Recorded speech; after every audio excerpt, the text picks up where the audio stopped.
ಆ ರಾತ್ರಿ ಶಿವಾಯ್ ಜೈಲಿನಲ್ಲಿ ಸರಿಯಾಗಿ ನಿದ್ರೆ ಮಾಡಲಿಲ್ಲ. ಆ ಒಂದು ರಾತ್ರಿ ಅವನಿಗೆ ಒಂದು ವರ್ಷದಂತೆ ಅನಿಸಿತು. ನಿನ್ ಗಂಡ ಒಬ್ಬ ಲೂಸರ್, ನಾನಲ್ಲ. ನಿಂಗೆ ಎಷ್ಟು ದುಡ್ಡು ಬೇಕು? 1 ಕೋಟಿ, 2 ಕೋಟಿ, 10 ಕೋಟಿ ನಾನು ಕೊಡ್ತೀನಿ. ಆದರೆ ಒಂದು ಷರತ್ತಿದೆ. ನಿನಗೆ 2 ಕೋಟಿ ಬೇಕಾದ್ರೆ ನೀನು ನನ್ನ ಜೊತೆ ಇರಬೇಕು. ನಿನಗೆ 10 ಕೋಟಿ ಬೇಕಾದ್ರೆ ನೀನು ನಾನು ಹೇಳಿದ ಎಲ್ಲ ಕೆಲಸ ಮಾಡಬೇಕು. ಆದರೆ ದೇವ್ ತನ್ನ ಮಾತು ಮುಗಿಸುವ ಮೊದಲು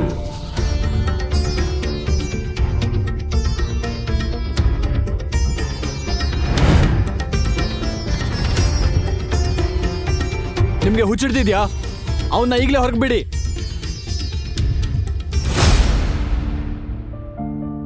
ಶಿವಾಯ್ ನಂದಿನಿಯನ್ನ ತುಂಬಾ ಪ್ರೀತಿಸುತ್ತಿದ್ದ. ಆಕೆ ಅವನನ್ನ ಚಿಕ್ಕ ವಯಸ್ಸಿನಿಂದ ಪ್ರೀತಿಸುತ್ತಿದ್ದ. ಇಂದು ಅವರು ಮದುವೆಯಾಗಿ 3 ವರ್ಷಗಳಾಗಿತ್ತು. ಆದರೆ ನಂದಿನಿ ಅವರ ಸಾಮಾನ್ಯ ಜೀವನದ ಕಾರಣ ಅವನನ್ನು ಬಹಳ ದ್ವೇಷಿಸುತ್ತಿದ್ದಳು. ಈ ಮದುವೆಯನ್ನು ಅವಳ ತಾತನ ಒತ್ತಾಯದಿಂದ ಮಾಡಲಾಗಿತ್ತು. ಆಕೆ ಒಬ್ಬ ಶ್ರೀಮಂತ ಗಂಡನನ್ನ ಬಯಸುತ್ತಿದ್ದಳು. ಶಿವ ಯಾವಾಗಲೂ ಆಕೆಗೆ ಏನ್ ಬೇಕೋ ಅದನ್ನು ಕೊಡಿಸ್ತಿರ್ಲಿಲ್ಲ. ಅವರ ಸಂಬಂಧ ಸರಿಯಾಗಿ ಇರಲಿಲ್ಲ. ಅವಳು ಶಿವಾಯ್ನನ್ನ ಪ್ರೀತಿಸಲೇ ಇಲ್ಲ. ಆದರೆ ಶಿವಾಯ್ ತನ್ನ ನಂಬಿಕೆ ಬಿಡ್ಲಿಲ್ಲ. ಪ್ರತಿ ವಾರ ಅವನು ಆಕೆಗೆ ಒಂದು ಗುಲಾಬಿ ಹೂ ಕೊಡ್ತಿದ್ದ. ಒಂದು ದಿನ ತನ್ನ ಪ್ರೀತಿ ಒಪ್ಪಿಕೊಳ್ಳುತ್ತಾಳೆ ಎಂದು.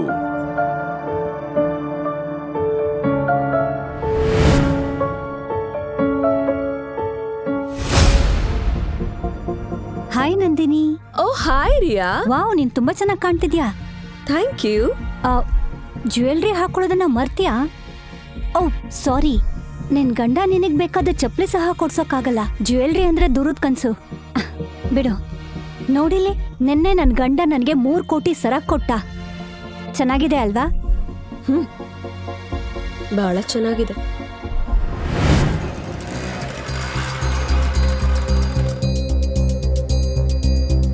ಮೇಜರ್ ಶಿವಾಯ್, ಕೊನೆಗೂ ನಾವು ನಿನ್ನ ಹುಡುಕಿದೀವಿ. 3 ವರ್ಷಗಳಿಂದ ಹುಚ್ಚರಂತೆ ಹುಡುಕ್ತಿದ್ವಿ. ನಮ್ಗೆ ನೀನ್ ಬೇಕು.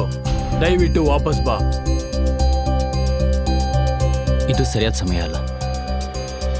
ಸದ್ಯಕ್ಕೀಗ ನನ್ನ ಮದುವೆನ ಉಳಿಸ್ಕೊಳ್ಳೋದು ನನಗೆ ತುಂಬ ಮುಖ್ಯ.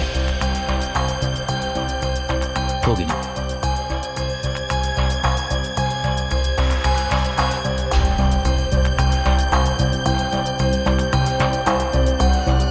ನೋಡಿ ಯಾರು ಬಂದಿದ್ದಾರೆ.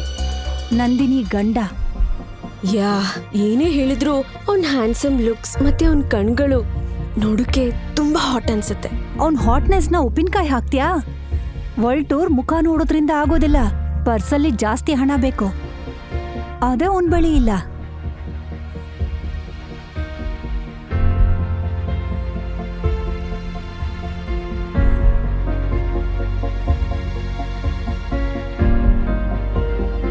ನಂದಿನಿ,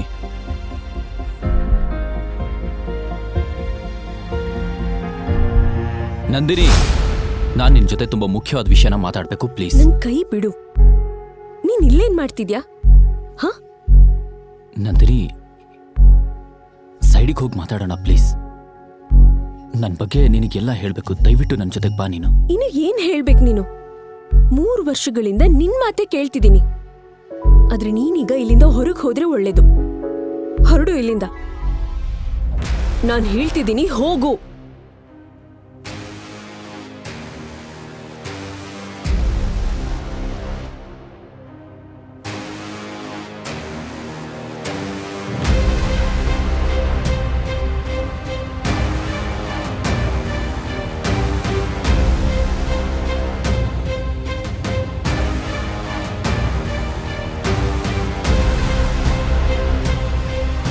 ನಂದಿನಿ, ನಂದಿನಿ, ಕೊನೆ ಸಲ ನನ್ನ ಮಾತು ಕೇಳು ಪ್ಲೀಸ್. ನಾನು ಎಲ್ಲದನ್ನು ಸ್ಪಷ್ಟವಾಗಿ ನಿನಗೆ ಹೇಳಬೇಕು ಅನ್ಕೊಂಡಿದ್ದೀನಿ. ನಾನು ಹೇಳೋದನ್ನ ಅರ್ಥ ಮಾಡ್ಕೊಳ್ಳೋದಕ್ಕೆ ಪ್ರಯತ್ನ ಪಡು. ಒಂದ್ಸಲ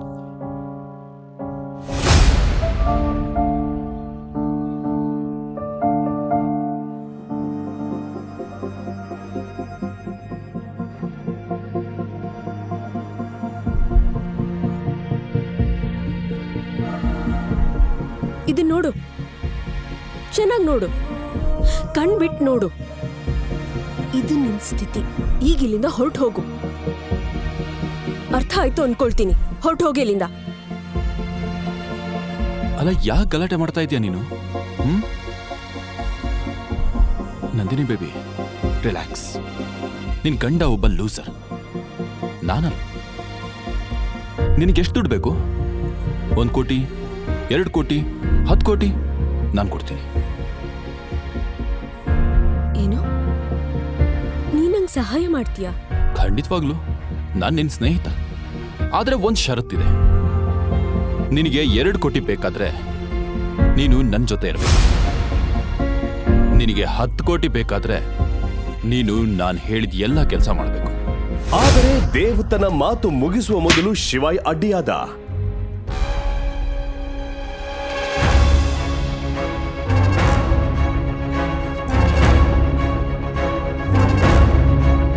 ನೀನೊಬ್ಬ ಇಡಿಯಟ್. ಏನ್ ಮಾಡಿದ್ಯಾ? ನಿನ್ ಪಾಪ ನನಗ್ ಸಹಾಯ ಮಾಡ್ತಿದ್ದ. ಈಗಲೇ ಅವನಿಗೆ ಕ್ಷಮೆ ಕೇಳು. ನನ್ನ ಚಪ್ಲಿಗಳು ಕೂಡ ಅವನಿಗೆ ಕ್ಷಮೆ ಕೇಳಲ್ಲ. ಮತ್ ನೀನ್ ಬಾ ನನ್ನ ಜೊತೆ, ಬಾ.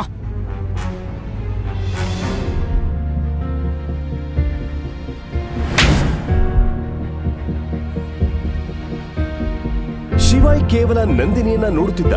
ಅವನಿಗೆ ನಂಬಲಾಗ್ಲಿಲ್ಲ. ಕಳೆದ 3 ವರ್ಷಗಳಿಂದ ಬದುಕುತ್ತಿದ್ದ ಹುಡುಗಿ ಹೇಗೆ ಇಷ್ಟು ಬದಲಾದಳು ಅಂತ. 18 ವರ್ಷದ ನಂದಿನಿ ಮನಸ್ಸು ಹಾಲಿನಂತೆ ಶುದ್ಧವಾಗಿತ್ತು. ಆದರೆ ಈಗ ಎಲ್ಲ ಬದಲಾಗಿದೆ. ಅವಳಿಗೆ ಕೇವಲ ಹಣ ಬೇಕು. ದುರಾಸೆ ಜಾಸ್ತಿಯಾಗಿದೆ. ಬ್ರೋ, ಶಿವಾಯ್ ಮಹೇಶ್ವರಿ ಯಾರಿಲ್ಲಿ? ನಾನೇ ಶಿವಾಯ್.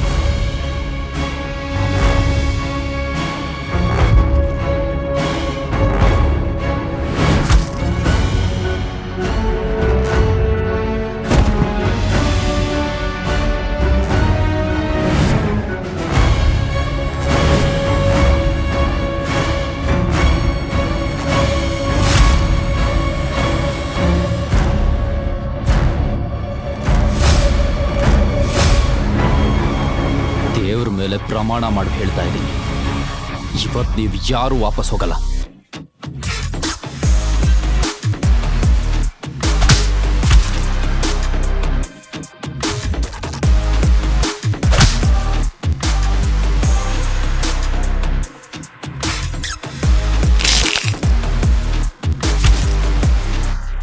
ಒಂದೇ ಸಲ ಬಾಡಿಗಾರ್ಡ್ಸ್ ಗಳನ್ನ ಹೊಡೆದುರುಳಿಸುವುದು ಸುಲಭ ವಿಷಯವಲ್ಲ.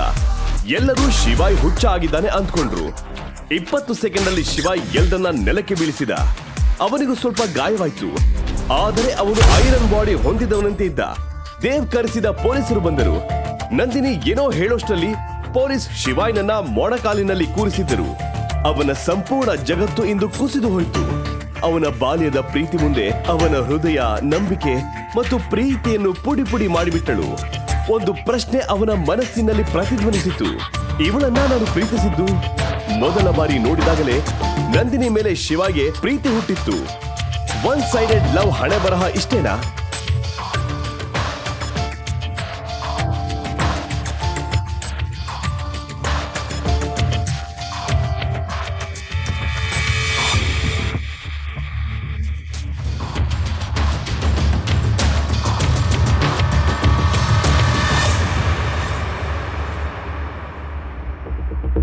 ಇನ್ನೊಂದ್ ಕಡೆ ನಂದಿನಿ ಮಧ್ಯರಾತ್ರಿ ಮನೆಗೆ ತಲುಪಿ ರೇಖಾ ಮೇಲೆ ಕೋಪದಿಂದ ಕಿರುಚಲು ಪ್ರಾರಂಭಿಸಿದಳು. ಕೋಣೆಯ ಬಾಗಿಲು ಬಡಿದುಕೊಳ್ಳಲು ಶುರುವಾಯಿತು. ಅಮ್ಮ, ಬಾಗ್ಲು ತೆಗಿ. ಇಲ್ಲಿ ನನ್ ಒಂದ್ ಕ್ಷಣ ಕೂಡ ನೆಮ್ಮದಿಯಾಗಿಲ್ಲ. ಮತ್ತೆ ನೀನ್ ಸುಖವಾಗಿ ನಿದ್ದೆ ಮಾಡ್ತಿದ್ಯಾ? ಏನಾಯ್ತು ಮಗಳೇ? ಇಷ್ಟು ರಾತ್ರಿಲಿ ಯಾಕೆ ಕೆರ್ಚ್ಕೋತಿದ್ಯಾ? ಹೌದು, ನೀನ್ ಪಾರ್ಟಿಗೆ ಹೋಗಿದ್ದೆ ಅಲ್ವಾ? ಯಾರಾದ್ರೂ ನಿನ್ಗೆ ಹಣದ ಸಹಾಯ ಮಾಡ್ತೀನಿ ಅಂದ್ರ? ಸಹಾಯ ಅಂದ್ರೆ ದೂರದ ಮಾತು. ನನಗ್ ನೆಮ್ಮದಿನೇ ಇಲ್ಲ. ನನ್ ಗಂಡ ಎಲ್ಲರ ಮುಂದೆ ಗಲಾಟೆ ಮಾಡ್ದ. ಈಗ ಯಾರು ನಂಗ್ ಸಹಾಯ ಮಾಡ್ತಿಲ್ಲ. ಎಲ್ರೂ ಮುಖ ತಿರುಗಿಸ್ಕೊಂಡು ಹೋದ್ರು. ನಂದಿನಿ ಕ್ಲಬ್ ನಲ್ಲಿ ನಡೆದ ಸಂಪೂರ್ಣ ಘಟನೆ ತನ್ನ ತಾಯಿಗೆ ಹೇಳಿದಳು. ಇವೆಲ್ಲ ನಿನ್ನ ತಾತನ ಕಾರಣದಿಂದ ಆಗ್ತಾ ಇರೋದು. ಅವನು ನಿನ್ನನ್ನ ಶಿವಾಯ್ ಜೊತೆ ಬಲವಂತವಾಗಿ ಮದ್ವೆ ಮಾಡ್ಸಿದ್ದು. ನಾನು ಅವನನ್ನ ತಡೆದಿದ್ರೆ ಈ ಪರಿಸ್ಥಿತಿ ಬರ್ತಾ ಇರ್ಲಿಲ್ಲ. ಅಮ್ಮ, ನಂಗ್ ಸಾಕಾಗಿದೆ. ನಂಗ ಶಿವಾಯ್ ಜೊತೆ ಒಂದೇ ಮನೇಲಿ ಬದುಕಕ್ಕಾಗಲ್ಲ. ನಂಗ್ ಅವನಿಂದ ಡಿವೋರ್ಸ್ ಬೇಕು. ಆದ್ರೆ ಮಗಳೇ, ನಾವ್ ಡಿವೋರ್ಸ್ ಹೇಗ್ ಕೊಡೋದು? ನಿನಗೆ ಆ ತಾತನ ಒಪ್ಪಂದ ನೆನ್ಪಿದ್ಯಾ? ಅದ್ರಲ್ಲಿ ಸ್ಪಷ್ಟವಾಗಿ ಬರ್ದಿದೆ, ನೀನು ಶಿವಾಯ್ ಜೊತೆ ಡಿವೋರ್ಸ್ ಮಾಡ್ಕೊಂಡ್ರೆ ಅರ್ಧ ಬಜಾಜ್ ಕುಟುಂಬದ ಆಸ್ತಿನ ಅವನು ಕೊಡ್ಬೇಕಾಗತ್ತೆ. ಮತ್ತೆ ಆ ನಿರುಪಯುಕ್ತ ಶಿವಾಯ್ ನಮ್ ಹಣದಿಂದ ಅವನ ಖಾಲಿ ಜೇಬನ್ನ ತುಂಬಿಸ್ಕೊಳ್ತಾನೆ ಅಷ್ಟೇ. ಇಲ್ಲ ಅಮ್ಮ, ಇದ್ ಸರಿಯಾದ ಸಮಯ. ನಾನೇನ್ ಮಾಡ್ತಿದ್ದೀನಂತ ನನಗ್ ಗೊತ್ತು. ನೀನ್ ನನ್ ಮೇಲೆ ನಂಬಿಕೆ ಇಡು. ಹೀಗೆ ಹೇಳಿದ ಮೇಲೆ ನಂದಿನಿ ಮೊಗದಲ್ಲಿ ಕ್ರೂರತನ ಎದ್ದು ಕಾಣ್ತಿತ್ತು. ಅವಳ ಮುಖದಲ್ಲಿ ಕೋಪ ಇತ್ತು. ಶಿವಾಯ್ ತನ್ನ ಪ್ರೀತಿ ಮತ್ತು ಸ್ವಾಭಿಮಾನ ಕುರಿತು ಗೊಂದಲದಲ್ಲಿದ್ದ. ಅವನು ಇವೆರಡರ ಮಧ್ಯೆ ಸಿಕ್ಕಿಬಿದ್ದಿದ್ದ. 12 ವರ್ಷಗಳ ಹಿಂದಿನ ಘಟನೆ ಇನ್ನೂ ಅವನ ಮನಸ್ಸಿನಲ್ಲಿತ್ತು. ಅದು ಅವನ ಮುಂದೆ ಮತ್ತೆ ಮತ್ತೆ ಬರುತ್ತಿತ್ತು. ನಂದಿನಿ ಅವನ ಬಾಲ್ಯದ ಪ್ರೇಮಿಯಾಗಿರಲು ಸಾಧ್ಯವಿಲ್ಲ. ಅವಳು ಆ ಭಯಾನಕ ಹುಡುಗಿ. ನೀನು ನಿನ್ನೆ ರಾತ್ರಿ ಕೊಟ್ಟ ಮಾತನ್ನ ಹೇಗೆ ಮರೆತೆ? ಹೀಗೆ ಯೋಚಿಸುತ್ತಾ ಆ ಬಾಲ್ಯದ ಹುಡುಗಿಯ ಮುದ್ದು ಮುಖ, ಆಳವಾದ ಕಣ್ಣುಗಳು, ಮಧುರ ಧ್ವನಿ ಎಲ್ಲವೂ ಶಿವಾಯ್ ಮುಂದೆ ಒಂದೊಂದಾಗಿ ಬರತೊಡಗಿದವು.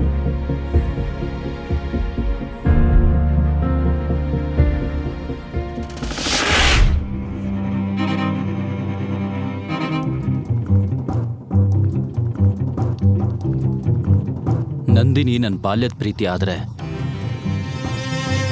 ನಾನು ಅವಳನ್ನ ಹೇಗ್ ಬಿಟ್ಕೊಡ್ಲಿ? ಉಸಿರು ಕಟ್ಟಿಬೇಕಾದ್ರೆ ನಾನು ಬದುಕಬಹುದು. ಆದ್ರೆ ನಂದಿನಿ ಇಲ್ದೆ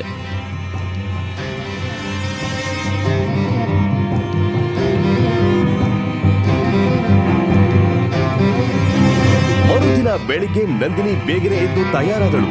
ಇಂದು ಅವಳು ಸಂತೋಷವಾಗಿದ್ದಳು, ಏಕೆಂದರೆ ಕೊನೆಗೂ ಈ ನಿರುಪಯುಕ್ತ ಗಂಡನಿಂದ ಮುಕ್ತಿ ಪಡೆಯುವ ಅವಕಾಶ ಬಂದಿತ್ತು. ಅವನಿವತ್ತು ಜಾಮೀನ್ ಸಿಗುತ್ತೆ ಅನ್ಕೊಂಡಿರ್ಬಹುದು, ಆದ್ರೆ ನಾನಿವತ್ತು ಅವನಿಗೆ ಡಿವೋರ್ಸ್ ಕೊಡ್ತಾ ಇದ್ದೀನಿ. ನಾನ್ ಲಾಯರ್ನ ಜಾಮೀನ್ಗಾಗಲ್ಲ, ಡಿವೋರ್ಸ್ಗೋಸ್ಕರ ಭೇಟಿ ಮಾಡ್ತೀನಿ. ತುಂಬಾ ಖುಷಿ ಆಗ್ತಿದೆ. ನಂದಿನಿ ಕೆಳಮಹಡಿಗೆ ಬಂದಳು. ಅವಳ ಸ್ನೇಹಿತ ಯಶ್ ಆಗಲೇ ಅಲ್ಲಿ ಕುಳಿತು ಚಹಾ ಕುಡಿತಿದ್ದ. ಯಶ್ ನಂದಿನಿಯ ಸ್ಕೂಲ್ ಫ್ರೆಂಡ್. ಶಾಲೆ ದಿನಗಳಿಂದಲೇ ಅವನಿಗೆ ಅವಳ ಮೇಲೆ ಕ್ರಶ್ ಇತ್ತು. ರೇಖಾಳಿಂದ ಡಿವೋರ್ಸ್ ವಿಷಯ ಕೇಳಿ ನಂದಿನಿಯನ್ನ ಭೇಟಿ ಮಾಡಲು ಬಂದಿದ್ದ. ಅಯ್ಯೋ ಯಶ್, ಎಷ್ಟು ದಿನಗಳ ನಂತರ ಬಂದಿದ್ಯಾ? ನೋಡು, ನಂದಿನಿ ಇಲ್ಲಿದ್ದಾಳೆ. ಹಾಯ್. ಹಾಯ್. ಕೂತ್ಕೊಳ್ಳಿ. ಮತ್ತೇನ್ ಸಮಾಚಾರ? ಎಲ್ಲ ಆರಾಮ?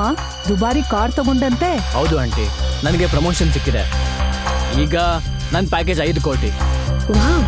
ವಾವ್, ಶಭಾಷ್, ನೀನು ತುಂಬಾ ಜವಾಬ್ದಾರಿ ಮತ್ತು ಸಾಮರ್ಥ್ಯವಂತ.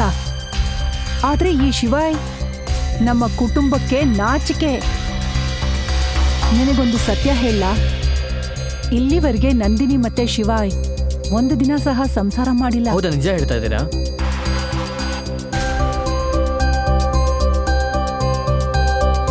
ಹೋಗೋಣ? S, sure. ಲೇಟ್ ಆಗ್ತಿದೆ.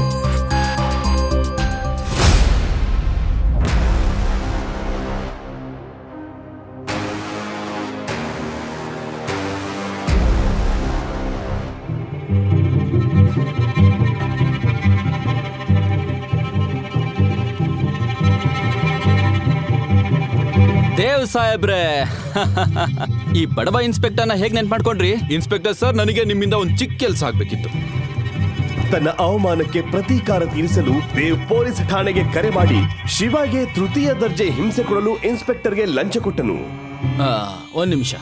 ಪಾಟೀಲ್, ಸೆಲ್ ನಂಬರ್ 3 ಆ ಹೀರೋ ಇದಾನಲ್ಲ, ಅವನ್ ಬಟ್ಟೆ ತೆಗೆ. ಇವತ್ತು ಅವನಿಗೆ ಹತ್ತಿರ ಪಿತ್ತನ ನಾನ್ ಕಡಿಮೆ ಮಾಡ್ತೀನಿ. ಸರಿ ದೇವ್ ಸರ್, ಕೆಲ್ಸ ಆಗುತ್ತೆ.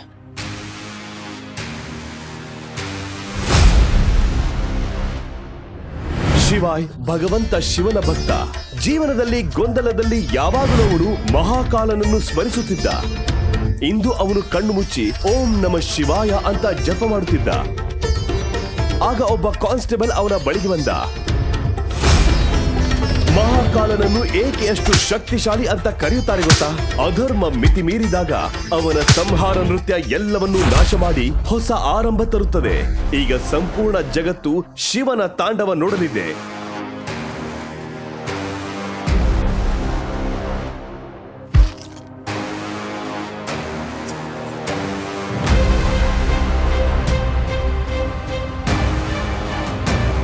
ಆಗ ಇನ್ಸ್ಪೆಕ್ಟರ್ ಮತ್ತು ಇಬ್ಬರು ಕಾನ್ಸ್ಟೇಬಲ್ಗಳು ಬಂದು ಶಿವಾಯ್ ಮೇಲೆ ಲಾಠಿಯಿಂದ ಹೊಡೆಯಲು ಶುರು ಮಾಡಿದರು.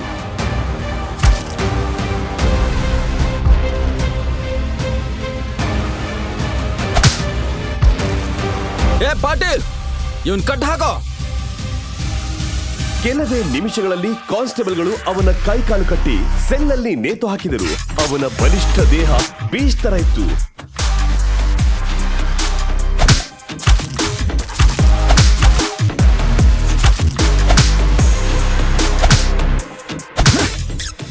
ಹೊಡಿ ಪಾಟೀಲ್.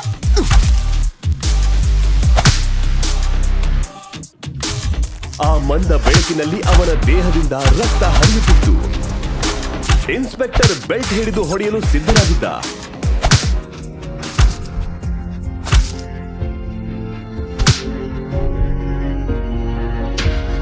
ಕಾನ್ಸ್ಟೇಬಲ್ಗಳ ಕ್ರೂರತೆ ಶಿವಾಯ್ನನ್ನ ಶಾಂತಗೊಳಿಸಿತು. ಅದು ಬಿರುಗಾಳಿ ಬರುವ ಮೊದಲಿನ ನಿಶ್ಶಬ್ದವಾಗಿತ್ತು.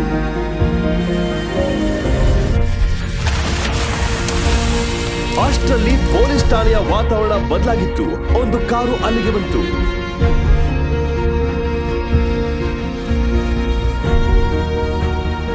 ಆ ಹೆಸರು ಕೇಳಿ ಇನ್ಸ್ಪೆಕ್ಟರ್ನ ಹೃದಯ ನಿಂತು ಹೋದಂತಾಯ್ತು. ನೀವು ಏನ್ ಮಾಡಿದ್ದೀರಿ? ನೀವೆಲ್ಲ ಹುಚ್ಚರ? ಅವನನ್ನ ಬಿಡುಗಡೆ ಮಾಡಿ. ಇದೆಲ್ಲ ಏನ್ ನಾಟಕ? ನನಗೆ ಮೊದಲು ಹೇಳಿ, ನೀವೆಲ್ಲ ನಮ್ಮನ್ನ ಹೆದರ್ಸ್ಬೇಕು ಅನ್ಕೊಂಡಿದ್ದೀರಾ? ನಿಮ್ಗೆ ಗೊತ್ತಾ ಶಿವಾಯ ಮಹೇಶ್ವರಿ ಯಾರು ಅಂತ? ಅವನೇ ಈ ನಗರವನ್ನು 3 ವರ್ಷಗಳ ಹಿಂದೆ ಉಳಿಸಿದ ರಕ್ಷಕ. ಒಂದೇ ಸಲ 735 ಉಗ್ರರನ್ನ ಕೊಂದ ಯೋಧ ಇವನು. ಅವನೇ ಭಾರತದ ದೊಡ್ಡ ರಹಸ್ಯ ಏಜೆನ್ಸಿಯ ಮುಖ್ಯಸ್ಥ. ಅವನು ಮೇಜರ್ ಶಿವಾಯ್. ಕೇಳಿ ಇನ್ಸ್ಪೆಕ್ಟರ್, ಇದನ್ನೆಲ್ಲ ಬೇರೆ ಯಾರಿಗೂ ಹೇಳಬಾರ್ದು.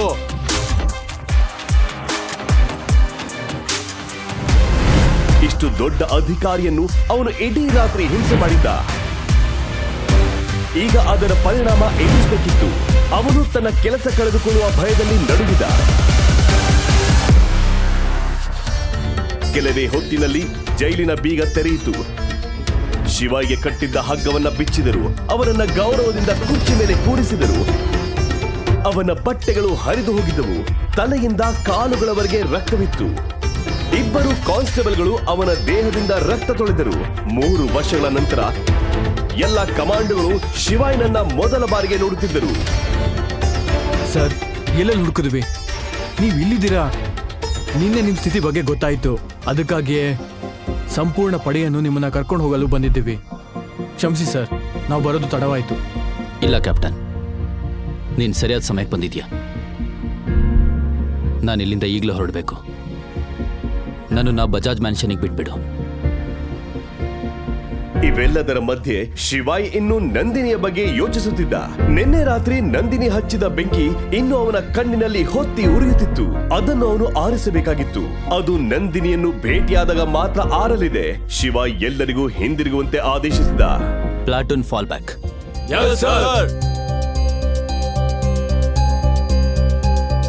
ಶಿವಾಯ್ ಪೊಲೀಸ್ ಠಾಣೆಯಿಂದ ಹೊರಬಂದು ಬೇಗನೆ ಕಾರಿನಲ್ಲಿ ಕೂತ. ಎಲ್ಲ ಕಮಾಂಡ್ಗಳು ಓಡಿಕೊಂಡು ಹಿಂಬದಿಯ ಕಾರುಗಳಲ್ಲಿ ಕುಳಿತರು.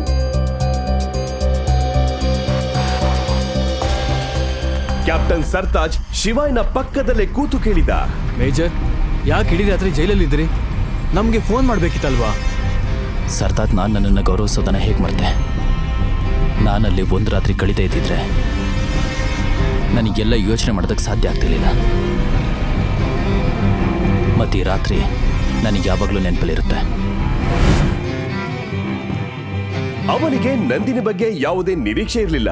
ಆದರೂ ಅವಳ ಕಟುವಾದ ಮಾತುಗಳನ್ನ ನೆನಪಿಸಿಕೊಂಡಾಗ ಅವನಿಗೆ ಕೋಪ ಹೆಚ್ಚಾಗುತ್ತಿತ್ತು. ನನಗೆ ನಿಮ್ ಜೊತೆ ಒಂದು ಮುಖ್ಯವಾದ ವಿಷಯ ಮಾತನಾಡಬೇಕಿದೆ. ನಿಮ್ಗೆ ನೆನಪಿದೆಯಾ ಮೇಜರ್? 5 ವರ್ಷಗಳ ಹಿಂದೆ ನಾವು J&Kದಲ್ಲಿ ಅಕ್ರಮ ಚಟುವಟಿಕೆಗಳ ಬಗ್ಗೆ ಒಂದು ಪ್ಲಾನ್ ಮಾಡಿದ್ವಿ. ಆದ್ರೆ ಈಗ ಆ ಮಿಷನ್ ಪೂರ್ಣಗೊಳ್ತಿಲ್ಲ. ಅಲ್ಲಿ ಇರುವ ಅಕ್ರಮ ಸಂಘಟನೆಗಳು ಒಪ್ಪಂದ ಉಲ್ಲಂಘಿಸಿದವು. ಯಾವಾಗ ಬೇಕಾದ್ರೂ ನಮ್ಮ ಮೇಲೆ ದಾಳಿ ಮಾಡಬಹುದು. ನಮ್ಗೆ ನಿಮ್ಮ ಅಗತ್ಯವಿದೆ ಮೇಜರ್. ನೀವು ಹಿಂದಿರುಗಲೇಬೇಕು. ನನ್ನ ಜಗತ್ತನ್ನ 3 ವರ್ಷಗಳ ಹಿಂದೆನೆ ಬಿಟ್ಟಿದ್ದೀನಿ ಸರ್ತಾಜ್. ಈಗ ನಾನು ಸಾಮಾನ್ಯ ಮನುಷ್ಯ. ಇದೇ ವೇಳೆ ನಂದಿನಿ ಯಶ್ ಜೊತೆ ಪೊಲೀಸ್ ಠಾಣೆಗೆ ಹೊರಡುತ್ತಿದ್ದಳು. ಅಷ್ಟರಲ್ಲಿ ಒಂದು SUV ಕಾರು ಅವಳ ಮನೆ ಮುಂದೆ ಬಂದು ನಿಂತಿತ್ತು. ಕಾರಿನ ಬಾಗಿಲು ತೆರೆಯಿತು. ಅದರಿಂದ ಶಿವಾಯ್ ಇಳಿದ ತಕ್ಷಣ ನಂದಿನಿ ಮತ್ತು ಯಶ್ ಬೆಚ್ಚಿ ಬಿದ್ದರು. ಆ ಕ್ಷಣದಲ್ಲಿ ಶಿವಾಯ್ನ ಕಣ್ಣುಗಳು ಬೆಂಕಿಯ ಜ್ವಾಲೆಯಂತೆ ಇತ್ತು. ನೀನಾ? ನಂದಿನಿ, 12 ವರ್ಷಗಳ ಹಿಂದೆ ಸೆಂಟ್ರಲ್ ಸ್ಟ್ರೀಟಲ್ಲಿ ನಡೆದಿರೋ ಘಟನೆಗಳು ನಿನಗೆ ನೆನಪಿದ್ಯಾ? ಆ ಕಿಡ್ನಾಪಿಂಗ್, ಆ ಬರ್ತ್ಡೇ, ಏನೂ ನೆನಪಿಲ್ವಾ ನಿಂಗೆ? ನಿಂಗೆ ಹುಚ್ಚು ಅನ್ಸುತ್ತೆ. ಅಥವಾ ಅವತ್ ನಿನ್ ತಲೆಗೆ ಹೊಡೆದಿದ್ದ ಗಾಯದಿಂದ ಏನಾದ್ರೂ ಆಯ್ತಾ? ನೀನ್ ಹೊರಗೆ ಹೇಗ್ ಬಂದೆ? ಯಾರಿಂದ ನಿನಗ್ ಜಾಮೀನ್ ಸಿಕ್ತು? ಯಾಕೆ, ಏನು, ಹೇಗೆ, ಇದ್ರ ಬಗ್ಗೆ ನಿನ್ ಜೊತೆ ಮಾತಾಡಕ್ ನಂಗೆ ಇಷ್ಟ ಇಲ್ಲ. ಜೀವನ ನನಗೆ ದೊಡ್ಡ ಪಾಠ ಕಲ್ಸ್ಕೊಟ್ಟಿದೆ ನಂದಿನಿ. ನೀನ್ ನಿನ್ನೆ ನನಗೆ ಅವಮಾನ ಮಾಡದೆ ಹೋಗಿದ್ರೆ, ಆ ರೀತಿ ತಪ್ಪಾಗಿ ವರ್ತಿಸ್ತಾ ಇದ್ದಿದ್ರೆ ನಾನ್ ನನ್ನನ್ನ ಗೌರವಿಸೋದನ್ನೇ ಕಲಿತಾ ಇರ್ಲಿಲ್ಲ. ನೀನ್ ಹುಚ್ಚಿಡ್ದಿದ್ಯಾ? ನಿನ್ ಈ ಸ್ಥಿತಿಗೆ ನೀನೇ ಕಾರಣ. ನಾನ್ ಹೊಣೆ ಅಲ್ಲ, ಅದನ್ನ ತಿಳ್ಕೊ. ಏನೇನೋ ಮಾತಾಡ್ಬೇಡ. ನಾನ್ ನಿನ್ನ ಜೈಲಿಂದ ಹೊರಗ್ ಕರ್ಕೊಂಡ್ ಬರೋಳಿದ್ದೆ. ನೀನ್ ಹೇಗ್ ಹೊರಗ್ ಬಂದೆ ಅಂತ ನಂಗೆ ಗೊತ್ತಾಗ್ತಿಲ್ಲ.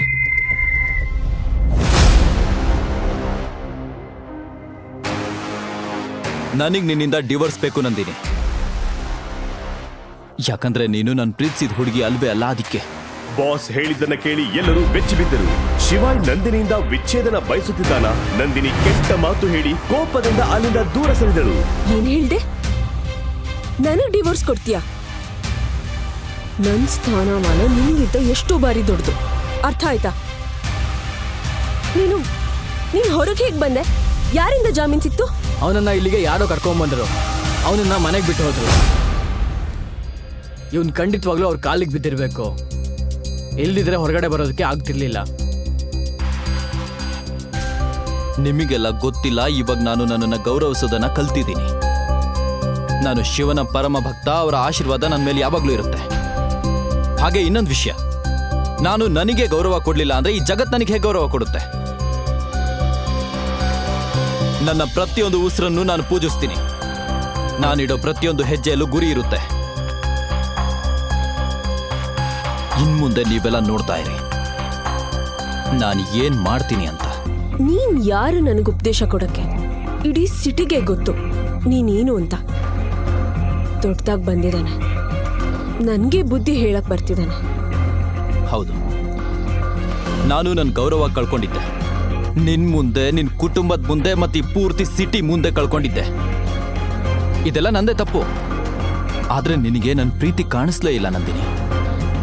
ನಾನು ನಿನಗೋಸ್ಕರ ಸಣ್ಣ ಪುಟ್ಟ ಎಫರ್ಟ್ಸ್ ಹಾಕ್ತಾ ಇದ್ದೆ, ಅದೆಲ್ಲ ನಿಂಗೆ ಕಾಣಿಸ್ಲೇ ಇಲ್ಲ. ನೀನ್ ಏನ್ ಅನ್ಕೊಂಡಿದ್ದೆ ನಂದಿನಿ?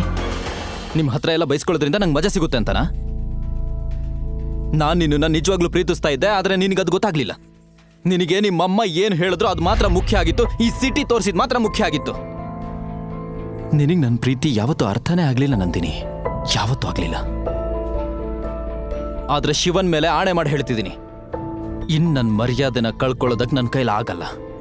ಕಳೆದ ಒಂದು ದಿನ ಜೈಲಿನಲ್ಲಿ ಶಿವಾಯ್ ತುಂಬಾ ಬಳಲಿದ್ದ. ದೇಹಕ್ಕಿಂತ ಮನಸ್ಸಿನ ನೋವೇ ಹೆಚ್ಚು ಕಾಡುತ್ತಿತ್ತು. ಆದರೆ ಆ ನಿರ್ಲಜ್ಜ ಜನರು ಅವನ ಸ್ಥಿತಿಯನ್ನು ಯೋಚಿಸಲಿಲ್ಲ. ನಾನ್ ಯಾವಾಗ ನಿನ್ನ ಪ್ರೀತಿಸು ಅಂತ ಹೇಳಿದ್ದೆ? ಮೊದಲನೇ ದಿನದಿಂದಲೇ ನಿನ್ನನ್ನು ದ್ವೇಷಿಸ್ತಿದ್ದೆ. ತಾತ ನಿನ್ನಲ್ಲಿ ಏನ್ ನೋಡಿದ್ರು ಅಂತ ಗೊತ್ತಿಲ್ಲ. ನನ್ನ ನಿನ್ ಜೊತೆ ಮದ್ವೆ ಮಾಡೋದಕ್ಕೆ ಬಲವಂತ ಮಾಡಿದ್ರು. ಮತ್ತೇನ್ ಹೇಳ್ದೆ? ಸಣ್ಣ ಸಣ್ಣ ಪ್ರಯತ್ನಗಳು. ಏನದು? ನೀನ್ ಕೊಟ್ಟಿದ್ ಕೊನೆ ಉಡುಗೊರೆ ಫೇಕ್ ಮುತ್ತಿನ ಹಾರ ಆಗಿತ್ತು, ನಕಲಿ ಆಗಿತ್ತು. ಕೇಳಿಸ್ಕೊತಿದ್ಯಾ? ನನಗ್ ನಿನ್ನಿಂದ ಮುಕ್ತಿ ಬೇಕಾಗಿದೆ. ಮುಕ್ತಿ ಬೇಕಾ? ಅದ್ ನಿನಗೆ ಸಿಗುತ್ತೆ ನಂದಿನಿ. ಯಾಕಂದ್ರೆ ಈಗ ನಿನಗೆ ಇವನ್ ಬೇರೆ ಸಿಕ್ಕಿದಾನಲ್ಲ. ಶಿವಾಯ್ ಯಶ್ ಕಡೆ ತೋರಿಸಿ ನಂದಿನಿಗೆ ಹೇಳಿದ, ಇವನ್ ನಿನಗೆ ನಾನ್ ಕೊಡಕ್ಕಾಗದೇ ಇರೋದನ್ನೆಲ್ಲ ನಿನಗ್ ಕೊಟ್ಟೆ ಕೊಡ್ತಾನೆ. ನಾನು ಅವಳನ್ನ ನಿನಗಿಂತ ಚೆನ್ನಾಗಿ ನೋಡ್ಕೊಳ್ತೀನಿ. ಬಟ್ ಯು ನೋ ವಾಟ್, ನನ್ನ ಸ್ಟ್ಯಾಂಡರ್ಡು ತುಂಬ ಹೈ. ನಿನ್ನಂಥವ್ರ ಜೊತೆ ನಾನು ಮಾತಾಡಲ್ಲ. ನಾಳೆ ನಂದಿನಿಯ ಹುಟ್ಟುಹಬ್ಬ, ನೋಡ್ತಾ ಇರು. ನಾನು ನಂದಿನಿಗೆ ದೊಡ್ಡ ಪಾರ್ಟಿ ಆರ್ಗನೈಸ್ ಮಾಡ್ತೀನಿ. ಎಲ್ಲರೂ ನೋಡಿ ಶಾಕ್ ಆಗಬೇಕು. ಅದೇ ಹೊತ್ತಿಗೆ ರೇಖಾ ಅಲ್ಲಿಗೆ ಬಂದು ನಂದಿನಿಯ ಕೈ ಹಿಡಿದು ಒಳಗೆ ಕರೆದುಕೊಂಡು ಹೋದಳು. ಭಿಕ್ಷಕನ್ ಜೊತೆ ಜಗಳ ಮಾಡ್ಬೇಡ ನಂದಿನಿ, ಬಾ.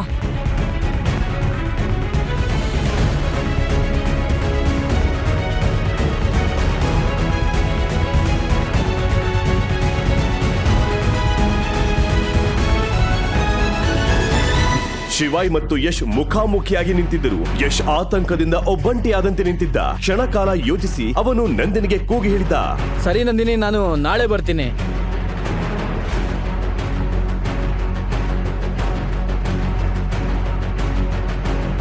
ಶಿವಾಯ್, ನಾಳೆ ಡಿವೋರ್ಸ್ಗೆ ರೆಡಿ ಆಗು.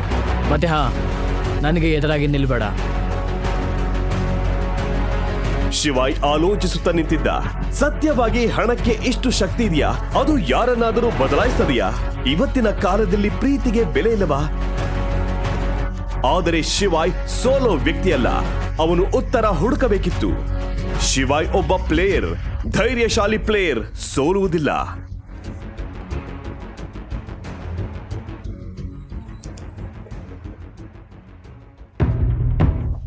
ಶಿವಾಯ್ ತನ್ನ ಸ್ಕೂಟರ್ ನಿಲ್ಲಿಸಿ ಡಿಕ್ಕಿಯಿಂದ ಒಂದು ರೂಬಿಕ್ ಕ್ಯೂಬ್ ತೆಗೆದುಕೊಂಡು ಗಾಳಿಯನ್ನು ಆನಂದಿಸುತ್ತಾ ಅದನ್ನು ಸಾಲ್ವ್ ಮಾಡಲು ಶುರು ಮಾಡಿದ್ದ.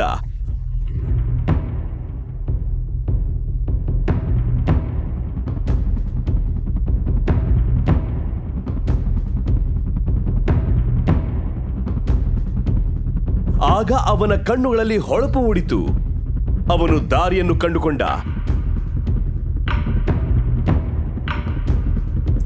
ಜೇಬಿನಿಂದ ಫೋನ್ ತೆಗೆದು ಯಾರಿಗೋ ಕರೆ ಮಾಡಿದ. ಅದು ಆ ಸಿಟಿಯ 52 ಅಂತಸ್ತಿನ ಇಂಡಸ್ ಗ್ರೂಪ್ ಬಿಲ್ಡಿಂಗ್,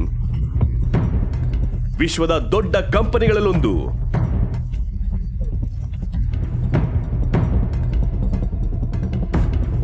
ಹಲೋ, ನಾನು ದಿನೇಶ್ ಅವ್ರ ಜೊತೆ ಮಾತಾಡ್ಬೋದಾ? ಹೌದು, ನಾನೇ ದಿನೇಶ್. ಏನ್ ಹೇಳಿ?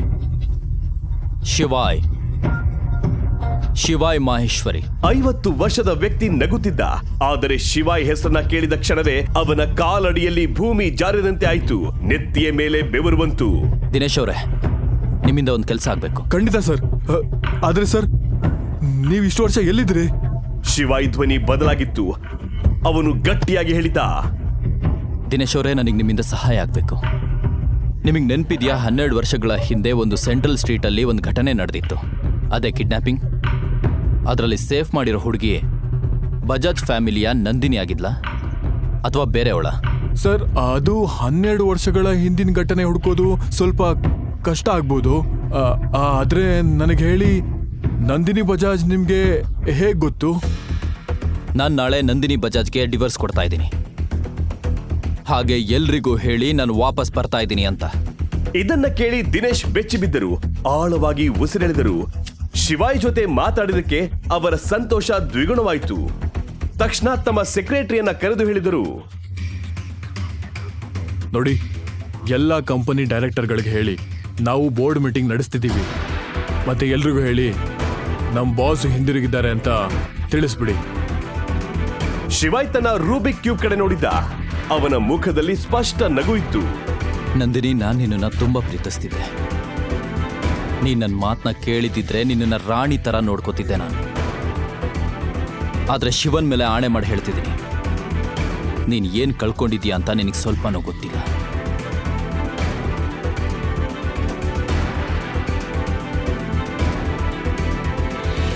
ಮುಂದೆ ಕಾದ್ ನೋಡು ಏನಾಗುತ್ತೆ ಅಂತ.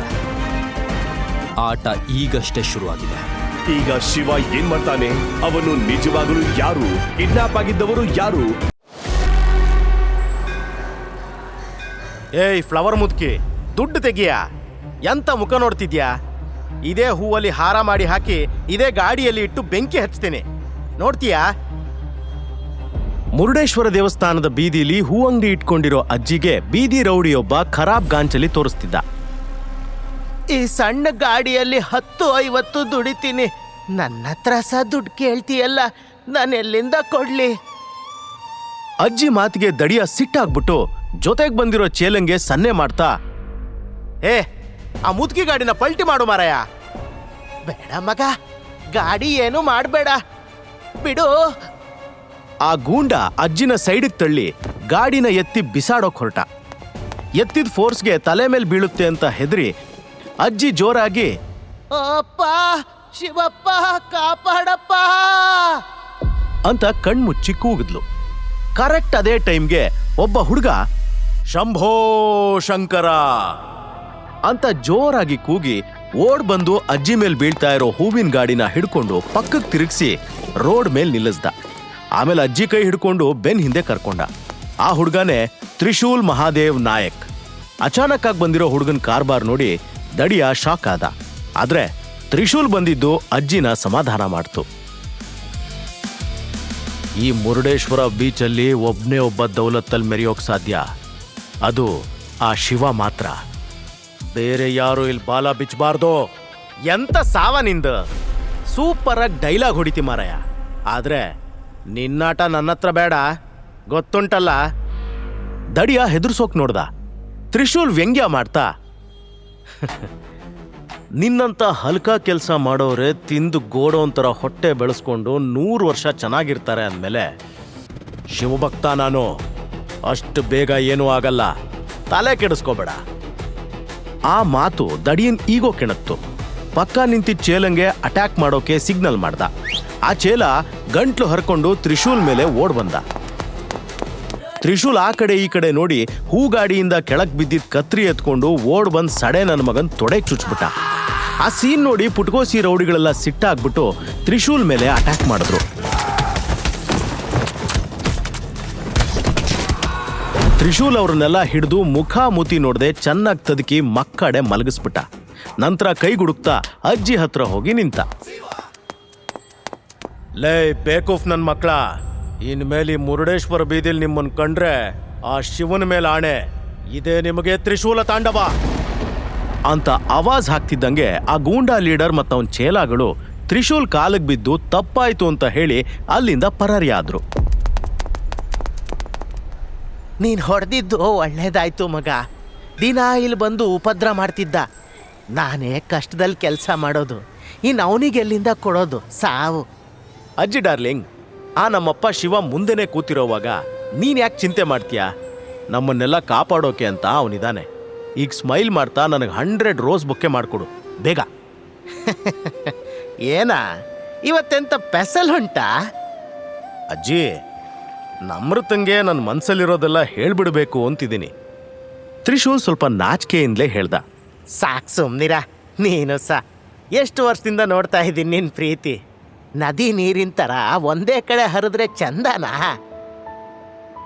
ಒಂದ್ ಸೈಡ್ ಲವ್ನಲ್ಲೂ ಏನೋ ಒಂದು ಮಜಾ ಇದೆ ಅಜ್ಜಿ. ನಾವು ಪ್ರೀತಿ ಮಾಡೋ ಹುಡುಗಿಗೆ ಪ್ರಪಂಚದಲ್ಲಿರೋ ಎಲ್ರ ಥರ ನಾವು ಒಬ್ರು ಅನ್ಸಿದ್ರೆ ನಮಗ್ ಹಾಗಲ್ಲ. ಆ ಹುಡುಗಿ ಇಡೀ ಪ್ರಪಂಚ ಆಗಿರ್ತಾಳೆ. ಏನೋ ಮರಯ್ಯ, ನಂಬಿರೋ ಮಂಜುನಾಥ ಕಣ್ಬಿಟ್ಟು ಆ ಹುಡುಗಿ ನಿನ್ ಪ್ರೀತಿ ಮಾಡೋ ಹಾಗಾಗ್ಲಿ ಅಂತ ಹೇಳಿ ಗುಲಾಬಿ ಹೂವಿನ ಬೊಕ್ಕೆ ಅವನ ಕೈಗಿಟ್ಲು. ಯಾಕೆ ಮಾಡಲ್ಲ ಅಜ್ಜಿ? ನಿನ್ನೆ ಹೂವಿನ ತಾಕತ್ತು ಅವಳನ್ನ ನನ್ನ ಪ್ರೀತಿಲಿ ಬೀಳ್ಸುತ್ತೆ ಅಂತ ಪಾಕೆಟಿಂದ ದುಡ್ಡು ತೆಗೆದು ಅಜ್ಜಿ ಕೊಡಕ್ ಹೋದ. ಹೇ ಬೇಡ ಮರಯ್ಯ, ಇವತ್ತು ನನ್ನ ಜೀವ ಉಳಿಸಿದ್ಯಾ, ನಾನು ದುಡ್ಡು ತಗೊಳ್ಳಲ್ಲ.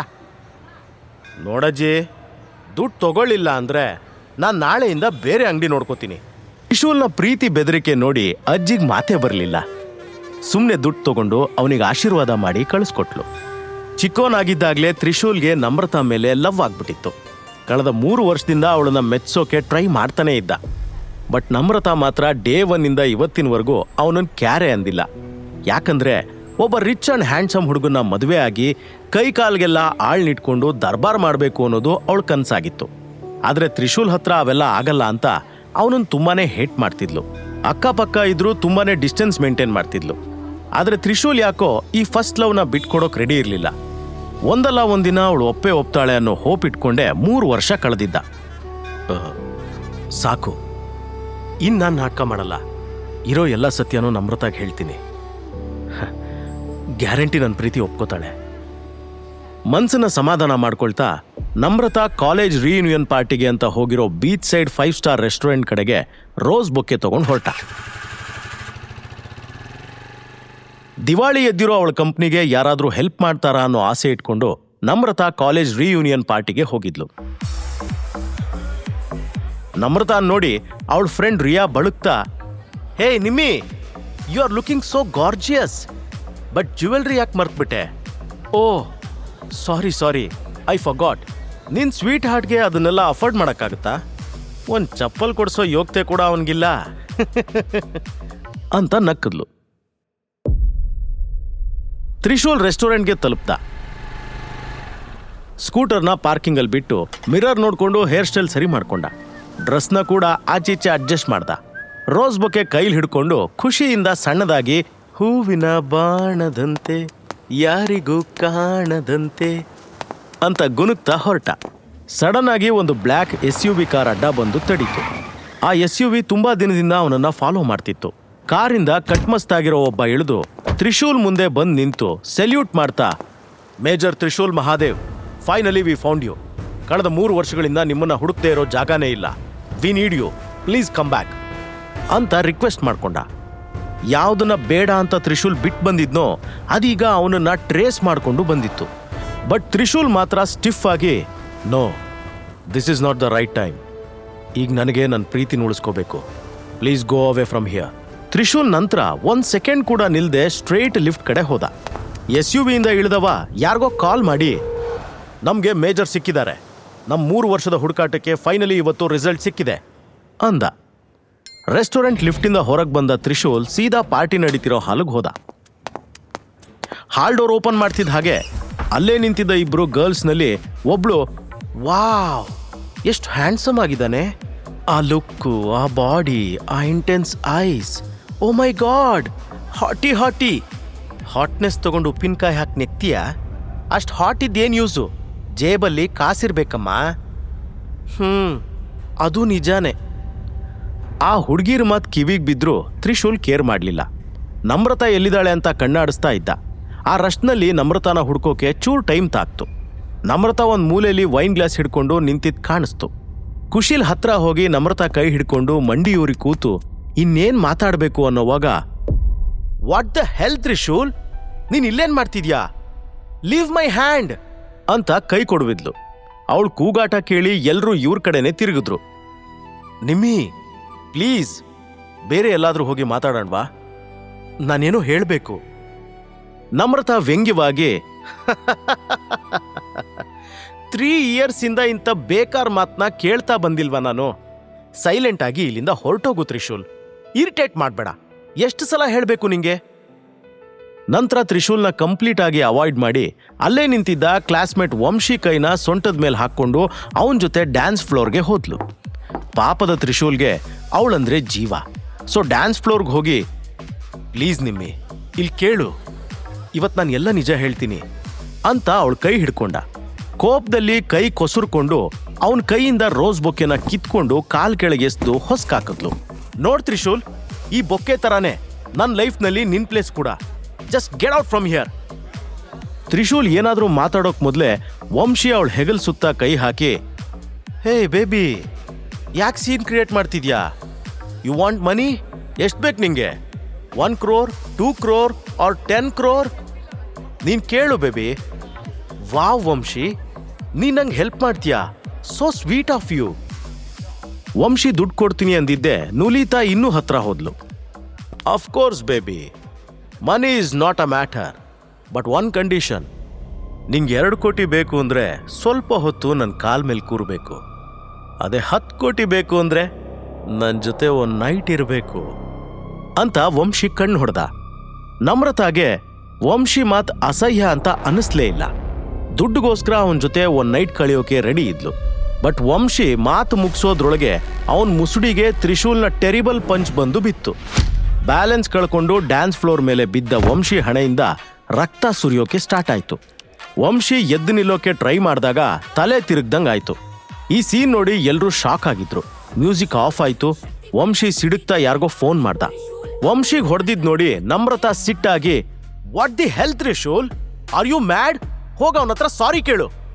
ಆದ್ರೆ ಇಷ್ಟು ವರ್ಷ ಸೈಲೆಂಟ್ ಆಗಿ ಎಲ್ಲ ಅವಮಾನನೂ ಸಹಿಸ್ಕೊಂಡಿದ್ದ ತ್ರಿಶೂಲ್ಗೆ ಇನ್ನು ಸಾಧ್ಯ ಆಗ್ಲಿಲ್ಲ. ನಾನಲ್ಲ, ನನ್ನ ಚಪ್ಪಲ್ ಕೂಡ ಅವನ ಹತ್ರ ಸಾರಿ ಕೇಳಲ್ಲ. ಅಂಡ್ ಯು ಬಾ ನನ್ ಜೊತೆ ಅಂತ ಅವಳ ಕೈ ಹಿಡಿದು ಜೋರಾಗಿ ಎಳ್ದ. ಆದ್ರೆ ನಮ್ರತಾ ಕೈ ಬಿಡಿಸ್ಕೊಂಡು ಅವನ ಕೆನ್ನೆಗೆ ಜೋರಾಗಿ ಹೊಡೆದ್ಲು. ಇಷ್ಟೊತ್ತು ಏನೋ ಮಜಾ ನಡೀತಿದೆ ಅನ್ಕೊಂಡು ನೋಡ್ತಾ ಇದ್ದವರು ಶಾಕ್ ಆದ್ರು. ಇಡೀ ಹಾಲ್ನಲ್ಲಿ ಪಿನ್ ಡ್ರಾಪ್ ಸೈಲೆನ್ಸ್. ತ್ರಿಶೂಲ್ ಕೆನ್ನೆ ಹಿಡ್ಕೊಂಡು ನಮ್ರತಾನೆ ದಿಟ್ಟಿಸಿ ನೋಡ್ದ. ನಾನಿಷ್ಟು ವರ್ಷ ಇಷ್ಟಪಟ್ಟಿದ್ದು ಇವಳನ್ನೇನಾ? ಇವಳಿಗೆ ಎಲ್ಲಿಂದ ಬಂತು ಇಷ್ಟೊಂದು ದುರಾಸೆ? ಅಷ್ಟೊಂದು ಇನ್ನೋಸೆಂಟ್ ಇದ್ದವಳು ಅದು ಹೇಗಿಷ್ಟು ಕ್ರಿಯಲ್ ಆದ್ಲು? ನಾನು 12 ವರ್ಷದ ಹಿಂದೆ ನೋಡಿದ ಹುಡುಗಿ ನಿಜವಾಗ್ಲೂ ಇವಳೇನಾ ಅಂತ ಅನುಮಾನ ಶುರುವಾಯಿತು. ತ್ರಿಶೂಲ್ ಯೋಚನೆಯಲ್ಲಿ ಕಳೆದು ಹೋಗಿರೋವಾಗ ಬಾಡಿ ಬಿಲ್ಡರ್ಸ್ ಥರ ಕಾಣೋ 25 ಜನ ಬಂದು ರೌಂಡ್ ಅಪ್ ಮಾಡಿದ್ರು. ಅವರಲ್ಲೇ ಒಬ್ಬ, ಯಾವನವನು ತ್ರಿಶೂಲ್ ಅಂದರೆ ಬಾರೋ ಮುಂದೆ ಅಂತ ಕೂಗ್ದ. ಸುತ್ತ ನಿಂತಿರೋ ಜನ ಎಲ್ಲ ತ್ರಿಶೂಲ್ ಇರೋ ಕಡೆ ಕೈ ತೋರಿಸಿದ್ರು. ಏಯ್, ಈ ಸೀದೋಗಿರೋ ನಾಯಿನ ಕೊಲ್ಲೋಕೆ ಇಷ್ಟು ಜನ ಯಾಕ್ರೋ? ನಾನೊಬ್ಬನೇ ಇವನ್ ಬೋಟಿ ತೆಗಿತೀನಿ ಅಂತ ಕೂಗ್ತಾ ತ್ರಿಶೂಲ್ನ ಕೊಲ್ಲೋಕೆ ಓಡ್ ಬಂದಷ್ಟೇ ಫಾಸ್ಟಾಗಿ ನೆಲಕ್ಕೆ ಬಿದ್ದು ಹೊಟ್ಟೆ ಹಿಡ್ಕೊಂಡು ನೋವಿಂದ ಕಿರ್ಚೋಕ್ ಸ್ಟಾರ್ಟ್ ಮಾಡ್ದ. ಎಲ್ರೂ ಏನಾಗುತ್ತೆ ಅಂತ ಗೆಸ್ ಮಾಡೋಷ್ಟರಲ್ಲಿ ಬಾಡಿಗಾರ್ಡ್ ನೆಲ ಹಿಡ್ದಿದ್ದ. ಇನ್ನೊಬ್ಬ ಬಾಡಿಗಾರ್ಡ್ ಹೊಡೆಯೋಕೆ ಅಂತ ರೆಡಿ ಆದ. ತ್ರಿಶೂಲ್ ಅವರನ್ನೆಲ್ಲ ಗುರಾಯಿಸಿ, ಸುಮ್ಮನೆ ಒಬ್ಬೊಬ್ಬರಾಗೆ ಯಾಕೋ ಬರ್ತೀರಾ? ಈ ರೀತಿ ಕೂಗ್ತಾ ಬರೋ ಮಕ್ಕಳಾಟ ಎಲ್ಲ ಬಿಡಿ, ಒಂದೇ ಸಲ ಒಟ್ಟಿಗೆ ಬನ್ನಿ. ಶಿವನ ಮೇಲಾಣೆ, ನಿಮ್ಮಲ್ಲಿ ಒಬ್ರು ಕೂಡ ಸೀದಾ ಹೋಗಲ್ಲ. ಕುಂಟ ನಾಯಿ ಥರ ಕಾಲು ಎಳ್ಕೊಂಡು ಹೋಗ್ತೀರಾ. ಲೇ ಬರ್ರೋ, ಕುಂಟ್ಕೊಂಡು ಹೋಗೋದು ನಾವು ಅವನ ನೋಡೇ ಬಿಡೋಣ ಅಂತ ಹೇಳಿ 24 ಬಾಡಿ ಗಾರ್ಡ್ಸ್ ಒಟ್ಟಿಗೆ ತ್ರಿಶೂಲ್ ಕಡೆ ನುಗ್ಗಿದ್ರು. ಪಾರ್ಟಿ ಹಾಲ್ ನಿಂತಿದ್ದ ಜನ ಕೂಡ ಈ ತ್ರಿಶೂಲ್ಗೆ ಹುಚ್ಚಿಡ್ದಿರ್ಬೇಕು, ಅಷ್ಟೊಂದು ಜನರನ್ನ ಅವನೊಬ್ನೇ ಹೆಂಗ್ ಹೊಡೆಯೋಕ್ಕಾಗತ್ತೆ ಅಂತ ಮಾತಾಡ್ಕೊಳ್ತಾ ಇದ್ರು.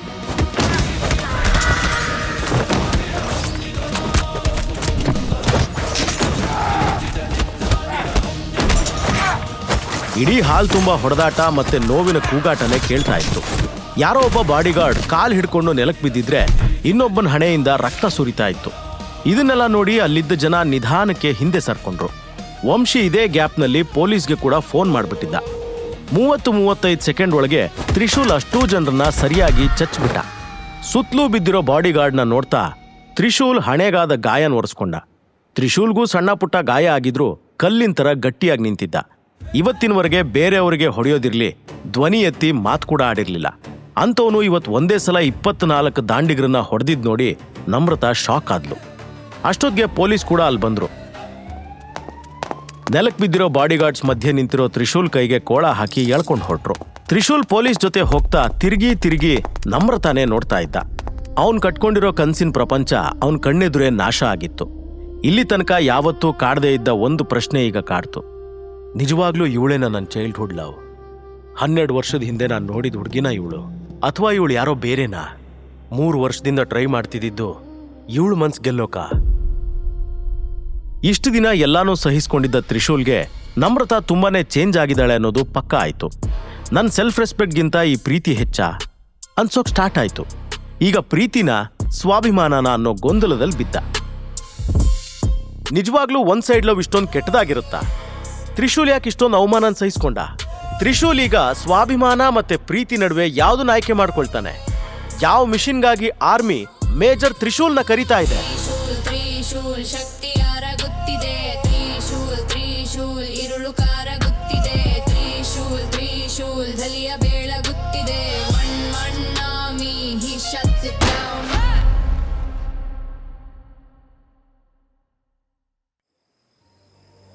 ಲವ್ ಮಾಡಿದ್ರೆ ಹೀಗಾಗತ್ತಾ?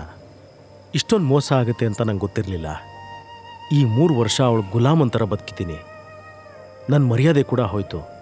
ಇಷ್ಟೆಲ್ಲ ಆದ್ಮೇಲೂ ಅವಳು ಮನಸ್ಸು ಕರಗಲೇ ಇಲ್ವಾ? ಬರೀ ದುಡ್ಡು ಅಂತ ಸಾಯ್ತಿದ್ದಾಳೆ.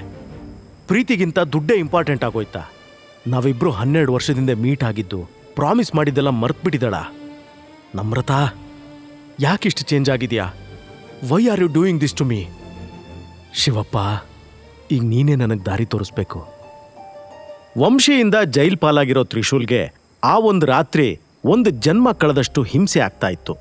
ಕಂಬಿ ಹಿಂದೆ ಕೂತ್ಕೊಂಡು ನಮ್ರತಾ ಬಗ್ಗೆನೇ ಥಿಂಕ್ ಮಾಡ್ತಿದ್ದ. ಇಬ್ರಿಗೂ ಮದುವೆ ಆಗಿ ನಿನ್ನೆಗೆ 3 ವರ್ಷ ಕಂಪ್ಲೀಟ್ ಆಯ್ತು. ಆದ್ರೆ ಇವತ್ತಿಗೂ ಗಂಡ ಹೆಂಡತಿ ಒಂದೇ ರೂಮಲ್ಲಿ ಕೂಡ ಮಲಗ್ತಾ ಇರಲಿಲ್ಲ. ಸ್ಟಾರ್ಟಿಂಗ್ ಇಂದಾನೇ ಅವಳು ತ್ರಿಶೂಲ್ನ ಅವಾಯ್ಡ್ ಮಾಡ್ತಾ ಬಂದಿದ್ಲು. ಇವತ್ತಿ ಆನಿವರ್ಸರಿ ದಿನ ಅವಳಿಗೆ ತಾನು ಯಾರು, ಕಳೆದ 12 ವರ್ಷದಲ್ಲಿ ಏನೆಲ್ಲ ಆಯ್ತು ಎಲ್ಲ ಹೇಳ್ಬಿಡ್ಬೇಕು ಅನ್ಕೊಂಡಿದ್ದ. ಆದ್ರೆ ಅವಳು ಕಾರವಾರ ಬಂದರಲ್ಲಿ ನಾಯಿಗೆ ಹಾಕೋ ಮೀನಿನ ವ್ಯಾಲ್ಯೂನು ತೋರಿಸ್ಲಿಲ್ಲ. ಈಗ ಜೈಲಲ್ಲಿ ಸೆಲ್ಫ್ ರೆಸ್ಪೆಕ್ಟ್ ಮತ್ತೆ ಲವ್ ಮಧ್ಯೆ ಸಿಕ್ಕು ಒದ್ದಾಡ್ತಾ ಆ ಪರಶಿವನ ಬೇಡ್ಕೊಂಡ. ಕೇಳಿದ ಕೂಡ್ಲೆ ಶಿವ ಕೆಳಗಿಳಿದ್ ಬರೋ ಹಾಗಿದ್ರೆ ಚೆನ್ನಾಗಿರೋದಲ್ವಾ? ತ್ರಿಶೂಲ್ ಕೋಪದಿಂದ ಮುಷ್ಟಿ ಗಟ್ಟಿ ಹಿಡ್ಕೊಂಡು ಕೂತಿದ್ದ. ನರಗಳೆಲ್ಲ ಬಿಗಿಯಾದವು. ಮುಖ ನೋಡಿದ್ರೇನೆ ಅವನ ಮನಸ್ಸಿಗೆ ಎಷ್ಟು ಹರ್ಟ್ ಆಗಿದೆ ಅನ್ನೋದು ಗೊತ್ತಾಗ್ತಿತ್ತು. ತ್ರಿಶೂಲ್ ಕಂಬಿ ಎಣಿಸ್ತಾ ಇರೋ ಟೈಮ್ನಲ್ಲೇ ನಮ್ರತಾ ಪಾರ್ಟಿಯಿಂದ ಎರ್ರಾ ಬಿರ್ರಿ ಗಾಡಿ ಹೊಡ್ಕೊಂಡು ಮನೆಗೆ ಹೋಗಿ ಬಾಗ್ಲನ್ನ ಮುರಿದು ಹಾಕೋ ರೇಂಜ್ಗೆ ಬಡಿತಾ ಇದ್ಲು. ಮಮ್ಮಿ, ನನ್ನ ನಿದ್ದೆ ಕಂಪ್ಲೀಟ್ ಹಾಳಾಗೋಯ್ತು. ನೀನು ಬಾಗ್ಲ ಹಾಕೊಂಡು ಗೊರ್ಕೆ ಹೊಡಿತಾ ಇದ್ಯಾ? Open the damn door mummy. Namrata ಕಿರುಚಾಟ ಕೇಳಿ ಅವಳಮ್ಮ ಗಿರಿಜಾ ಎದ್ದು, ಏನಾಯ್ತೆ? ಈ ಮಧ್ಯರಾತ್ರಿ ಯಾಕೆ ಮೈಮೇಲೆ ಭೂತ ಬಂದಿರೋ ಥರ ಕಿರ್ಚಾಡ್ತಿದ್ಯಾ? ಪಾರ್ಟಿಗೆ ಹೋಗಿ ಬಂದ್ಯಾ ಇಲ್ಲ ಮಾಟ ಮಂತ್ರ ಮಾಡೋ ಮಸಣಿ ಕಟ್ಟೆಗ? ಸುಡ್ಗಾಡ್ ಪಾರ್ಟಿಗೆ ಹೋಗಿದ್ದೆ, ಆದರೆ ಅಲ್ಲೂ ನನ್ನ ಬಿಕಾರಿ ಗಂಡ ಬಂದು ಎಲ್ಲ ಹಾಳು ಮಾಡ್ದ. ತೂಕಡಿಸ್ತಾನೆ ಇದ್ದ ಗಿರಿಜಾ ನಿದ್ದೆ ಸರ್ರ್ ಅಂತ ಹಾರ್ ಹೋಯ್ತು. ಏನೇ ಹೇಳ್ತಿದ್ಯಾ? ಅವನು ಅಲ್ಲಿಗೂ ಬಂದಿದ್ನಾ? ಏನಕ್ಕಂತೆ? ನನ್ಗೆ ಗೊತ್ತಿಲ್ಲ ಮಮ್ಮಿ. ಹಳೆ ಸಿನಿಮಾ ಹೀರೋ ಥರ ಹೂ ಹಿಡ್ಕೊಂಡು ಬಂದಿದ್ದ. ಅದು ಸಾಯ್ಲಿ, ನಮ್ಮ ಕಂಪ್ನಿಗೆ ನಿನ್ನ ಫ್ರೆಂಡ್ಸ್ ಯಾರಾದರೂ ಹೆಲ್ಪ್ ಮಾಡ್ತೀನಿ ಅಂದ್ರಾ? ಹಾಂ, ಮಾಡ್ತಾರೆ. ಆ ನಿನ್ನ ಅಳಿಯ ಮನೆ ತೊಳಿಯ ಎಲ್ಲಾನು ತೊಳೆದು ಹಾಕ್ದ. ವಂಶಿ ಹೆಲ್ಪ್ ಮಾಡ್ತೀನಿ ಅಂತ ಬಂದಿದ್ದ. ಈ ರಾಸ್ಕಲ್ ತ್ರಿಶೂಲ್ ಅವನಿಗೆ ಹೊಡೆದು ದೊಡ್ಡ ಡ್ರಾಮಾ ಕ್ರಿಯೇಟ್ ಮಾಡಿದ್ದಾನೆ. ನಮ್ರತಾ ಬೀಚ್ ರೆಸಾರ್ಟ್ನಲ್ಲಿ ನಡೆದಿರೋ ಎಲ್ಲದನ್ನೂ ಗಿರಿಜಾ ಹತ್ರ ಹೇಳಿದ್ಲು. ಇದೆಲ್ಲ ನಿನ್ನ ಅಜ್ಜ ಮಾಡಿರೋ ರಗಳೆ. ಏನಂತ ಆ ಬಿಕಾರಿ ಜೊತೆ ನಿನ್ನ ಮದುವೆ ಮಾಡಿಸಿದ್ರು, ಆಗಿಂದ ನಿನ್ನ ಲೈಫ್ ಬರ್ಬಾದಾಗ್ಬಿಟ್ಟಿದೆ. ಅವತ್ತೇ ಈ ಮದುವೆ ಸ್ಟಾಪ್ ಮಾಡಿದ್ರೆ ಇಷ್ಟೆಲ್ಲ ಆಗ್ತಾನೇ ಇರಲಿಲ್ಲ. ಮಮ್ಮಿ, ಇನ್ನು ನನ್ನ ಹತ್ರ ಅವನ ಜೊತೆ ಲೈಫ್ ಲೀಡ್ ಮಾಡೋಕ್ಕೆ ಸಾಧ್ಯನೇ ಇಲ್ಲ. I want divorce. Girija shock ಆಗ್ಬಿಟ್ಲು. ಅಯ್ಯೋ ಮಗ, ಹಾಗೆಲ್ಲಾದರೂ ಮಾಡಿಬಿಟ್ಯಾ? ನಿನ್ನ ಅಜ್ಜ ಮಾಡಿಟ್ಟಿರೋ ವಿಲ್ ನೆನಪಿಲ್ವಾ ನಿನಗೆ? ನೀನು ಅವನಿಗೆ ಡಿವೋರ್ಸ್ ಕೊಟ್ಟರೆ ಆಸ್ತಿಲಿ ಅರ್ಧ ಅವನಿಗೆ ಕೊಡಬೇಕಾಗತ್ತೆ.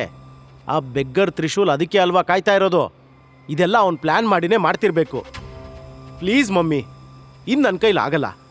This is the right time ಅಂತ ಹೇಳ್ತಾ ನಮ್ರತಾ ಮನ್ಸಲ್ಲೇ ಏನೋ ಸ್ಕೆಚ್ ಹಾಕ್ಕೊಂಡು ತುಟಿ ಸೊಟ್ಟ ಮಾಡಿ ನಕ್ಲು. ಗಿರಿಜಾ ಮತ್ತೆ ನಮ್ರತಾ ತ್ರಿಶೂಲ್ಗೆ ಹೇಗೆ ಗುಡ್ ಬೈ ಹೇಳೋದು ಅಂತ ಪ್ಲಾನಿಂಗ್ ಮಾಡ್ತಾ ಇದ್ರು. ಜೈಲಲ್ಲಿರೋ ತ್ರಿಶೂಲ್ಗೆ ಮಾತ್ರ ಪ್ರೀತಿನ, ಸೆಲ್ಫ್ ರೆಸ್ಪೆಕ್ಟ ಅನ್ನೋ ಕನ್ಫ್ಯೂಷನ್ ಇನ್ನೂ ಮುಗ್ದಿರ್ಲಿಲ್ಲ. ಆ ಪ್ರಶ್ನೆ ಅವನ ಮನ್ಸನ್ನ ಹಿಂಡಿ ಹಿಪ್ಪೆ ಮಾಡಿತ್ತು. ಈಗ ನಾನು ಯಾರಿಗಾಗಿ ಫೈಟ್ ಮಾಡಬೇಕು? ನಂಗೋಸ್ಕರನಾ? ಇಲ್ಲ ಇನ್ನೂ ಚೈಲ್ಡ್ಹುಡ್ ಲವ್ ಅಂತ ಹೇಳ್ಕೊಂಡು ಅವಳ ಪ್ರೀತಿಗ? 12 ವರ್ಷದ ಹಿಂದಿನ ಆ ಭಯಂಕರ ರಾತ್ರಿಲಿ ಅವನಿಗೆ ಮಾತು ಕೊಟ್ಟಿರೋ ಆ ಮುಗ್ಧವಾದ ಮುದ್ದು ಮುಖ, ದುಂಡು ಕಣ್ಗಳು, ಸ್ವೀಟ್ ವಾಯ್ಸ್ ಎಲ್ಲ ಒಂದ್ಸಲ ತ್ರಿಶೂಲ್ ಮನ್ಸಲ್ಲಿ ಬಂದು ಹೋದ್ವು. ನಮ್ರತಾ ನನ್ನ ಚೈಲ್ಡ್ಹುಡ್ ಪ್ರೀತಿ ಅಲ್ವೇ ಅಲ್ಲ ಅಂತ ಈಗ ಅನ್ನಿಸ್ತಾ ಇದೆ. ಆದರೆ ಅವಳೇ ನನ್ನ ಪ್ರೀತಿ ಆಗಿದ್ರೆ ಆ ಪ್ರೀತಿನ ಮರೆತು ಬದುಕೋಕೆ ನನ್ನ ಹತ್ರ ಆಗುತ್ತಾ? ಬಟ್ ಸೆಲ್ಫ್ ರೆಸ್ಪೆಕ್ಟ್ ಅದನ್ನೂ ಕಳ್ಕೊಂಡು ಬದುಕೋಕ್ಕಾಗಲ್ಲ. ಏನು ಮಾಡಲಿ? ಪ್ರಶ್ನೆಗಳು ಅಲೆಗಳ ಥರ ಎಷ್ಟೇ ಸಲ ದಡಕ್ ಬಂದರೂ ಉತ್ತರ ಮಾತ್ರ ದೊಡ್ಡ ಮರಳುಗಾಡಿನ ಥರ ಖಾಲಿಯಾಗಿತ್ತು. ನೆಕ್ಸ್ಟ್ ಡೇ ಬೇಗ ಎದ್ದ ನಮ್ರತಾ ಫುಲ್ ಖುಷಿಯಾಗಿದ್ಲು. ಯೂಸ್ಲೆಸ್ ಗಂಡನಿಂದ ಫೈನಲಿ ಚಾಪ್ಟರ್ ಕ್ಲೋಸ್ ಮಾಡ್ಕೊಳ್ಳೋಕೆ ಒಂದು ಐಡಿಯಾ ಕಂಡ್ಕೊಂಡಿದ್ಲು. ನಾನು ಬಂದು ನಿನ್ನ ಜೈಲಿಂದ ಬಿಡಿಸ್ಕೊಂಡು ಹೋಗ್ತೀನಿ ಅಂತ ಕಾಯ್ತಾ ಇರ್ತೀಯಲ್ವಾ ತ್ರಿಶೂಲ್? So sad. ನಿನಗೆ ಬೇಲ್ ಕೊಟ್ಟು ನಾನು ಬಿಡಿಸ್ತೀನಿ ಅನ್ನೋ ಹಗಲ್ಗಂಡ್ಸ್ ಕಾಣ್ತಾ ಇರು. ನಾನು ನಿನಗೆ ಡಿವೋರ್ಸ್ ನೋಟಿಸ್ ಕೊಡ್ತೀನಿ. ಇದಕ್ಕೆ ಅಲ್ವಾ ಚಮಕ್ ಕೊಡೋದು ಅನ್ನೋದು. ರೆಡಿ ಆಗೋಕೆ ಅಂತ ಫೇವ್ರೆಟ್ ಪರ್ಪಲ್ ಡ್ರೆಸ್ ತಗೊಂಡು ಬಾತ್ರೂಮ್ಗೆ ಹೋದ್ಲು. ಸ್ವಲ್ಪ ಹೆಚ್ಚೆ ಅನ್ನೋಷ್ಟು ಮೇಕಪ್ ಮಾಡಿಕೊಂಡು ರೂಮಿಂದ ಹೊರಗೆ ಬರ್ತಿದ್ದಂಗೆ ಅವಳ ಸ್ಕೂಲ್ ಫ್ರೆಂಡ್ ಕಿರಣ್ ಹಾಲಲ್ಲಿ ಕೂತು ಟೀ ಕುಡಿತಾ ಇದ್ದ. ನಮ್ರತಾ ಅಂದರೆ ಅವನು ಸ್ಕೂಲ್ ಟೈಮಿಂದನೇ ಸಾಯ್ತಿದ್ದ. ನಮ್ರತಾ ಡಿವೋರ್ಸ್ ತಗೋತಿದ್ದಾಳೆ ಅನ್ನೋ ವಿಷಯ ಗಿರಿಜಾ ಇನ್ಫಾರ್ಮ್ ಮಾಡ್ತಿದ್ದಂಗೆ ಹೈ ಆ್ಯಂಡ್ ಕಾರ್ ತಗೊಂಡು ಮೀಟ್ ಮಾಡೋಕ್ಕೆ ಬಂದೇ ಬಿಟ್ಟಿದ್ದ. ಕಿರಣ್, ಎಷ್ಟು ದಿನ ಆಯಿತು ನೀನು ನೋಡಿ? ಜಾಬ್ ಮಾಡ್ತಾ ಇದೆಯಾ? ಯಾವುದೋ ಹೊಸ ಕಾರ್ ತಂದಿರೋ ಹಾಗಿದೆ. ಆ್ಯಕ್ಚುಲಿ ಆಂಟಿ, ನಂಗೆ ಪ್ರಮೋಷನ್ ಆಗಿದೆ. ಈಗ ನನ್ನ ಪ್ಯಾಕೇಜ್ 5 crore ಇದೆ. ದುಡ್ಡಿನ ದೊಡ್ಡತನ ಕೇಳ್ತಿದ್ದಂಗೆ ಗಿರಿಜಾ ಅವನ ಹಿಂದೆ ಮುಂದೆನೇ ಸುತ್ತಾಡ್ತಾ, ವಾವ್ ಕಿರಣ್, ನಿನಗೆ ನೋಡು ಎಷ್ಟು ಜವಾಬ್ದಾರಿ ಇದೆ. ನನ್ನಳಿಯನೂ ಇದ್ದಾನೆ. ಛೇ, ನಮ್ಮ ಫ್ಯಾಮಿಲಿಗೆ ಬ್ಲ್ಯಾಕ್ ಮಾರ್ಕ್. ಇದೊಂದು ಮದುವೆ ಆಗಿದ್ದು ನಮ್ಮ ಫ್ಯಾಮಿಲಿನ ಕುಣಿಕೆಗೆ ಹಾಕ್ಬಿಡ್ತು. ನಿಂಗೊಂದು ಗುಟ್ಟಿನ ವಿಷಯ ಹೇಳ, ಅವರಿಬ್ಬರು ಇವತ್ತಿನ ತನಕ ಒಂದೇ ರೂಮ್ನಲ್ಲಿ ಮಲಗಲೇ ಇಲ್ಲ. ಇದನ್ನ ಕೇಳಿ ಕಿರಣ್ ಮನ್ಸಲ್ಲಿ ಲಡ್ಡು ಬ್ಲಾಸ್ಟ್ ಆಯಿತು. ಆಸೆಗಣ್ಣಲ್ಲಿ ಗಿರಿಜನ್ನೇ ನೋಡ್ತಾ ಕೂತಿದ್ದ. ಇನ್ನೊಂದು ಕಡೆ ವಂಶಿ ಸಿಟ್ಟಲ್ಲಿ ಸುಡ್ತಿದ್ದ. ಮರ್ಯಾದೆ ತೆಗೆದಿರೋ ತ್ರಿಶೂಲ್ಗೆ ಸರಿಯಾಗಿ ಬುದ್ಧಿ ಕಲಿಸ್ಬೇಕು ಅಂದ್ಕೊಂಡು ಪೊಲೀಸ್ ಸ್ಟೇಷನ್ಗೆ ಕಾಲ್ ಮಾಡಿ ಇನ್ಸ್ಪೆಕ್ಟರ್ಗೆ ಲಂಚದ ಆಸೆ ತೋರಿಸಿ 3rd ಡಿಗ್ರಿ ಟ್ರೀಟ್ಮೆಂಟ್ ಕೊಡೋಕೆ ಹೇಳಿದ್ದ. ತ್ರಿಶೂಲ್ ಮಹಾದೇವ್, ಯಾಕೆ ಬೇಕಿತ್ತು ನಿನಗೆ ಈ ದೊಡ್ಡ ಜನರ ಜೊತೆ ಅದಕ್ಕೆ ಪ್ರಸಂಗ? ಏಯ್ ಪಿ ಸಿ, ಅವನ್ನೆಲ್ಲ ಬಟ್ಟೆ ಬಿಚ್ಚಿ ಉಲ್ಟಾ ನೇತು ಹಾಕ್ರಿ. ಇವತ್ತು ಅವನ ಚರ್ಬಿ ಇಳಿಸ್ತೀನಿ. ಹತ್ರ ನಿಂತಿದ್ದ ಪಿ ಸಿ ಕಡೆ ನೋಡಿ ಇನ್ಸ್ಪೆಕ್ಟರ್ ಆರ್ಡರ್ ಮಾಡ್ದ. ತ್ರಿಶೂಲ್ ಪರಶಿವನ ದೊಡ್ಡ ಭಕ್ತ. ಅವನಿಗೆ ಯಾವತ್ತೇ ಯಾವುದೇ ಪ್ರಾಬ್ಲಮ್ ಬರಲಿ, 2ರಲ್ಲಿ ಒಂದು ದಾರಿ ಚೂಸ್ ಮಾಡಬೇಕು ಅನ್ನೋ ಸಂದರ್ಭ ಬಂದಾಗ ಕೂಡ ಆ ಶಿವನಲ್ಲೇ ಬೇಡ್ಕೋತಿದ್ದ. ಈಗಲೂ ಜೈಲಿನ ಒಂದು ಮೂಲೆಯಲ್ಲಿ ಕೂತು ಓಂ ನಮಃ ಶಿವಾಯ ಅಂತ ಜಪ ಮಾಡ್ತಿದ್ದ. ಅದೇ ಟೈಮ್ಗೆ ಇಬ್ರು ಪಿ ಸಿ ಸೆಲ್ ಒಳಗೆ ಬಂದು ಅವನನ್ನು ಹಿಡ್ಕೊಂಡ್ರು. ಶಿವ ಒಂದು ಸಲ ವಿನಾಶಕ ರೂಪ ತಾಳ್ದ ಅಂದರೆ ಅವನನ್ನು ಸ್ಟಾಪ್ ಮಾಡೋಕೆ ಯಾರಿಗೂ ಸಾಧ್ಯ ಇಲ್ಲ. ನಿಮ್ಮಂಥ ಅಧರ್ಮಿಗಳು ಲಿಮಿಟ್ ಕ್ರಾಸ್ ಮಾಡೋವಾಗ ಶುರುವಾಗೋ ಶಿವತಾಂಡವನ ನಿಮ್ಮ ಹತ್ರ ಖಂಡಿತ ತಡೆಯೋಕ್ಕಾಗಲ್ಲ. ಅದೇ ಪರಶಿವನ ಆಯುಧ ನಾನು. ಈ ತ್ರಿಶೂಲ್ ಮಹಾದೇವನ ತಾಂಡವ ನೀವೀಗ ನೋಡ್ತೀರಾ. ತ್ರಿಶೂಲ್ ಜಪ ಮಾಡ್ತಾ ಇರೋವಾಗ ದುಡ್ಡಿನ ಚಪಲಕ್ಕೆ ನಾಲ್ಗೆ ಚಾಚಿ ಅವನನ್ನು ಬಂದು ತಡೆದಿರೋದಕ್ಕೆ ಕೋಪ ಬಂದಿತ್ತು. ಅದೇ ರೋಷದಲ್ಲಿ ಕೈ ಹಿಡ್ಕೊಂಡಿರೋ ಪಿ ಸಿಯ ಕಾಲರ್ ಹಿಡಿದು ಎಳೆದು ನೆಲಕ್ಕೆ ಬೀಳಿಸ್ದ. ಇನ್ನೊಬ್ಬ ಪಿ ಸಿಗೆ ಮುಖಕ್ಕೆ ಒಂದು ಡಿಚ್ಚಿ ಬಿತ್ತು. ಅಚಾನಕ್ಕಾಗಿ ತ್ರಿಶೂಲ್ ಅಟ್ಯಾಕ್ ಮಾಡಿದ್ ನೋಡಿ ಹೆದರಿ ಹಿಂದಕ್ಕೆ ಸರ್ಕೊಂಡ್ರು. ತ್ರಿಶೂಲ್ ಕಣ್ಣಲ್ಲಿ ಆ ತೀಕ್ಷ್ಣ ಪ್ರಕಾಶ ಬೆಳಗ್ತಾ ಇರೋದು ನೋಡಿ ಅವರಿಬ್ರು ಹತ್ರ ಬರೋಕ್ಕೂ ಧೈರ್ಯ ಮಾಡಲಿಲ್ಲ. ಶಂಭೋ ಶಂಕರ, ಶಂಭೋ ಶಂಕರ ಅಂತ ಅವನು ಕೂಗಿರೋ ಧ್ವನಿ ಪೊಲೀಸ್ ಸ್ಟೇಷನ್ ತುಂಬಾ ಎಕೋ ಆಯಿತು. ಸಿಚುವೇಶನ್ ನೋಡಿ ಇನ್ಸ್ಪೆಕ್ಟರ್ ಪಿತ್ತದಲ್ಲಿ ರೇಗಾಡ್ತಾ ತ್ರಿಶೂಲ್ ಹತ್ರ ಬಂದು ಲಾಠಿ ಚಾರ್ಜ್ ಶುರು ಮಾಡಿದ್ರು. 10 ನಿಮಿಷದಲ್ಲಿ ಪಿಸಿಗಳು ಸೇರ್ಕೊಂಡು ಕತ್ತಲ ಕೋಣೆಯಲ್ಲಿ ತ್ರಿಶೂಲ್ನ ಉಲ್ಟಾ ನೇತ್ ಹಾಕಿ ಲಾಠಿ ಬೂಟಿಂದ ಅವನನ್ನ ಜಪ್ಪೋಕೆ ಶುರು ಮಾಡಿದ್ರು. ತ್ರಿಶೂಲ್ ಬಾಡಿ ಫುಲ್ ಬ್ಲಡ್ಡಿಂದ ತುಂಬೋಗಿರೋದು ಆ ರೂಮ್ನಲ್ಲಿರೋ 0 ವೋಲ್ಟ್ ಬಲ್ಬ್ ಬೆಳಕಲ್ಲಿ ಕಾಣ್ತಿತ್ತು. ಆದರೂ ತ್ರಿಶೂಲ್ ಒಂದಿಷ್ಟೂ ಕೂಗಿ ಗಲಾಟೆ ಎಬ್ಬಿಸ್ಲಿಲ್ಲ. ಇನ್ಸ್ಪೆಕ್ಟರ್ ಕೋಪ ಕೆರಳಿತು. ಸೊಂಟದ ಲೆದರ್ ಬೆಲ್ಟ್ ತೆಗೀತಾ, ಆ ದಪ್ಪ ಚರ್ಮ ಸೂವರ್ ಮಗಂದು ಚಡ್ಡಿನೂ ಬಿಚ್ಚಾಕ್ರೋ, ಎಷ್ಟು ದಮ್ಮಿದೆ ಅಂತ ನಾನು ನೋಡ್ತೀನಿ ಅಂತ ಕೂಗ್ದ. ಇಬ್ರು ಪಿಸಿಗಳು ಕೂಡ್ಲೇ ತ್ರಿಶೂಲ್ ಹತ್ರ ಹೋಗಿ ಅವನ್ ಚಡ್ಡಿ ಬಿಚ್ಚಾಕೋಕೆ ಮುಂದಾದ್ರು. ಅವನು ಕೊಸ್ರಾಡೋದನ್ನ ಬಿಟ್ಟು ಸೈಲೆಂಟ್ ಐಸ್ ತರ ಇದ್ದ. ಸುನಾಮಿ ಹೇಳೋ ಮೊದಲು ಶಾಂತವಾಗಿರೋ ಕಡಲು ತರ ಕಾಣ್ತಿದ್ದ. ಏಕ್ದಮ್ ಆ ಪೊಲೀಸ್ ಸ್ಟೇಷನ್ ಸಿಚುವೇಶನ್ ಚೇಂಜ್ ಆಯಿತು. ಇಡೀ ಸ್ಟೇಷನ್ ತುಂಬಾ ಧೂಳು, ಮಣ್ಣೆಲ್ಲ ಹಾರ್ ಬಂದ್ವು. ಎಲ್ಲೋ ದೂರದಲ್ಲಿ ಹೆಲಿಕಾಪ್ಟರ್ ಬರೋ ಸೌಂಡ್ ಕೇಳಿಸ್ತು. ತ್ರಿಶೂಲ್ ಕಣ್ಮುಚ್ಕೊಂಡು ಏನ್ ನಡೀತಾ ಇದೆ ಅನ್ನೋದನ್ನ ಅರ್ಥ ಮಾಡ್ಕೊಳ್ತಾ ಇದ್ದ. ಇನ್ಸ್ಪೆಕ್ಟರ್ ಮತ್ತೆ ಪಿಸಿಗಳು ಬಾಯಿ ಬಿಟ್ಕೊಂಡು ಏನಾಗ್ತಿದೆ ಅಂತ ನೋಡ್ತಾ ದಂಗಾಗ್ಬಿಟ್ರು. ಆ ಪೊಲೀಸ್ ಸ್ಟೇಷನ್ ಹತ್ರ ಇರೋ ಅಂಗಡಿಯವರೆಲ್ಲ ಇದೇನಪ್ಪ ಆಗ್ತಾ ಇರೋದು ಅನ್ಕೊಂಡು ಕೆಲಸ ಎಲ್ಲ ಬಿಟ್ಟು ಸ್ಟೇಷನ್ ಮುಂದೆ ಜಮಾಯಿಸಿದ್ರು. ಆಗ್ಲೇ ಹೆಲಿಕಾಪ್ಟರ್ನಿಂದ ಹಗ್ಗ ಕೆಳಗೆ ಬಿಟ್ಟು 10-12 ಬ್ಲ್ಯಾಕ್ ಕಮಾಂಡೋಸ್ ಸ್ಟೇಷನ್ ಮುಂದೆ ಇಳಿದ್ರು. ಸೇಮ್ ಟೈಮ್ಗೆ 10 ಬ್ಲ್ಯಾಕ್ SUV ಕಾರ್ ಕೂಡ ಸ್ಟೇಷನ್ ಅಂಗಳಕ್ಕೆ ಬಂತು. ಹೈಲಿ ಟ್ರೈನ್ಡ್ ಆಗಿರೋ 20 ಕಮಾಂಡೋಸ್ ಕೈಲಿ ಅಡ್ವಾನ್ಸ್ಡ್ ಗನ್ ಹಿಡ್ಕೊಂಡು ಕಾರ್ನಿಂದ ಇಳಿದ್ರು. ಸೀನ್ ನೋಡಿದ್ರೆ ಎಂಥವನು ಹೆದರಿ ಪತರುಗುಟ್ಟಿ ಹೋಗ್ತಿದ್ರು. ಕ್ಯಾಪ್ಟನ್ ವಿಕ್ರಮ್ ಕಾರಿಂದ ಇಳಿದು ಸ್ಟ್ರೈಟ್ ಆಗಿ ಸ್ಟೇಷನ್ ಒಳಗೆ ಹೋಗಿ ಅಲ್ಲಿನ ಸಿಚುವೇಶನ್ ನೋಡಿ, what the hell are you doing? ಯಾವನ್ಲೇ ಅವನು? ಅವ್ರನ್ನ ಕಟ್ಟಾಕಿರೋದು, ಕೆಳಗಿಳಿಸ್ರು ಅವ್ರನ್ನ. ಹೇಳ್ದೆ ಕೇಳದೆ ಸ್ಟೇಷನ್ ಒಳಗೆ ಬಂದು ಧಮ್ಕಿ ಹಾಕ್ತಿರೋ ಆಸಾಮಿನ ನೋಡಿ ಇನ್ಸ್ಪೆಕ್ಟರ್ ಎದೆ ತಿಕ್ತಾ, ನೀನ್ ಯಾವನು ಅನ್ನೋದನ್ನ ಮೊದಲು ಹೇಳಲೇ, ಸ್ಟೇಷನ್ ಏನ್ ನಿಮ್ಮಪ್ಪನ ಮನೆ ಅನ್ಕೊಂಡ್ಯಾ ಏಕಾಏಕಿ ನುಗ್ಗೋಕೆ? ಇನ್ಸ್ಪೆಕ್ಟರ್ ಸೊಕ್ಕಿನ ಮಾತು ಕೇಳಿ ಕ್ಯಾಪ್ಟನ್ ವಿಕ್ರಮ್ಗೆ ಸಿಟ್ಟು ಬಂತು. ಕೆನ್ನೆಗೆ 4 ಬಾರಿಸಿ, ತ್ರಿಶೂಲ್ ಮಹಾದೇವ್ ಯಾರಂತ ಗೊತ್ತಾ ನಿಂಗೆ? 3 ವರ್ಷದ ಹಿಂದೆ ಈ ಕಾರವಾರ ಸಿಟಿನ ಕಾಪಾಡಿರೋ ಸೈನಿಕ, 700ರಿಂದ 800 ಜನರನ್ನ ಏಕಾಂಗಿಯಾಗಿ ಕೊಂದಿರೋ ಒಬ್ಬ ಮಹಾಯೋಧ, ಇಂಡಿಯಾದ ದೊಡ್ಡ ಸೀಕ್ರೆಟ್ ಏಜೆನ್ಸಿಯ ಚೀಫ್ ಮೇಜರ್ ತ್ರಿಶೂಲ್ ಮಹಾದೇವ್. ಈ ವಿಷಯ ನಿನ್ನಲ್ಲೇ ಇಟ್ಕೋ ಇನ್ಸ್ಪೆಕ್ಟರ್. ಆ ಹೆಸರು ಕೇಳಿ ಇನ್ಸ್ಪೆಕ್ಟರ್ ಪ್ಯಾಂಟ್ ಒದ್ದೆ ಆಗೋ ಎಲ್ಲಾ ಲಕ್ಷಣನೂ ಕಾಣಿಸ್ತು. ಎಲ್ಲಾದ್ರೂ ಜಾಬ್ಗೆ ಕೂತು ಬರ್ಬೋದು ಅನ್ಕೊಂಡು ಬೇಗ ಓಡ್ ಹೋಗಿ ತ್ರಿಶೂಲ್ ಕಟ್ಟೆಲ್ಲ ಬಿಚ್ಚಿ 1 ಗ್ಲಾಸ್ ನೀರು ಕೊಟ್ಟು ಹೊರಗೆ ಕುರ್ಚಿ ಮೇಲೆ ಕೂರಿಸ್ದ. ತ್ರಿಶೂಲ್ ಬಟ್ಟೆ ಪೂರ ಹರಿದೋಗಿತ್ತು. ಕ್ಯಾಪ್ಟನ್ ವಿಕ್ರಮ್ ಅವನಿಗೊಂದು ಜೊತೆ ಬಟ್ಟೆ ತರಿಸಿ ಹಾಕ್ಕೊಳಕ್ ಕೊಟ್ಟ. ಅಲ್ಲೇ ಇದ್ದ 2 ಪಿಸಿಗಳು ತ್ರಿಶೂಲ್ ಮೈಮೇಲಿರೋ ರಕ್ತ ಎಲ್ಲ ಒರೆಸಿ ಕ್ಲೀನ್ ಮಾಡಿದ್ರು. 3 ವರ್ಷದ ನಂತರ ಎಲ್ಲ ಕಮಾಂಡೋಸ್ ತ್ರಿಶೂಲ್ನ ನೋಡ್ತಾ ಇದ್ರು. ಸೊ ಅವರೆಲ್ಲ ಪ್ರೌಡ್ ಫೀಲ್ ಆಗಿ ಎದೆ ಉಬ್ಸಿ ಸೆಲ್ಯೂಟ್ ಮಾಡಿದ್ರು. ತ್ರಿಶೂಲ್ ಕೂಡ ಕಷ್ಟಪಟ್ಟು ಎದ್ದು ನಿಂತು ಅವರಿಗೆಲ್ಲ ಸೆಲ್ಯೂಟ್ ಮಾಡ್ದ. ಕ್ಯಾಪ್ಟನ್ ವಿಕ್ರಮ್ ಮುಂದೆ ಬಂದು, ಮೇಜರ್ ಸರ್, ನಾವು ನಿಮ್ಮನ್ನ ಎಲ್ಲೆಲ್ಲಿ ಸರ್ಚ್ ಮಾಡಿಲ್ಲ, ನೀವು ನೋಡಿದ್ರೆ ಇಲ್ಲಿದ್ದೀರಾ. ನೀವಿರೋ ಸಿಚುಯೇಷನ್ ಬಗ್ಗೆ ನಿನ್ನೆ ನಂಗೆ ಗೊತ್ತಾಗಿದೆ. ಕಾರವಾರ ನೇವಲ್ ಕ್ಯಾಂಪ್ ಜೊತೆ ಕಮ್ಯುನಿಕೇಟ್ ಮಾಡಿ ಪೂರ್ತಿ ಬೆಟಾಲಿಯನ್ ಕರ್ಕೊಂಡು ಬಂದ್ಬಿಟ್ಟೆ. Sorry sir, I am late. No captain, your on time. ಮೊದಲು ಇಲ್ಲಿಂದ ಹೊರಗೆ ಹೋಗೋಣ. ಪ್ಲೀಸ್ ನನ್ನ ಶರ್ಮಾ ಮ್ಯಾನ್ಷನ್ಗೆ ಡ್ರಾಪ್ ಮಾಡಿ ಅಂತ ಹೇಳ್ದ. ಇಷ್ಟೆಲ್ಲ ಆದ್ಮೇಲೆ ಕೂಡ ತ್ರಿಶೂಲ್ ಇನ್ನೂ ನಮ್ರತಾ ಬಗ್ಗೆನೇ ಯೋಚನೆ ಮಾಡ್ತಿದ್ದ. ಅವಳು ಹಚ್ಚಿರೋ ಬೆಂಕಿ ಅವನ ಹೃದಯನ ಇನ್ನೂ ಸುಡ್ತಾನೇ ಇತ್ತು. ಅದನ್ನ ಹೇಗಾದರೂ ನಂದಿಸ್ಬೇಕು. ನಮ್ರತಾನ ಮೀಟ್ ಆದ್ರೆ ಮಾತ್ರ ಅದು ಸಾಧ್ಯ. Platoon fall back. Trishul order ಮಾಡ್ತಿದ್ದ ಹಾಗೆ ಕಮಾಂಡೋಗಳು ಅವನಿಗೆ ಸೆಲ್ಯೂಟ್ ಮಾಡ್ತಾ ಅಂದ್ರು. ಇದನ್ನ ನೋಡಿ ಸ್ಟೇಷನ್ನಲ್ಲಿರೋ ಪೊಲೀಸರು ಸೆಲ್ಯೂಟ್ ಮಾಡದೇ ಇರೋಕೆ ಆಗ್ಲಿಲ್ಲ. ನಂತರ ತ್ರಿಶೂಲ್ ಕಾರ್ ಹತ್ತಿ ಕೂರ್ತಿದ್ದಂಗೆ ಕಾರ್ ಹೊರಟ್ಬಿಡ್ತು. ಪಕ್ಕದಲ್ಲಿ ಕೂತಿರೋ ಕ್ಯಾಪ್ಟನ್ ವಿಕ್ರಮ್, ಮೇಜರ್, ನೀವ್ಯಾಕೆ ಫುಲ್ ನೈಟ್ ಸ್ಟೇಷನಲ್ಲಿದ್ರಿ? ನಮಗೊಂದು ಕಾಲ್ ಮಾಡೋದಲ್ವಾ? ನನಗೆ ಸೆಲ್ಫ್ ರೆಸ್ಪೆಕ್ಟ್ ಬಗ್ಗೆ ಒಂದು ಲೆಸನ್ ಕಲಿಬೇಕಿತ್ತು ಕ್ಯಾಪ್ಟನ್. ಸೆಲ್ನಲ್ಲಿ ಒಂದು ನೈಟ್ ಕಳೀದೇ ಇದ್ರೆ ನಾನು ನನ್ನ ಬಗ್ಗೆ ಥಿಂಕ್ ಮಾಡೋಷ್ಟು ಬುದ್ಧಿ ಕಲಿತಿರ್ಲಿಲ್ಲ. ಅವನಿಗೆ ನಮ್ರತಾ ಮೇಲೆ ಈಗ ಯಾವ ಫೀಲಿಂಗ್ ಕೂಡ ಇರಲಿಲ್ಲ. ಬಟ್ ಅವಳು ಆಡಿರೋ ಮಾತೆಲ್ಲ ಹಿಂಸೆ ಕೊಡ್ತಾ ಇದ್ವು.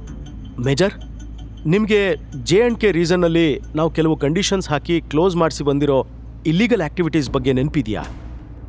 ಆ ಸ್ಲೀಪಿಂಗ್ ಸೆಲ್ ಮತ್ತೆ ಆ್ಯಕ್ಟಿವ್ ಆಗಿದೆ. ಅವ್ರು ಕೆಲವೊಂದು ಕಂಡೀಷನ್ಸ್ ನಮ್ಮ ಹತ್ರ ಫುಲ್ಫಿಲ್ ಮಾಡೋಕ್ಕಾಗಲಿಲ್ಲ. ಸೊ ಯಾವತ್ತು ಬೇಕಿದ್ರೂ ನಮ್ಮ ಮೇಲೆ ಅಟ್ಯಾಕ್ ಆಗ್ಬೋದು. ಕ್ಯಾಪ್ಟನ್, 3 ವರ್ಷದ ಹಿಂದೆ ಅದೆಲ್ಲ ಬೇಡ ಅಂತ ಬಿಟ್ಟು ಬಂದಿದ್ದೀನಿ. Now I don't belong there. ಈಗ ನಾನೊಬ್ಬ ಕಾಮನ್ ಮ್ಯಾನ್ ಮಾತ್ರ. ತ್ರಿಶೂಲ್ನ ಡ್ರಾಪ್ ಮಾಡೋಕೆ ಆ ಪೂರ್ತಿ ಬೆಟಾಲಿಯನ್ ಗಾಯತ್ರಿ ನಗರಕ್ಕೆ ಹೊರಟಿತ್ತು. 2 ಹೆಲಿಕಾಪ್ಟರ್ ಕೂಡ ಅವ್ರ ಹಿಂದೆನೇ ಬರ್ತಾ ಇತ್ತು. ಒಬ್ಬ ರಾಜನ ಸೈನ್ಯ ಶರ್ಮಾ ಮ್ಯಾನ್ಷನ್ ಕಡೆ ಹೊರಟಿರೋ ಥರ ಆ ಸೀನ್ ಇತ್ತು. ನಮ್ರತಾ ಮನೆಯಿಂದ ಹೊರಗೆ ಬಂದು ಪೊಲೀಸ್ ಸ್ಟೇಷನ್ ಕಡೆ ಹೊರಟಿದ್ಲು. ಅವಳ ಮನೆ ಮುಂದೆ ಸಾಲು ಸಾಲು SUV ಕಾರ್ಗಳು ಬಂದು ನಿಂತು. ಮುಂದಿರೋ ಕಾರಿಂದ ತ್ರಿಶೂಲ್ ಇಳಿದ. ಇದನ್ನ ನೋಡಿ ಕಿರಣ್ ಮತ್ತೆ ನಮ್ರತಾ ಶಾಕ್ ಆದ್ರು. ತ್ರಿಶೂಲ್ನ ಡ್ರಾಪ್ ಮಾಡಿ ಆ ಬೆಟಾಲಿಯನ್ ಹೊರಟೋಯ್ತು. ನಮ್ರತಾನ ನೋಡ್ತಾ ತ್ರಿಶೂಲ್ ಹತ್ರ ಹೋಗಿ, ನಿಮ್ಮಿ ಸೀರಿಯಸ್ಲಿ ನಿಂಗೆ 12 ಇಯರ್ಸ್ ಬ್ಯಾಕ್ ಏನಾಗಿದೆ ಅನ್ನೋದು ನೆನಪಿಲ್ವಾ? ಆ ಟಾಗೋರ್ ಬೀಚ್ನಲ್ಲಾಗಿರೋ ಅಟ್ಯಾಕ್, ಕಿಡ್ನ್ಯಾಪ್, ಬರ್ತ್ಡೇ ಯಾವುದೂ ನೆನಪಿಲ್ವಾ? R you mad? ಅಲ್ಲ, ನೀನ್ ಜೈಲಿಂದ ಹೊರಗೆ ಹೇಗೆ ಬಂದೆ? ಹೇಗೆ, ಏನು, ಎತ್ತ ಅಂತ ನೀನ್ ಕೇಳೋ ಕ್ವಶನ್ಸ್ಗೆ ನನ್ನ ಹತ್ರ ಆನ್ಸರ್ ಇಲ್ಲ. ಬಟ್ ಲಾಸ್ಟ್ ನೈಟ್ ಪಾರ್ಟಿಲಿ ನನ್ನ ಜೊತೆ ತುಂಬ ಕೆಟ್ಟದಾಗಿ ನಡ್ಕೊಂಡೆ. ಅದರಿಂದಾಗಿ ನಾನು ನನ್ನ ಬಗ್ಗೆ ಥಿಂಕ್ ಮಾಡಬೇಕಾಯ್ತು. ಇಲ್ಲದೆ ಇದ್ದರೆ ನಾನು ಈ ಲೈನಲ್ಲಿ ಯೋಚನೆ ಮಾಡ್ತಿರ್ಲಿಲ್ವೇನೋ. ಏನು ರಬ್ಬಿಷ್ ಮಾತಾಡ್ತಾ ಇದೆಯಾ? ಮಿಸ್ಬಿಹೇವ್ ಮಾಡಿದ್ದು ನಾನಾ? ಡ್ರಾಮಾ ಕ್ರಿಯೇಟ್ ಮಾಡಿದ್ದು ನೀನು. ಪೊಲೀಸರು ಎಳ್ಕೊಂಡು ಹೋಗಿರೋದು ನಿನ್ನ. ಏನೋ ಬಡವ ಅಂತ ನಿಂಗೆ ಬೇಲ್ ಕೊಟ್ಟು ಬಿಡಿಸೋಣ ಅನ್ಕೊಂಡಿದ್ದು ನಾನು ಅಂತ ಹೇಳ್ತಾ ಇರೋವಾಗಲೇ ತ್ರಿಶೂಲ್ ಅವಳನ್ನು ತಡೆದು, ನನಗೆ ಡಿವೋರ್ಸ್ ಬೇಕು ನಮ್ರತಾ. ನಾನು ಲವ್ ಮಾಡಿರೋ ಹುಡುಗಿ ನೀನಂತೂ ಅಲ್ಲ. ತ್ರಿಶೂಲ್ ಡಿವೋರ್ಸ್ ಕೇಳಿದ್ ನೋಡಿ ಎಲ್ಲರೂ ಶಾಕ್ ಆದರು. ನಮ್ರತಾ ಈಗೋ ಹರ್ಟ್ ಆಯಿತು. ನೀನು ನನಗೆ ಡಿವೋರ್ಸ್ ಕೊಡ್ತೀಯಾ ತ್ರಿಶೂಲ್? ಆ್ಯಕ್ಚುಲಿ ನೀನು ನಂಗೆ ಮ್ಯಾಚೇ ಅಲ್ಲ. ತ್ರಿಶೂಲ್ ಏನೂ ರಿಯಾಕ್ಟ್ ಮಾಡದೆ ಸ್ಮೈಲ್ ಮಾಡ್ದ. ಅವನ ನಗು ಮುಖ ನೋಡಿ ಇನ್ನೂ ಇರಿಟೇಟ್ ಆಗಿ, ನಿನ್ನ ಜೈಲಿಂದ ಬಿಡಿಸ್ದವ್ರು ಯಾರು ಅಂತ ಸಿಡ್ಕಿದ್ಲು. ಕಿರಣ್ ನಗ್ತಾ, ಯಾರೋ ದೊಡ್ಡ ಜನರ ಕಾಲಿಗೆ ಬಿದ್ದು ಬಿಡಿಸ್ಕೊಂಡು ಬಂದಿರಬೇಕು, ಲಿವ್ ಇಟ್ ನಿಮ್ಮಿ.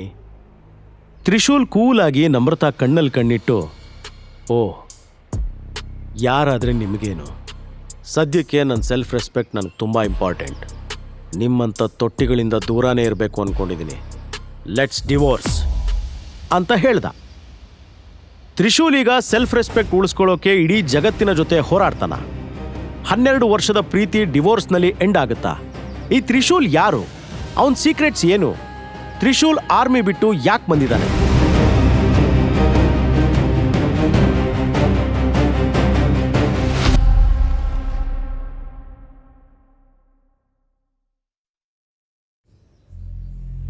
ಸಾಕು ಬಾಯಿ ಮುಚ್ಚು. ದೊಡ್ಡದಾಗಿ ನನಗೆ ಬುದ್ಧಿ ಮಾತು ಹೇಳೋಕೆ ಬರ್ತೀಯಲ್ಲ. ನಿನ್ನ ಯೋಗ್ಯತೆ ಏನನ್ನೋದು ಇಡೀ ಕಾರವಾರ ಸಿಟಿಗೆ ಗೊತ್ತು. ತ್ರಿಶೂಲ್ ಫುಲ್ ಡಿಫ್ರೆಂಟ್ ಆಗಿ ಬಿಹೇವ್ ಮಾಡ್ತಿರೋದು ನೋಡಿ ನಮ್ರತಾ ಕೋಪದಲ್ಲಿ ರೇಗಿದ್ಲು. ಈಗ ಯಾರೇ ಹೀಗೆ ಕೆಟ್ಟದಾಗಿ ಮಾತಾಡಿದ್ರು ಸಹಿಸ್ಕೊಳ್ಳೋ ಸ್ಟೇಜ್ನಿಂದ ತ್ರಿಶೂಲ್ ಆಚೆ ಬಂದಿದ್ದ. ಹಾ ನಾನು ನನ್ನ ಯೋಗ್ಯತೆ ಕಳ್ಕೊಂಡಿದ್ದೀನಿ. ನಿನ್ನೆದುರು, ನಿನ್ನ ಫ್ಯಾಮಿಲಿ ಎದುರು ಅಷ್ಟೇ ಅಲ್ಲ, ಈ ಇಡೀ ಸಿಟಿ ಮುಂದೆ ನನ್ನ ಮರ್ಯಾದೆ ಹೋಗಿದೆ. ನಿಂಗೆ ನನ್ನ ಪ್ರೀತಿ ಮಾತ್ರ ಇವತ್ತಿಗೂ ಕಾಣಿಸಿಲ್ಲ. ನಮ್ಮ ಪ್ರೀತಿ ಉಳಿಸೋಕೆ ನಾನು ಮಾಡಿರೋ ಚಿಕ್ಕ ಚಿಕ್ಕ ಎಫರ್ಟ್ ಕೂಡ ನಿನ್ನ ಕಣ್ಣಿಗೆ ಕಂಡಿಲ್ಲ. ನಿನ್ನ ಮಮ್ಮಿ ಮತ್ತೆ ಸುತ್ತ ಇರೋ ಜನ ಹೇಳೋದನ್ನೇ ಸತ್ಯ ಅನ್ಕೊಂಡಿದ್ಯಾ? ನನ್ನ ಮರ್ಯಾದೆ ಕಳ್ಕೊಳ್ಳೋದ್ರಲ್ಲಿ ನಂಗೆ ಮಜಾ ಸಿಗುತ್ತೆ ಅನ್ಕೊಂಡಿದ್ಯಾ ನಮ್ರತಾ? ಆ ಶಿವನ ಮೇಲೆ ಆಣೆ, ನನ್ನ ಯೋಗ್ಯತೆ ಏನು ಅಂತ ನಿನಗೆ ತಿಳಿಯೋ ದಿನ ಇದೆಯಲ್ಲ ನಮ್ರತಾ, ಆ ದಿನಕ್ಕೋಸ್ಕರ ಕಾಯ್ತಾ ಇದ್ದೀನಿ. ಆ ದಿನ ನನ್ನ ಮುಂದೆ ನೀನು ಬಂದು ನಿಂತಾಗ ಬಿಡು, ನೀನು ಯಾವುದಕ್ಕೂ ಲಾಯಕ್ಕಿರಲ್ಲ. ಅಷ್ಟು ಹೇಳ್ತಾ ತ್ರಿಶೂಲ್ ಕಣ್ಣಲ್ಲಿ ನೀರು ತುಂಬ್ಕೋತು. ಲಾಸ್ಟ್ 2 ದಿನದಿಂದ ಅವನ ಮನಸ್ಸು ಎಷ್ಟು ನೋವು ಅನುಭವಿಸ್ತಿತ್ತು ಅಂದರೆ ದೇಹಕ್ಕಾಗಿರೋ ಗಾಯದ ನೋವೇ ಅವನಿಗೆ ಫೀಲ್ ಆಗ್ತಾ ಇರಲಿಲ್ಲ. ಆದರೆ ಕೆಟ್ಟ ಮನಸ್ಸಿನ ಮಾಲೀಕರಾಗಿರೋ ಮಂದಿಗೆ ಅದೆಲ್ಲ ಎಲ್ಲಿಂದ ಅರ್ಥ ಆಗಬೇಕು? ತಮ್ಮ ಬೇಳೆ ಎಲ್ಲಿ ಬೇಯುತ್ತೋ ಅಲ್ಲಿಗೆ ಹೋಗ್ತಾರೆ ಇವರೆಲ್ಲ. ಏನ್ ಜನಗಳು, ಯಾಕೆ ಹಿಂಗೆ ಆಡ್ತಾರೋ? ನಮ್ರತಾ ಕಣ್ಣೆತ್ತಿ ತ್ರಿಶೂಲ್ ಮೈಮೇಲಿರೋ ಗಾಯನೆಲ್ಲ ಒಂದು ಸಲ ನೋಡಿ ಮುಖ ಸೊಟ್ಟ ಮಾಡಿ, ಫಸ್ಟ್ ದಿನದಿಂದಾನೋ ನನಗೆ ನಿನ್ನ ಪ್ರೀತಿ ಬೇಕು ಅಂತ ಅನಿಸ್ಲಿಲ್ಲ. ನಾನು ಕೇಳಲೂ ಇಲ್ಲ. ನನ್ನ ಅಜ್ಜ ಒಬ್ರು ಫೋರ್ಸ್ ಮಾಡದೇ ಇದ್ದಿದ್ರೆ ನಾನು ಯಾವತ್ತೂ ನಿನ್ನ ಮದುವೆನೇ ಆಗ್ತಿರ್ಲಿಲ್ಲ. ಚಿಕ್ಕ ಎಫರ್ಟ್ಸ್ ಮಾಡಿದ್ಯಾ ಪ್ರೀತಿ ಉಳಿಸ್ಕೊಳ್ಳೋಕ್ಕೆ? ಯಾವುದದು ರಿಯಲಿ ತ್ರಿಶೂಲ್? ನೀನು ನಂಗೆ ಕೊಟ್ಟಿರೋ ಲಾಸ್ಟ್ ಗಿಫ್ಟ್ ನೆನಪಿದ್ಯಾ? ಒಂದು ಫೇಕ್ ಮುತ್ತಿನ ಸರ. ಏನು ಹೇಳು? ಫೇಕ್. ನಿನ್ನ ಲವ್ ಕೂಡ ಪ್ಲಾಸ್ಟಿಕ್ಕೆ. ಈಗ ಬಂದು ನಂಗೆ ಮಾರಲ್ ಕ್ಲಾಸ್ ತಗೋಬೇಡ. ಈ ದರಿದ್ರ ರಗಳೆಯಿಂದ ನಂಗೆ ಪರ್ಮನೆಂಟ್ ಮುಕ್ತಿ ಕೊಟ್ಬಿಡು ಸಾಕು. ಮುಕ್ತಿ ಬೇಕಾ? ಕೊಡೋಣ. ನಿಂಗೇನು ಬೇಕೋ ಅದನ್ನೆಲ್ಲ ಕೊಡಿಸೋ ಹುಡುಗ ಬೇರೆ ಸಿಕ್ಕಿದಾನಲ್ವ ನಿಂಗೆ? ಕಿರಣ್ ಕಡೆ ಕೈ ತೋರಿಸಿ ಹೇಳ್ದ. ಕಿರಣ್ ಸಿಡುಕ್ತಾ, ಏಯ್ ಬಿಕಾರಿ, ನಿನಗಿಂತ ಚೆನ್ನಾಗೆ ನಾನು ಅವಳನ್ನು ನೋಡ್ಕೋತೀನಿ. ನನಗವಳು ದೇವತೆ. ದೇವಿನ ನಾನು ಖುಷಿಯಾಗಿ ಇಟ್ಕೋತೀನಿ. ನೆಕ್ಸ್ಟ್ ವೀಕ್ ಅವಳು ಬರ್ತ್ಡೇ ಪಾರ್ಟಿನ ಹೇಗೆ ಗ್ರ್ಯಾಂಡ್ ಆಗಿ ಆರ್ಗನೈಸ್ ಮಾಡ್ತೀನಿ ನೋಡ್ತಿರೋ. ನಿನಗೆ ಹೇಳೋದು ವೇಸ್ಟ್, ನೋ ಯೂಸ್. ಜೋರ್ ಮಾತುಕತೆ ನಡೀತಾ ಇರುವಾಗಲೇ ಗಿರಿಜಾ ಬಂದು ಮಗಳೇ, ಆ ಬೆಗ್ಗರ್ ಜೊತೆ ಇನ್ನೇನು ಮಾತು? ಛೀ, ಮಾತಾಡೋಕೆ ನಿಂಗೆ ಬೇರೆ ಯಾರೂ ಸಿಗ್ಲಿಲ್ವಾ? ನೀನು ಮತ್ತೆ ಕಿರಣ್ ಡೇಟಿಂಗ್ ಹೋದ್ರಿ ಅಂತ ನಾನು ಅನ್ಕೊಂಡ್ರೆ ಇವನ್ ಜೊತೆ ಬೀದಿಲ್ ನಿಂತು ಮಾತಾಡಿ ನಿನ್ ಮರ್ಯಾದೆ ಯಾಕೆ ಕಳ್ಕೊತೀಯಾ? ನಿಮ್ಮಿ, ನಡಿ ಒಳಗೆ. ಗಿರಿಜಾ ನಮ್ರತಾ ಕೈ ಹಿಡ್ಕೊಂಡು ಒಳಗೆ ಕರ್ಕೊಂಡು ಹೋಗ್ಬಿಟ್ಲು. ಈಗ ತ್ರಿಶೂಲ್ ಮತ್ತೆ ಕಿರಣ್ ಮಾತ್ರ ಉಳಿದಿದ್ರು.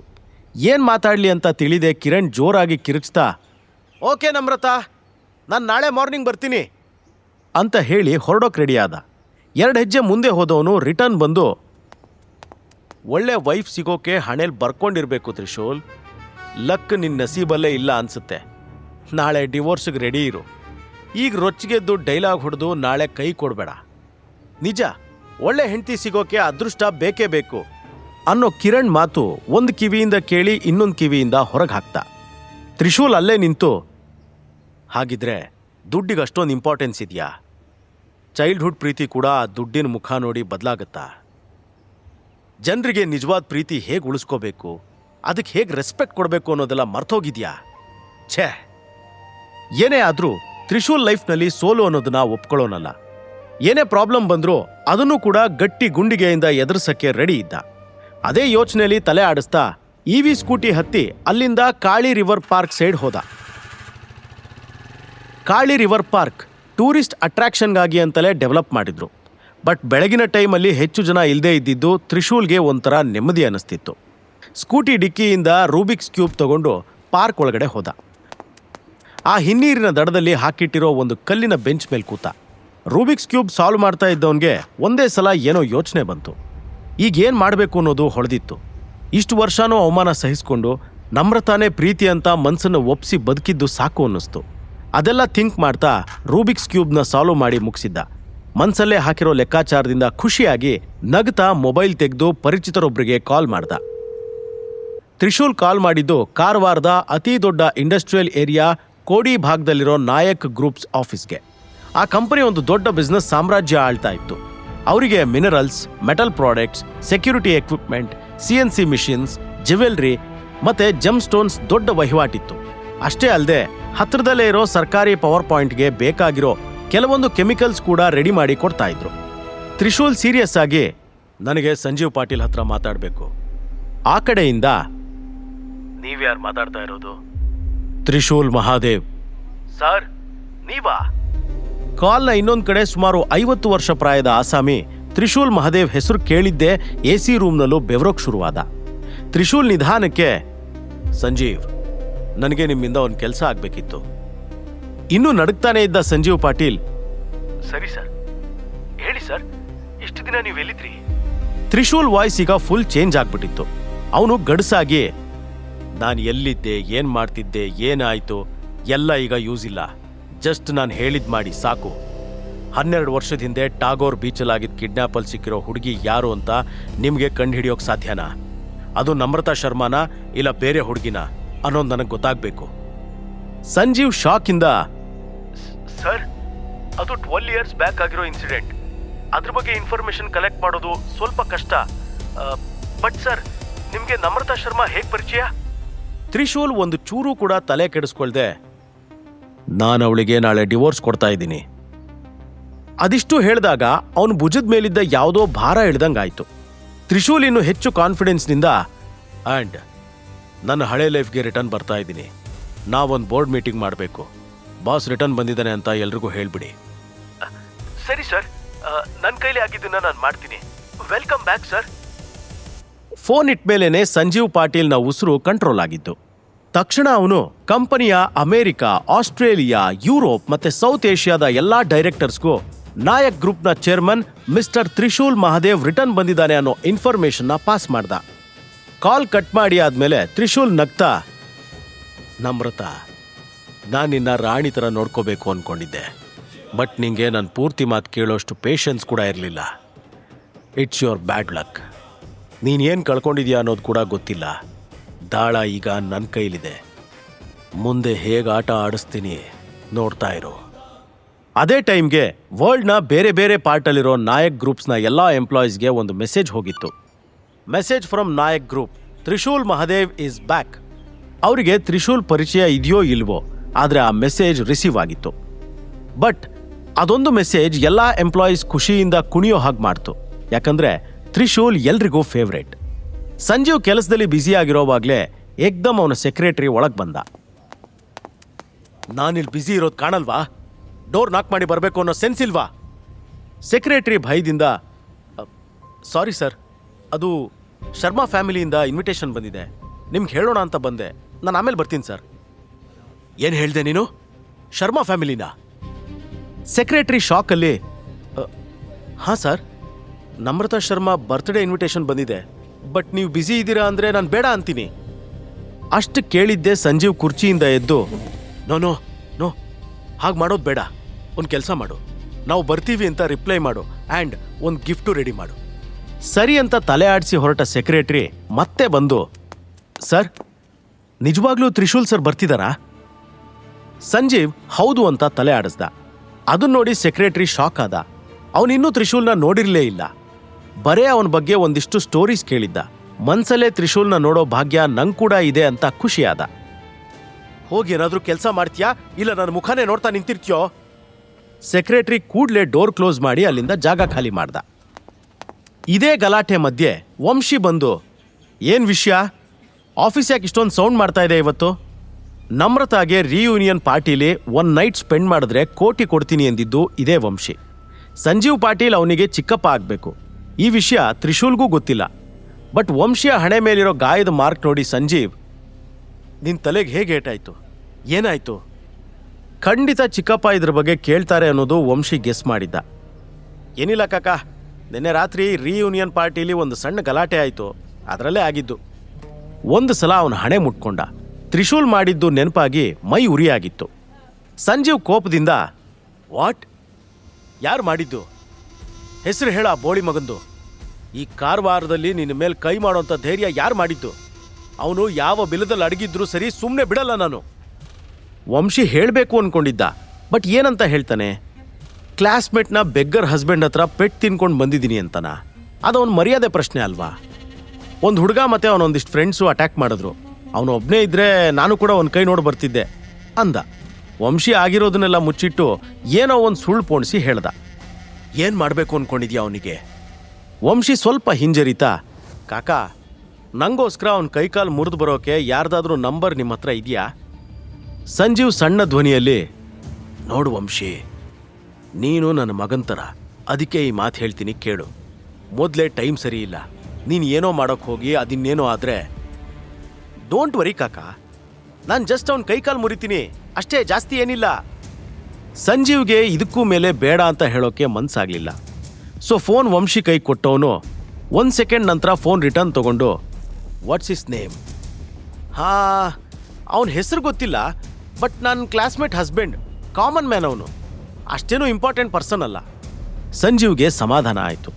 ಫೋನ್ ಕೊಟ್ಟು ವಾರ್ನ್ ಮಾಡ್ತಾ, ಇನ್ನೊಂದು ಮಾತು, ಏನಾದರೂ ಉಲ್ಟಾ ಪಲ್ಟಾ ಆಗಬೇಕಲ್ಲ, ಆಗಿ ಕಾಕನ್ನ ಮರ್ತುಬಿಡು. ವಂಶಿ ಸುಮ್ಮನೆ ತಲೆ ಆಡಿಸ್ದ ಮತ್ತಲ್ಲಿಂದ ಹೊರಟೋದ. ಆಫೀಸ್ ರೂಮಿಂದ ಹೊರಗೆ ಬಂದಿದ್ದೆ ಅವನ ಕಣ್ಣು ಕೆಂಡ ಕಾರ್ತಾ ಇತ್ತು. ಮನ್ಸಲ್ಲೇ, ಅವನ ಕಾಲು ಮುರಿಸಿ ನಾನು ಏನು ಮಾಡಲಿ? ಎಲ್ಲರ ಮುಂದೆ ನಂಗೆ ಮಾಡಿರೋ ಅವಮಾನಕ್ಕೆ ಜೀವನೇ ತೆಗೆಸ್ತೀನಿ. ಅವನ ಡೆಡ್ ಬಾಡಿ ನೋಡಬೇಕು ನನಗೆ. ವಂಶಿ ಚಿಕ್ಕಪ್ಪನ ಫೋನಿಂದನೇ ಕಾಲ್ ಮಾಡ್ದ. ಹಲೋ, ನನಗೆ ಒಬ್ಬನ ಡೆಡ್ ಬಾಡಿ ನೋಡಬೇಕು, ಆ ಬಾಡಿಗೆ 25 ಲಕ್ಷ ಕೊಡ್ತೀನಿ ಅಂತ ಯಾರಿಗೋ ಸುಪಾರಿ ಕೊಟ್ಟ. ಸಂಜೀವ್ಗೆ ಫೋನ್ ರಿಟರ್ನ್ ಮಾಡಿ ವಂಶಿ ಒಳಗೊಳಗೆ ನಗ್ತಾ, ಪೊಲೀಸ್ನಿಂದ ಹೇಗೋ ಸೇಫ್ ಆದೆ ರಾಸ್ಕಲ್, ಈಗೀ ಗುನ್ನ ಕೈಯಿಂದ ಬಚಾವಾಗಿ ತೋರ್ಸು. ವಜ್ರಮುನಿ ತರ ಜೋರಾಗಿ ವಿಲನ್ನಗೆ ನಕ್ದ. ಈ ವಂಶಿನ್ ನೋಡಿದ್ರೆ ಪಾಪ ಅನ್ಸುತ್ತೆ. ಹಗಲು ಕಂಡಿರೋ ಬಾವಿಗೆ ನೈಟ್ ಹಾರೋಕ್ ರೆಡಿ ಆಗಿದ್ದಾನೆ. ಇದೇ ಸಮಯ ಶಿವಮೊಗ್ಗದ ಕೆಳದಿ ಸಂಸ್ಥಾನಕ್ಕೆ ಸೇರಿದ ಒಂದು ದೊಡ್ಡ ಮಹಲ್ನಲ್ಲಿ 20 ಲಕ್ಸುರಿ ಕಾರ್ಗಳು, 30 ಬಾಡಿಗಾರ್ಡ್ಸ್ ನೆಕ್ಸ್ಟ್ ಡೇ ಎಲ್ಲೋ ಹೊರಡೋಕೆ ರೆಡಿ ಆಗ್ತಾ ಇದ್ರು. ಇಷ್ಟೆಲ್ಲ ಗಾರ್ಡ್ಸ್ ಮತ್ತೆ ಫೆಸಿಲಿಟೀಸ್ ರಾಜಗುರು ರಕ್ಷಣೆಗೆ ಸಜ್ಜಾಗಿದ್ವು. ಸೆಕ್ಯೂರಿಟಿ ಟೀಮ್ ಹೆಡ್ ಹತ್ರ ಹೋಗಿ, ಗುರೂಜಿ, ನಾಳೆ ಹೊರಡೋದಕ್ಕೆ ಎಲ್ಲ ರೆಡಿ ಆಗಿದೆ, ನಾವೆಲ್ಲ ನಾಳೆ ಬೆಳಿಗ್ಗೆ 9 ಗಂಟೆಗೆ ಹೊರಡ್ತಿದ್ದೀವಿ. ರಾಜಗುರು ಕಣ್ಣಲ್ಲಿ ನೀರು ನೋಡಿ, ಗುರೂಜಿ, ಏನಾದರೂ ಪ್ರಾಬ್ಲಮ್ ಆಗಿದೆಯಾ? ನಿಮ್ಮ ಕಣ್ಣಲ್ಲಿ ನೀರು ಯಾಕೆ? ರಾಜಗುರು ಕಣ್ಣು ಒರೆಸ್ಕೊಂಡು ನಗ್ತಾ, ತ್ರಿಶೂಲ್ ಬಗ್ಗೆ ನ್ಯೂಸ್ ಕೇಳಿದಾಗ್ಲಿಂದ ನನಗೆ ಸಂತೋಷದ ಕಣ್ಣೀರು ನಿಲ್ತಾನೇ ಇಲ್ಲ.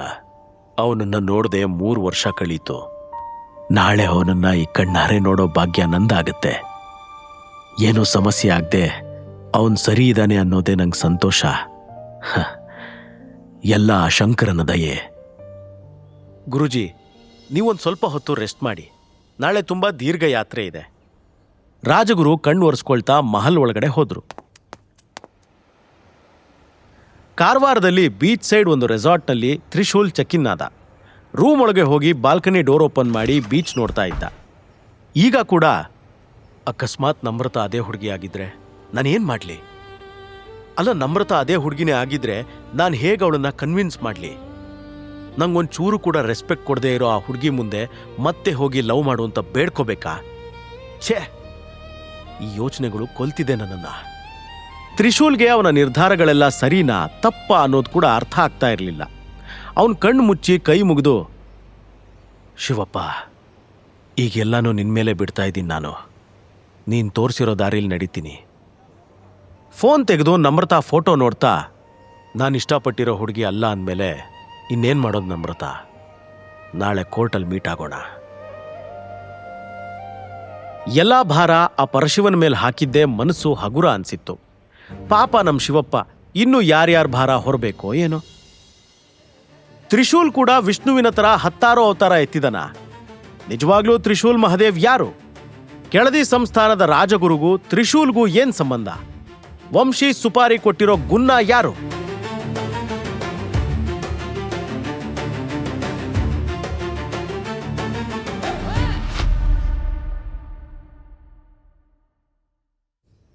ನೆಕ್ಸ್ಟ್ ಮಾರ್ನಿಂಗ್ ಫ್ಯಾಮಿಲಿ ಕೋರ್ಟ್ಗೆ ಹೋಗೋಕೆ ನಮ್ರತಾ, ಗಿರಿಜಾ ಮತ್ತೆ ಕಿರಣ್ ರೆಡಿ ಆಗಿದ್ರು. ಬಟ್ ತ್ರಿಶೂಲ್ ಮಾತ್ರ ಎಲ್ಲೂ ಕಾಣಲೇ ಇಲ್ಲ. ಸ್ವಲ್ಪ ಟೈಮ್ ಅವನಿಗಾಗಿ ವೆಯ್ಟ್ ಮಾಡಿ ಗಿರಿಜಾ ಕೋಪದಿಂದ, ಮಹಾರಾಜರು ಇನ್ನೂ ಮಲಗೇ ಇರಬೇಕು, ಈಗಲೇ ಹೋಗಿ ಮುಖಕ್ಕೆ ತಣ್ಣೀರ್ ಹಾಕಿ ಏಳ್ಸ್ ಬರ್ತೀನಿ. ತ್ರಿಶೂಲ್ ರೂಮ್ ಡೋರ್ ಓಪನ್ ಮಾಡಿ ಬೆಡ್ ನೋಡಿದ್ರೆ ಖಾಲಿ. ಹಾಗಿದ್ರೆ ಅವನು ಎಲ್ಲಿಗೆ ಹೋದ? ಗಿರಿಜಾ ಮತ್ತೆ ನಮ್ರತಾ ಇಬ್ರೂ ಸೇರ್ಕೊಂಡು ಇಡೀ ಮನೆ ಹುಡುಕ್ಬಿಟ್ರು. ತ್ರಿಶೂಲ್ ಎಲ್ಲೂ ಸಿಗ್ಲಿಲ್ಲ. ಗಿರಿಜಾ ಕೋಪದಿಂದ, ಆ ಯೂಸ್ಲೆಸ್ ತ್ರಿಶೂಲ್ ಎಲ್ಲಿ ಹೋದ? ಲಿವ್ ಇಟ್ ಮಮ್ಮಿ, ಅವನು ಬಂದೇ ಬರ್ತಾನೆ, ನಾವು ಹೋಗೋಣ. ತ್ರಿಶೂಲ್ ಸತ್ರು ಬದುಕಿದ್ರು ನಮ್ರತಾಗೆ ಏನು ಡಿಫ್ರೆನ್ಸ್ ಅನ್ನಿಸ್ತಾ ಇರಲಿಲ್ಲ. ಅವನ ಬಗ್ಗೆ ಚೂರು ಕೂಡ ಕೇರ್ ಮಾಡಲಿಲ್ಲ. ಬಟ್ ಕಳೆದ 3 ವರ್ಷದಲ್ಲಿ ಫಸ್ಟ್ ಟೈಮ್ ಅವನು ಮನೆಯಿಂದ ಹೊರಗಿದ್ದಿದ್ದು. ಆ ವಿಷಯ ಯಾಕೋ ಗಿರಿಜಾಗೆ ಡೈಜೆಸ್ಟ್ ಆಗಲಿಲ್ಲ. ನಾವು ತಿಂದುಬಿಟ್ಟಿರೋ ಎಂಜ್ಲಲ್ಲಿದ್ದವನು ಏಕ್ದಮ್ ಎಲ್ಲಿ ನಾಪತ್ತೆ ಆಗೋದಾ? ನಮಗೆ ಡಿವೋರ್ಸ್ ಕನಸು ತೋರಿಸಿ ಓಡ್ ಹೋದ್ನಾ? ಇಟ್ಸ್ ಓಕೆ ಮಮ್ಮಿ, ಮೊದಲೇ ಕೆಲ್ಸಕ್ಕೆ ಬಾರ್ದವನು, ಈಗ ಓಡ್ ಹೋಗಿದ್ದು ಒಳ್ಳೇದೇ ಆಯಿತು. ನೀನು ಬಾ ಹೋಗೋಣ, ಸುಮ್ಮನೆ ಲೇಟ್ ಆಗುತ್ತೆ. ನಮ್ರತಾ ಬೇಗ ಹೋಗಿ ಕಿರಣ್ ಕಾರ್ ಫ್ರಂಟ್ ಸೀಟಲ್ಲಿ ಕೂತ್ಲು.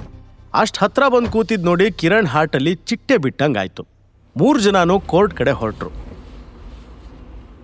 ತ್ರಿಶೂಲ್ ಬೇಗ ಎದ್ದು ಕಾಳಿ ನದಿ ದಡದಲ್ಲಿ ನಿಂತು ಸಂಧ್ಯಾವಂದನೆ ಮಾಡ್ದ. ನಂತರ ಅಲ್ಲೇ ಇದ್ದ ಒಂದು ಸಣ್ಣ ಶಿವನ ಗುಡಿಗೆ ಹೋಗಿ ಪೂಜೆ ಮಾಡ್ತಾ ಇದ್ದ. ಸುತ್ತಲಿನ ವಾತಾವರಣ ತುಂಬಾನೇ ಚಂದ ಇತ್ತು.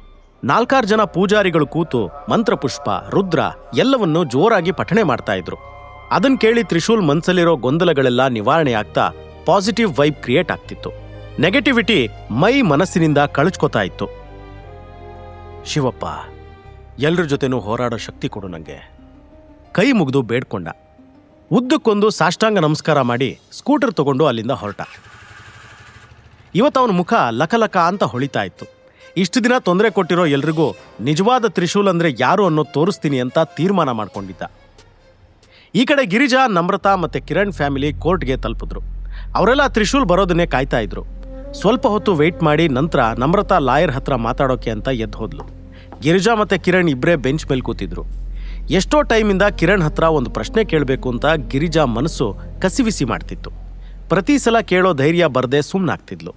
ಆದರೂ ಸ್ವಲ್ಪ ಟೈಮ್ ನಂತರ, ನನ್ನ ಮಗಳನ್ನ ನಿಜಕ್ಕೂ ಖುಷಿಯಾಗಿ ನೋಡ್ಕೋತೀಯ ಅಲ್ವಾ ಅಂತ ಕೇಳೇ ಬಿಟ್ಲು. ತುಂಬಾ ಚೆನ್ನಾಗಿ ನೋಡ್ಕೋತೀನಿ ಆಂಟಿ. ಆ್ಯಕ್ಚುಲಿ ನಮ್ಮ ಕಂಪ್ನಿ ನಾಯಕ್ ಗ್ರೂಪ್ಸ್ ಜೊತೆ ಒಂದು ಒಳ್ಳೆ ಬಿಸ್ನೆಸ್ ಡೀಲ್ ಮಾಡ್ತಾ ಇದೆ. ಅದೇನಾದರೂ ಸಕ್ಸಸ್ ಆಗಿಬಿಟ್ರೆ ನಿಮ್ಮಿ 1,00,000 ಕೋಟಿಲಿ ಆಟ ಆಡ್ತಾಳೆ. You don't worry aunty. Kiran collar ಹಾರಿಸ್ತಾ ಹೇಳ್ದ. ಕಿರಣ್, ನನಗೂ ಹಾಗೆ ಆಟ ಆಡೋಕೆ ಮನ್ಸಾಗುತ್ತೆ. ಬಟ್ ಏನು ಮಾಡಲಿ, ಈ ವಯಸ್ಸಲ್ಲಿ ಅದೆಲ್ಲ ಆಗಲ್ಲ. ಅದು ಕೋಟಿಲಿ ನನಗೆ ಲಕ್ಷ ಸಾಕು. ಅದರಲ್ಲೇ ನನ್ನ ಮನಸ್ಸನ್ನ ಸಮಾಧಾನ ಮಾಡ್ತೀನಿ. ಅದಕ್ಕೇನಂತೆ ಆಂಟಿ, ಒಂದ್ಸಲ ನಿಮ್ಮಿ ನನ್ನವಳು ಅಂತ ಆಗ್ಬಿಟ್ರೆ ಸಾಕು, ಎಲ್ಲನೂ ನಿಮ್ಮದೇ. ಆ ಮಾತು ಕೇಳಿ ಗಿರಿಜಾಗೆ ಮಾಂಜಿ ಮೀನು ಬಲೆಗೆ ಬಿದ್ದಷ್ಟು ಖುಷಿ ಆಯಿತು. ಅವಳಿಗಿನ್ನು ಫ್ಯೂಚರ್ ಬಗ್ಗೆ ಚಿಂತೆ ಇರಲಿಲ್ಲ. ತ್ರಿಶೂಲ್ ಕೋರ್ಟ್ ರೀಚ್ ಆದವನೇ ನಮ್ರತಾನ ನೋಡಿ ಆ ಕಡೆ ಹೊರಟ. ಆದರೆ ಈಗಲೂ ಅವನ ಮನಸ್ಸಲ್ಲಿ 12 ಇಯರ್ಸ್ ಬ್ಯಾಕ್ ಸಾವಿನ ದವಡೆಯಿಂದ ನಾನು ಸೇವ್ ಮಾಡಿದ್ದು ನಮ್ರತಾ ಅಲ್ವಾ, ಬೇರೆ ಯಾರಾದರೂ ಇದ್ರಾ? ತ್ರಿಶೂಲ್ ನಮ್ರತಾ ಕಣ್ಣಲ್ಲಿ ಕಣ್ಣಿಟ್ಟು ನೋಡ್ತಾ, ನಮ್ರತಾ ಕೊನೆದಾಗಿ ಕೇಳ್ತಾ ಇದ್ದೀನಿ, 12 ಇಯರ್ಸ್ ಬ್ಯಾಕ್ ಆ ರಾತ್ರಿಲಿ ಏನೆಲ್ಲ ಆಗಿತ್ತೋ ಅದ್ಯಾವುದು ನಿಂಗೆ ನೆನಪಿಲ್ವಾ? 12 years back 12 years back 12 years back ಇದೇ ರಿಪೀಟ್ ಮಾಡ್ತಾ ಇನ್ನೂ ಎಷ್ಟು ದಿನ ನನ್ನ ಜೀವ ತೆಗಿತೀಯ ನೀನು? ತಲೆಗೇಟಾಗಿರೋ ಥರ ಸುಮ್ಮನೆ ಕೇಳಿದ್ದೆ ಕೇಳಬೇಡ. ನನ್ನ ಜೊತೆ ಒಳಗೆ ಬಂದು ಡಿವೋರ್ಸ್ ಪೇಪರ್ಸ್ ಮೇಲೆ ಸೈನ್ ಮಾಡಿ ತೊಲಗು. ಜಾಸ್ತಿ ಇರಿಟೇಟ್ ಮಾಡಬೇಡ. ನಮ್ರತಾ ಇದೇ ದಿನಕ್ಕೆ ಕಾಯ್ತಿದ್ಲೇನೋ ಅನ್ನೋ ಹಾಗೆ ಕೋರ್ಟ್ ರೂಮ್ ಒಳಗೆ ಹೋಗಿ ಬೇಗ ಸೈನ್ ಹಾಕಿದ್ಲು. ಅದನ್ನ ನೋಡಿ ಕಿರಣ್ ಸ್ಮೈಲ್ ಮಾಡ್ತಾ, ಈ ಬಡವ ರ್ಯಾಸ್ಕಲ್ನಿಂದ ಫೈನಲಿ ನಿಂಗೆ ಮುಕ್ತಿ ಸಿಕ್ತು ನಿಮ್ಮಿ. ಇನ್ಮೇಲಿಂದ ನಿನ್ ಒಳ್ಳೆ ದಿನ ಸ್ಟಾರ್ಟ್ ಆಗುತ್ತೆ. ಸರಿ ಹೇಳ್ದೆ ಕಿರಣ್ ನೀನು. ಅಂತೂ ಮೀನ್ ಮುಳ್ಳಿನ ಥರ ಗಂಟಲ್ ಸಿಕ್ಕಾಕೊಂಡಿದ್ದ ಈ ದರಿದ್ರದವನಿಂದ ನನ್ನ ಮಗಳಿಗೆ ಶಾಶ್ವತ ಮುಕ್ತಿ ಸಿಕ್ತು. ಕಿರಣ್ ಆಟಿಟ್ಯೂಡಲ್ಲಿ ತ್ರಿಶೂಲ್ ಹತ್ರ ಹೋಗಿ, ಇಷ್ಟು ದಿನ ಶರ್ಮಾ ಫ್ಯಾಮಿಲಿ ಹಾಕಿದ ಎಂಜಿಲ್ ತಿಂತಿದ್ದ ನಾಯಿ ಆಗಿದ್ದೆ, ಇನ್ನದು ಕೂಡ ಇರಲ್ಲ. ಹೆಂಗೋ ಜೀವನ ನಡೆಸ್ತೀಯಾ? ಪಾಪ ಅನ್ನಿಸ್ತಿದೆ ನನಗೆ. ನನ್ನ ಹತ್ರ ಒಂದು ಜಾಬ್ ಇದೆ, ಮಾಡ್ತೀಯಾ? ತ್ರಿಶೂಲ್ ಸುಮ್ಮನೆ ಅವನ ಮಾತನ್ನ ಇಗ್ನೋರ್ ಮಾಡಿ ನಗ್ತಾ ಇದ್ದ. ಅವನು ರಿಪ್ಲೈ ಮಾಡದೇ ಇರೋದು ನೋಡಿ ಕಿರಣ್ಗೆ ಸಿಟ್ಟು ಬಂತು. ಪೇಪರ್ಸ್ ಮೇಲೆ ತ್ರಿಶೂಲ್ ಸೈನ್ ಮಾಡ್ತಿದ್ದಂಗೆ 3 ಜನನೂ ಅಲ್ಲಿಂದ ಹೊರಟ್ಬಿಟ್ರು. ಇನ್ನೊಂದು ಸೆಕೆಂಡ್ ಕೂಡ ಅಲ್ಲಿ ನಿಂತು ಅವನ ಮುಖ ನೋಡೋಕ್ಕೆ ಅವ್ರಿಗೆ ಇಂಟ್ರೆಸ್ಟ್ ಕೂಡ ಇರಲಿಲ್ಲ. ತ್ರಿಶೂಲ್ ಇಷ್ಟು ವರ್ಷ ಇವಳಿಗೆ ಮನಸ್ಸು ಕೊಟ್ಟು ಹಾಳಾದೆ ಅಂದ್ಕೊಂಡು ಕೋರ್ಟ್ನಿಂದ ಹೊರಗೆ ಬಂದ. ಸಡನ್ ಆಗಿ 20 ಸೂಪರ್ ಲಕ್ಸುರಿ ಕಾರ್ಸ್ ಲೈನಲ್ಲಿ ಬಂದು ಅವನ ಮುಂದೆ ನಿಲ್ತು. ಸಿನಿಮೆಟಿಕ್ ಆಗಿ ಒಂದೇ ಸಲ ಎಲ್ಲ ಕಾರ್ ಡೋರ್ ಓಪನ್ ಆಯಿತು. ಸೆಕ್ಯೂರಿಟಿ ಟೀಮ್ ಅದರಿಂದ ಕೆಳಗಿಳಿದು ನಿಂತರು.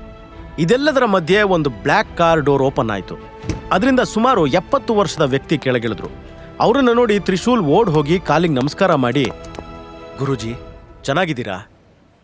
ರಾಜಗುರು ಅವನನ್ನು ಅಪ್ಕೊಂಡು ಮೈದಡವಿ, ಕೆಳದಿ ಮಹಲ್ ನಿನಗೋಸ್ಕರ ಕಾಯ್ತಾ ಇದೆ.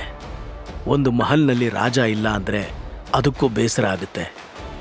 ಇನ್ನು ಈ ಮುದುಕನ ಹತ್ರ ಆ ಜವಾಬ್ದಾರಿ ಭಾರ ಹೊತ್ಕೊಳ್ಳೋಕ್ಕಾಗಲ್ಲ. ಬಂದ್ಬಿಡು ತ್ರಿಶೂಲ್. ತ್ರಿಶೂಲ್ ಏನೂ ಮಾತಾಡದೆ ಅವ್ರ ಜೊತೆ ಕಾರ್ನಲ್ಲಿ ಕೂತ. ಕಾರ್ ಕೆಳದಿ ಸಂಸ್ಥಾನದ ರಾಜಮಹಲ್ ಕಡೆ ಹೊರಟಿತು. ಆ ಎಲ್ಲ ಕಾರ್ ಹೊರಟಿದ್ದ ಹಾಗೆ ಈಗಾಗಲೇ ಕೋರ್ಟ್ನಲ್ಲಿ ನಿಂತಿದ್ದ ಒಂದೊಂದು ಕಾರು ಅವ್ರನ್ನ ಫಾಲೋ ಮಾಡ್ಕೊಂಡು ಹೋಯ್ತು.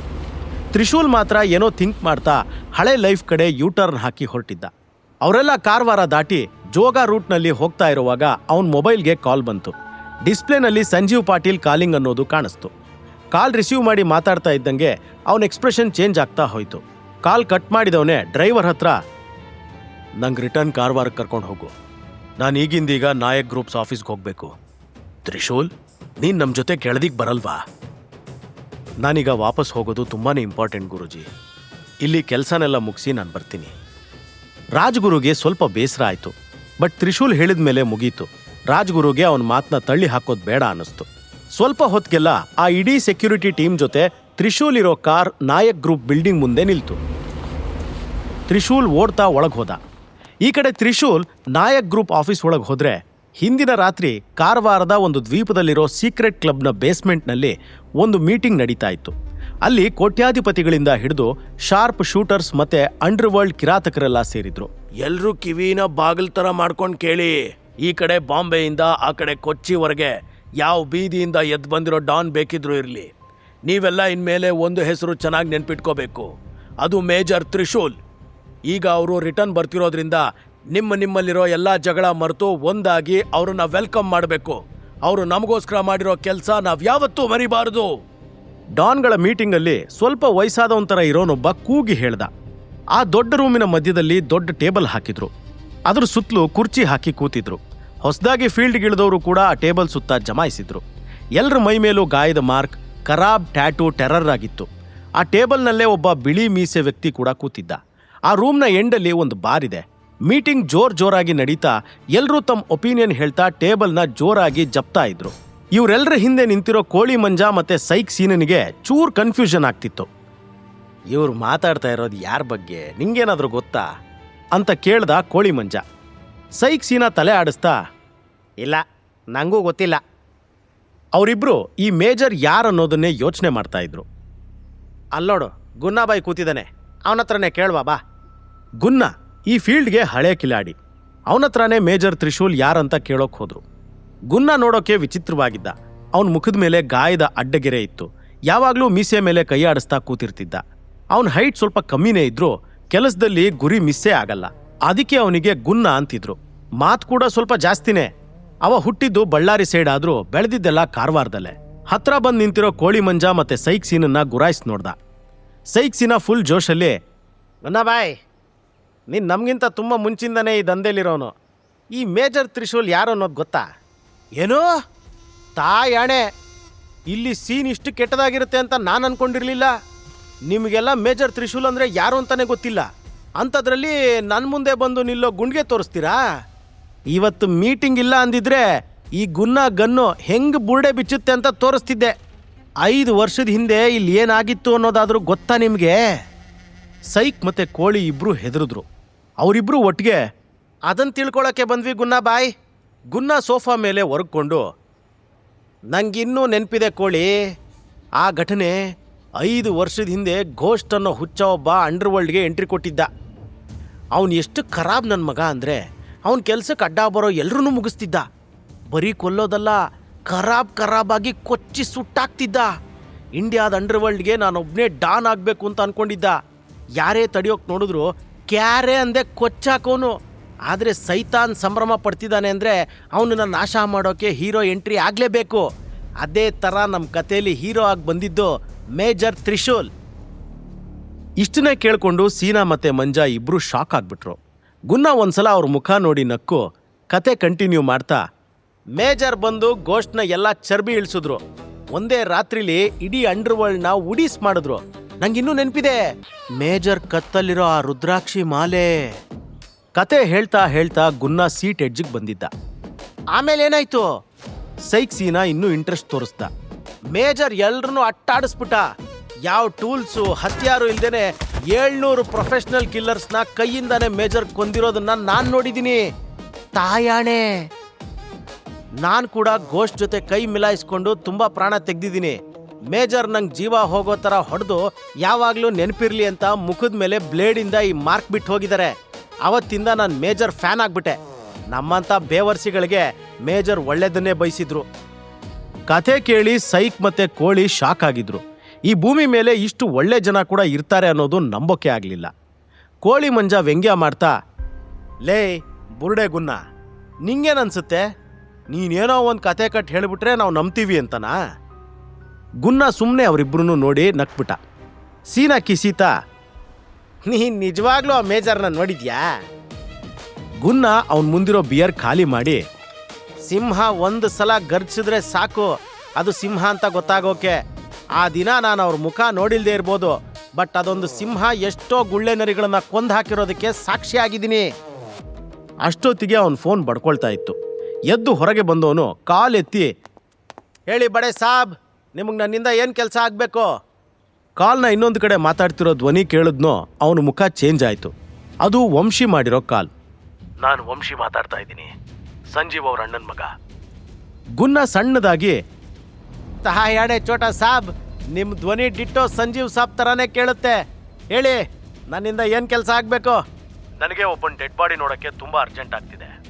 ಸಾರಿ ಸಾಬ್, ಬಟ್ ನನಗೆ ಈ ಕೆಲಸ ಮಾಡ್ಕೊಡೋಕ್ಕಾಗಲ್ಲ. ಆ ಮಾತು ಕೇಳಿ ವಂಶಿಗೆ ಸ್ವಲ್ಪ ಬೇಜಾರಾಯಿತು. ಆದರೆ ಅವನು ಏನೇ ಆದರೂ ಆ ತ್ರಿಶೂಲ್ನ ಸುಮ್ಮನೆ ಬಿಡಬಾರ್ದು ಅಂದ್ಕೊಂಡಿದ್ದ. ಸೊ ಗುನ್ನಾಗೆ ದುಡ್ಡಿನ ಆಸೆ ಹುಟ್ಟಿಸೋಕೆ, ಈ ಕೆಲಸ ಮಾಡಿದ್ರೆ ನಿನಗೆ 10 ಲಕ್ಷ ಕೊಡ್ತೀನಿ ಅಂದ. ಇಲ್ಲ ಸಾಬ್, ಪೈಸಾ ಮ್ಯಾಟ್ರ್ ಅಲ್ಲ, ಸ್ಕೆಚ್ ಹಾಕೋಕ್ಕೆ ಇದು ಕರೆಕ್ಟ್ ಟೈಮ್ ಅಲ್ಲ. ಈಗ ಫೀಲ್ಡಲ್ಲಿ ಒಂದಷ್ಟು ರೂಲ್ಸ್ ಫಾಲೋ ಮಾಡಬೇಕು. ಆದರೆ ವಂಶಿ ಇದನ್ನ ಕೈ ಬಿಡೋ ಥರ ಕಾಣಲಿಲ್ಲ. ನಿಂಗೆ ಎಷ್ಟು ಬೇಕು ಹೇಳು ಗುನ್ನ? 15 ಲಕ್ಷ? ಸಾಬ್, ನನ್ನ ಸೀನ್ ಅರ್ಥ ಮಾಡ್ಕೊಳ್ಳಿ, ಮಜ್ಬೂರಿ ನಂದು. 25 ಲ್ಯಾಕ್ಸ್ ಕೊಡ್ತೀನಿ ಗುನ್ನ, ಈ ಕೆಲಸ ಮಾಡಿಕೊಟ್ರೆ. ಅಷ್ಟೊಂದು ಅಮೌಂಟ್ ಕೊಡ್ತೀನಿ ಅಂದಿದ್ದೆ ಗುನ್ನ ಸೌಂಡೇ ಬದಲಾಯಿತು. 25 ಲಕ್ಷ ಅಂದರೆ ನನ್ನ ತಲೆಗೆ ಬೇಕಿದ್ರು ಗುಂಡು ಹೊಡ್ಕೊಂಡು ಸಾಯ್ತೀನಿ. ಅವನ ಅಡ್ರೆಸ್ ಮತ್ತೆ ಫೋಟೋ ಕಳಿಸಿ ಸಾಬ್, ನಿಮ್ಮ ಕೆಲಸ ಫಿನಿಶ್ ಅನ್ಕೊಳ್ಳಿ, ಮಂಡೆ ಬಿಸಿ ಬೇಡ. ತ್ರಿಶೂಲ್ ಅಂತ ಅವನ ಹೆಸರು, ಶರ್ಮಾ ಫ್ಯಾಮಿಲಿ ಅಳಿಯ. ವೆಯ್ಟ್, ನಾನು ನಿಂಗೆ ಅವ್ನ ಫೋಟೋ ಕಳಿಸ್ತೀನಿ ಅಂತಂದು ವಂಶಿ ಕಾಲ್ ಇಟ್ಟ. ಒಂದೊಳ್ಳೆ ಅಮೌಂಟ್ ಸಿಕ್ತಿದೆ ಅನ್ಕೊಂಡು ನಗ್ತಾ ಗುನ್ನ ಮತ್ತೆ ಕ್ಲಬ್ ಒಳಗೆ ಹೋದ.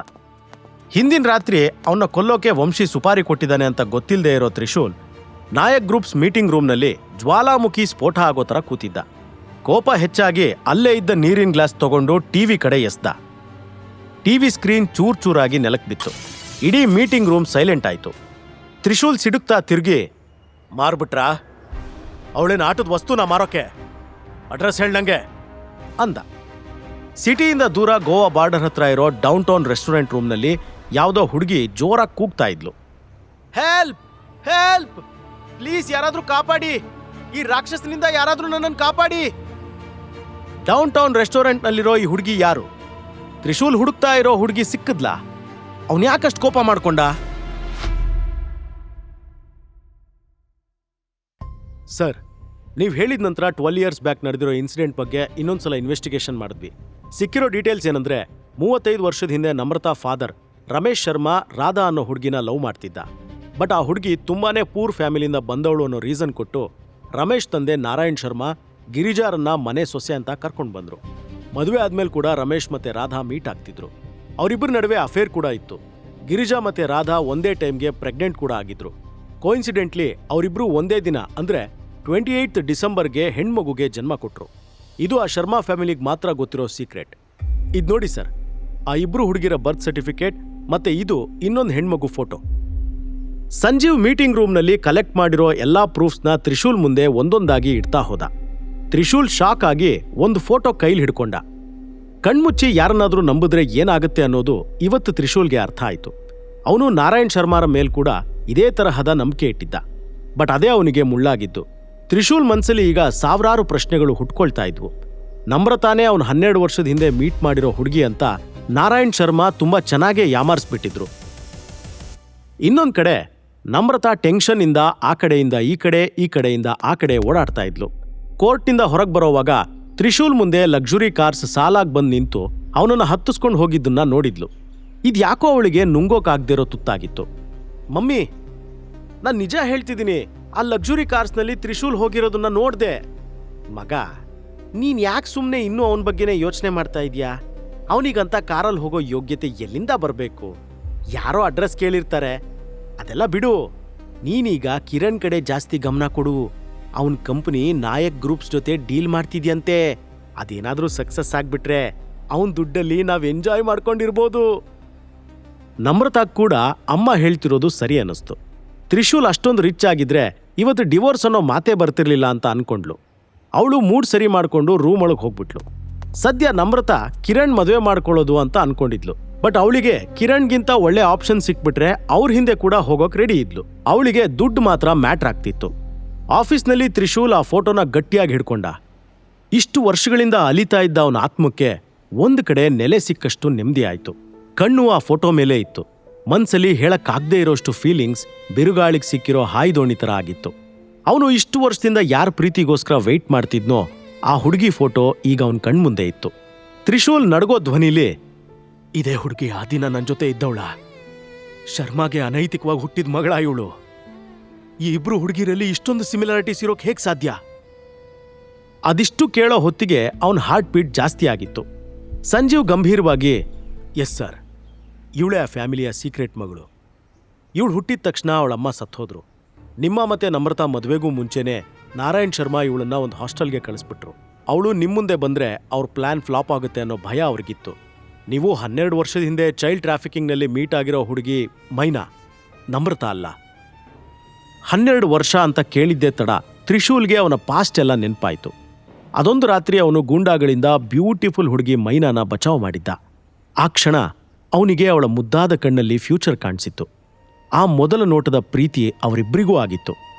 ನಾನ್ ಜೀವಕ್ಕಿಂತ ಹೆಚ್ಚು ಇಷ್ಟಪಟ್ಟಿರೋ ಅವಳನ್ನ ಇಷ್ಟು ವರ್ಷ ನನ್ನಿಂದ ದೂರ ಇಟ್ಟಿದ್ದಾರೆ ಅನ್ನೋದು ನನಗೆ ಮೊದಲೇ ಗೊತ್ತಾಗಿದ್ರೆ ಆ ಪರಶಿವನ ಮೇಲಾಣೆ ಅವರಿಗೆಲ್ಲ ಒಂದು ಗತಿ ಕಾಣಿಸ್ದೇ ಬಿಡ್ತಿರ್ಲಿಲ್ಲ.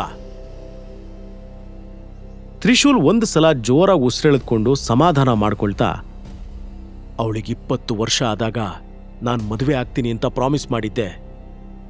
ತ್ರಿಶೂಲ್ಗೆ ಈಗ್ಲೂ ಮೈನಾ ಧ್ವನಿ ಕಿವಿಯಲ್ಲಿ ಗುಯ್ ಅಂತ ಇತ್ತು. ಇವತ್ತು ನಿನ್ನಿಂದ ನನ್ನ ಜೀವ ಉಳಿತು. ಇವತ್ತಿಂದ ನಾನು ಕೂಡ ಆ ಶಿವನ ಹತ್ರ ನೀನು ಆದಷ್ಟು ಬೇಗ ನಾನು ಮೀಟ್ ಮಾಡೋ ದಿನ ಬರಲಿ ಅಂತ ಬೇಡ್ಕೋತೀನಿ. ನಾನು ನಿನಗಾಗಿ ವೆಯ್ಟ್ ಮಾಡ್ತೀನಿ. ಎಲ್ಲ ಯೋಚನೆಗಳಿಂದ ಒಂದು ಸಲ ತಲೆ ಕೊಡುವಿದ ತ್ರಿಶೂಲ್, ಈಗ ಮೈನಾ ಎಲ್ಲಿದ್ದಾಳೆ? ಇವತ್ತು ಮಧ್ಯಾಹ್ನದಿಂದ ಮೈನಾ ಮಾಯ ಆಗಿದ್ದಾಳೆ ಅಂತ ಇನ್ಫಾರ್ಮೇಶನ್ ಸಿಕ್ಕಿದೆ. ಸಣ್ಣವಳಿರ್ಬೇಕಾದ್ರೆ ಆದ ಹಾಗೆ ಈಗಲೂ ಅವಳನ್ನ ಮಾರಾಟ ಮಾಡಿಬಿಟ್ಟಿದ್ದಾರೆ. ಬಟ್ ಮೈನಾ ಇರೋ ಎಕ್ಸಾಕ್ಟ್ ಲೊಕೇಶನ್ ನನಗೂ ಗೊತ್ತಿಲ್ಲ. ಇನ್ನೊಂದು ಸ್ವಲ್ಪ ಟೈಮ್ ಅಪ್ಡೇಟ್ಸ್ ಬರುತ್ತೆ. ತ್ರಿಶೂಲ್ಗೆ ಸಿಟ್ಟು ಹೆಚ್ಚಾಯಿತು. ಅವನ ರಕ್ತ ಕುದಿಯೋ ಹಾಗಾಯಿತು. ಅದೇ ಟೈಮ್ ಸಂಜೀವ್ ಸೆಕ್ರೆಟರಿ ಡೋರ್ ನಾಕ್ ಮಾಡ್ದ.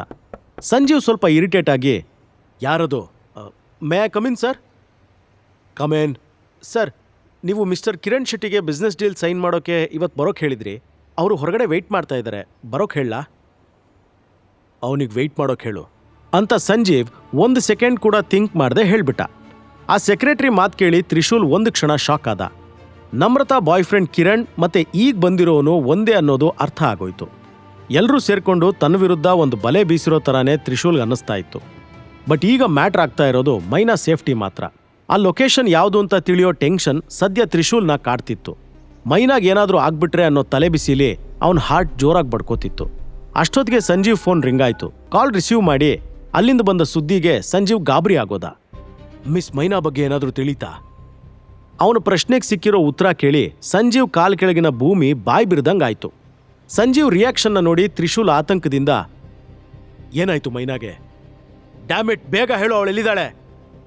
ಸಂಜೀವ್ ಹೆದರ್ತಾ, ಸರ್ ಒಂದು ಪ್ರಾಬ್ಲಮ್ ಆಗ್ಬಿಟ್ಟಿದೆ. ಗಿರಿಜಾ ಡೌನ್ ಟೌನ್ ಕ್ಲಬ್ನಲ್ಲಿ ಮೈನಾಳನ್ನ 2 ಕೋಟಿಗೆ ಮಾರಾಟ ಮಾಡಿಬಿಟ್ಟಿದ್ದಾಳೆ. ವಿಕ್ಟರ್ ಅನ್ನೋ ಗೋವಾದ ಡಬಲ್ ನಂಬರ್ ಬಿಸ್ನೆಸ್ ಮ್ಯಾನ್ಗೆ ಸೇಲ್ ಮಾಡಿದಾಳಂತೆ. ವಿಕ್ಟರ್ ಹೆಸರನ್ನ ಇದಕ್ಕೂ ಮೊದಲೇ ತ್ರಿಶೂಲ್ ಕೇಳಿದ್ದ. ತುಂಬ ಕೆಟ್ಟ ಟ್ರ್ಯಾಕ್ ರೆಕಾರ್ಡ್ ಇರೋ ಮನುಷ್ಯ ಅವನು. ಅವನ ಡೀಲಿಂಗ್ಸೇ ಸರಿ ಇರಲಿಲ್ಲ. ಹುಡುಗಿರ್ನ ಪರ್ಚೇಸ್ ಮಾಡಿ ಹೇಗೆ ಬೇಕೋ ಹಾಗೆ ನಡೆಸ್ಕೊಂಡು ಗೋವಾ ಫಾರಿನರ್ಸ್ಗೆ ಹಾಕ್ಕೊಡ್ತಿದ್ದ. ಹುಡುಗಿರಂದ್ರೆ ಟಾಯ್ಸ್ ಅನ್ಕೊಂಡಿರೋ ಕಚ್ಚೆ ಹರ್ಕ ಅವನು. ಅಸಹಾಯಕ ಹುಡುಗಿರ್ನ ಕಾಮಕ್ಕೆ ಬಳಸ್ಕೋತಿದ್ದ. ಎಣ್ಣೆ, ಜೂಜು, ಮೋಜು, ಡಬಲ್ ನಂಬರ್ ಬಿಸ್ನೆಸ್, ಇಲ್ಲೀಗಲ್ ಆಕ್ಟಿವಿಟೀಸ್ನಲ್ಲಿ ವಿಕ್ಟರ್ ಹೆಸರು ತುಂಬ ಡಾಮಿನೇಟಿಂಗ್. ಅವನ ಮೇಲೆ ಎಷ್ಟೇ ಕಂಪ್ಲೇಂಟ್ ಲಾಡ್ಜ್ ಆದರೂ ಹೈ ಲೆವೆಲ್ವರೆಗೆ ಎಲ್ಲರ ಪರಿಚಯ ಇರೋದ್ರಿಂದ, ಅಂಡರ್ ದಿ ಟೇಬಲ್ ಡೀಲಿಂಗ್ಸ್ ಇರೋದ್ರಿಂದ ಅವನು ಸೇಫ್ ಆಗಿರ್ತಿದ್ದ. ಡೌನ್ ಟೌನ್ ರೆಸಾರ್ಟ್ನಲ್ಲಿ ಮೈನಾ ಎದುರು ಕೂತು ಹಸ್ದಿರೋ ನಾಯಿ ಥರ ಅವಳನ್ನೇ ನೋಡ್ತಾ ಇದ್ದ. ಮೈನಾಗೆ ಅಲ್ಲಿಯ ಗಾಳಿ ಯಾವ ಕಡೆಯಿಂದ ಬೀಸ್ತಿದೆ, ಏನು ಎತ್ತ ಅನ್ನೋದು ಅರ್ಥ ಆಗೋಯ್ತು. ಅವಳು ಆದಷ್ಟು ಬೇಗ ಅಲ್ಲಿಂದ ಹೊರಡೋಕೆ ಯೋಚಿಸ್ತಾ ಇದ್ಲು. ಬಟ್ ವಿಕ್ಟರ್ ಹತ್ರ ಅವಳೇನಾದರೂ ಹೇಳೋಕೆ ಮುಂಚೆನೇ ಅವನ ಫೋನ್ ರಿಂಗ್ ಆಯಿತು. ಹಾ ಮೋಯಲಿ ಹಂವಾ ಸಂಗಾತ್ರೆ, ಚೋರಿ ನನ್ನ ಎದುರೇ ಕೂತಿದ್ದಾಳೆ. ಬೇಜಾನ್ ಕಿರಿಕ್ ಮಾಡೋಳನ್ನ ನನಗೆ ಕಳಿಸಿದ್ಯಾ ಅಲ್ವಾ? ಪೈಸಾ ತಾನೇ, ನಾಳೆ ಕ್ಲಬ್ ಹತ್ರ ಬಂದು ತಗೊಂಡು ಹೋಗು. ಈಗ ಕಾಲಿಡು ಬಾಬಾ, ಡಿಸ್ಟರ್ಬ್ ಮಾಡಬೇಡ. ಇನ್ನೊಂದು ಕಡೆ ಕಾಲಲ್ಲಿರೋ ಗಿರಿಜಾಗೆ ಆ ಮಾತು ಕೇಳಿ ಸಂತೃಪ್ತಿ ಆಯಿತು. ವಿಕ್ಟರ್, ನಂಗೆ ಪೊಲೀಸ್ ಸ್ಟೇಷನ್ ಅಲಿಯೋದೆಲ್ಲ ಸರಿಯಾಗಲ್ಲ. ನಮ್ಮ ಡೀಲ್ ಸರಿಯಾಗಿ ನಡ್ಸ್ಕೋತೀಯಾ ಅನ್ಕೋತೀನಿ. ವಿಕ್ಟರ್ ಕಾಲ್ ಕಟ್ ಮಾಡೋಕೆ ಮೊದಲೇ ಗಿರಿಜಾ ಹೇಳಿದ್ಲು. ಗಿರಿಜಾ ವ್ಯಂಗ್ಯವಾಗಿ, ಇನ್ನು ಮುಂದೆ ಈ ಹುಡುಗಿ ಹೆಸರು ಇರಲ್ಲ, ಯಾವ ತಲೆ ಬಿಸಿನೂ ಇರಲ್ಲ, ಸಾಯ್ಲಿ. ವಿಕ್ಟರ್ ಮಾತು ಕೇಳಿ ಮೈನಾ ಹೆದರಿ ಹೋದ್ಲು. ಫೋನ್ನಲ್ಲಿ ಯಾರ ಜೊತೆ ಮಾತಾಡ್ತಾ ಇದ್ದಾನೆ ಅನ್ನೋದು ಅವಳಿಗೆ ಗೊತ್ತಾಗ್ಲಿಲ್ಲ. ಅವನ ನೋಟ ಹೇಗೇಗೋ ಹರಿತಾ ಇರೋದನ್ನ ನೋಡಿ ಅವಳು ಡ್ರೆಸ್ ಅಡ್ಜಸ್ಟ್ ಮಾಡ್ಕೊಂಡು ಕೂತ್ಲು. ಮೈನಾ, ಯಾಕೆ ಅಷ್ಟೊಂದು ದೂರ ಕೂತಿದ್ಯಾ ಬಾಬಾ? ಬಾ, ನನ್ನ ಪಕ್ಕ ಬಂದು ಕೂತ್ಕೋ, ಡೀಲ್ ಸೈನ್ ಮಾಡಬೇಕಲ್ವಾ? ಈ ಮಾತು ಕೇಳಿ ಅವಳು ಮೈ ನಡುಗ್ತಾ ಇತ್ತು. ವಿಕ್ಟರ್ ಉದ್ದೇಶ ಏನು ಅನ್ನೋದು ಮೈನಾಗೀಗ ಅರ್ಥ ಆಗ್ತಿದ್ದ ಹಾಗೆ ಒಂದು ದೊಡ್ಡ ತೊಂದರೆಯಲ್ಲಿ ಸಿಕ್ಕಾಕೊಂಡಿದ್ದೀನಿ ಅನ್ನೋದು ಕ್ಲಿಯರ್ ಆಗೋಯ್ತು.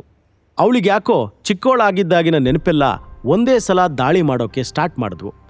ಹೇಗೆ ಗಿರಿಜಾ ಅವಳಿಗೆ ಹೊಡೆದು ಬಡ್ದು ಮನೆ ಕೆಲಸ ಎಲ್ಲ ಮಾಡಿಸ್ಕೊಳ್ತಿದ್ಲು, ಓದೋದ್ರಲ್ಲಿ ನಮ್ರತಾಗಿಂತ ತುಂಬ ಜಾಣೆ ಅನ್ನೋ ಕಾರಣಕ್ಕೆ ಗ್ರ್ಯಾಜುಯೇಷನ್ ಕೂಡ ಪೂರ್ತಿ ಮಾಡೋಕೆ ಬಿಟ್ಟಿರಲಿಲ್ಲ.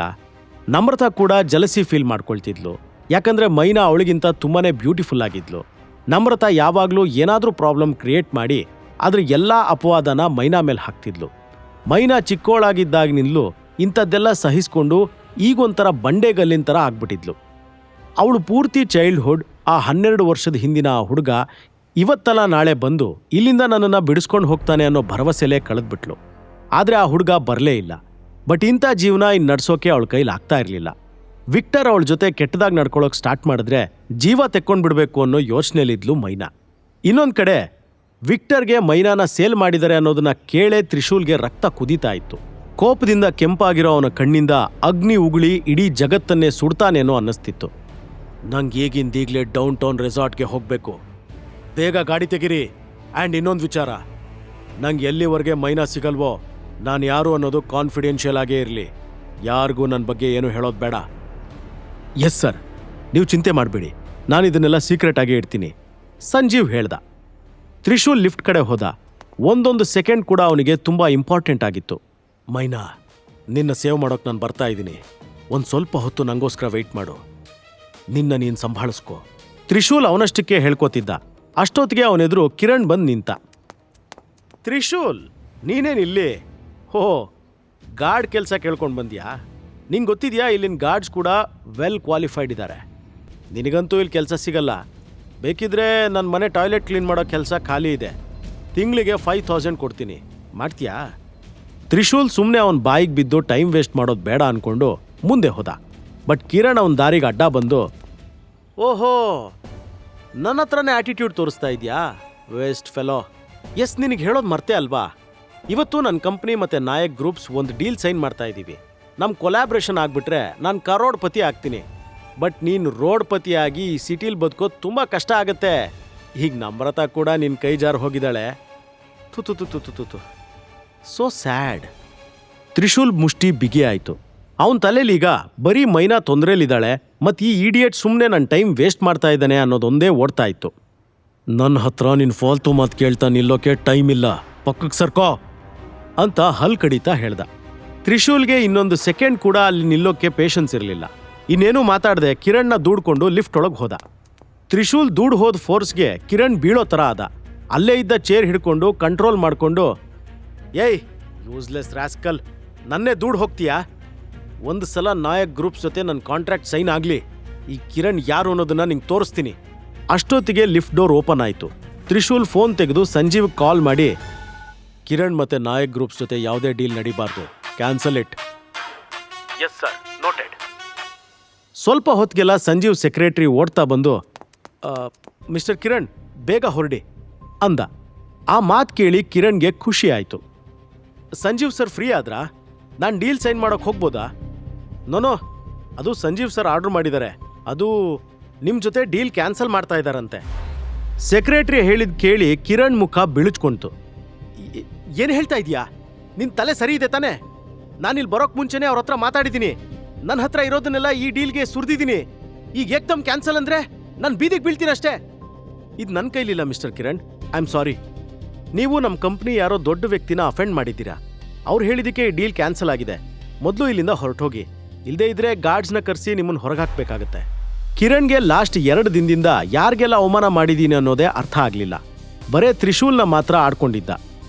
ತ್ರಿಶೂಲ್? ನೋನೋ, ಅವನು ನಮ್ರತನ ಬೆಗ್ಗರ್ ಗಂಡ.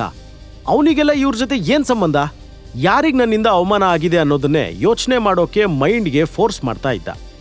ತ್ರಿಶೂಲ್ ಪಾರ್ಕಿಂಗ್ ಏರಿಯಾಗೆ ಬಂದ. ಅಲ್ಲೇ ಇದ್ದ ಡ್ರೈವರ್ ಅವನ ಕೈಗೆ ಕಾರ್ ಕೀ ಕೊಡ್ತಿದ್ದ ಹಾಗೆ ಫುಲ್ ಸ್ಪೀಡ್ನಲ್ಲಿ ಕಾರ್ ಸ್ಟಾರ್ಟ್ ಮಾಡಿ ಅಲ್ಲಿಂದ ಹೊರಟ. ಒಂದೊಂದು ಸೆಕೆಂಡ್ ಕೂಡ ಅವನಿಗೆ ಯುಗದ ಥರ ಅನ್ನಿಸ್ತಾ ಇತ್ತು. 1 ಸೆಕೆಂಡ್ ಕೂಡ ಲೇಟಾಗಿ ಡೌನ್ ಟೌನ್ ರೆಸಾರ್ಟ್ ರೀಚ್ ಆದರೆ ಅದು ಮೈನಾ ಜೀವನದ ಪ್ರಶ್ನೆ ಆಗಿತ್ತು.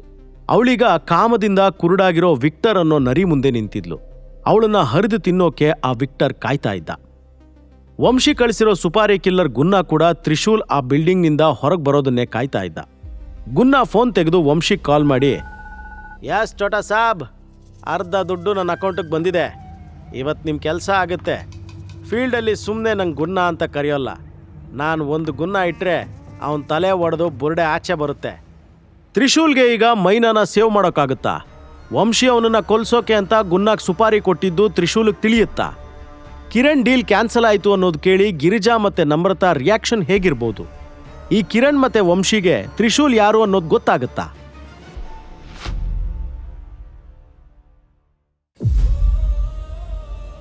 ಹೇ ಶಿವಪ್ಪ, ನಾನು ಹೋಗಿ ಸೇರೋ ತನಕ ಮೈನಾನ್ ಕಾಪಾಡು.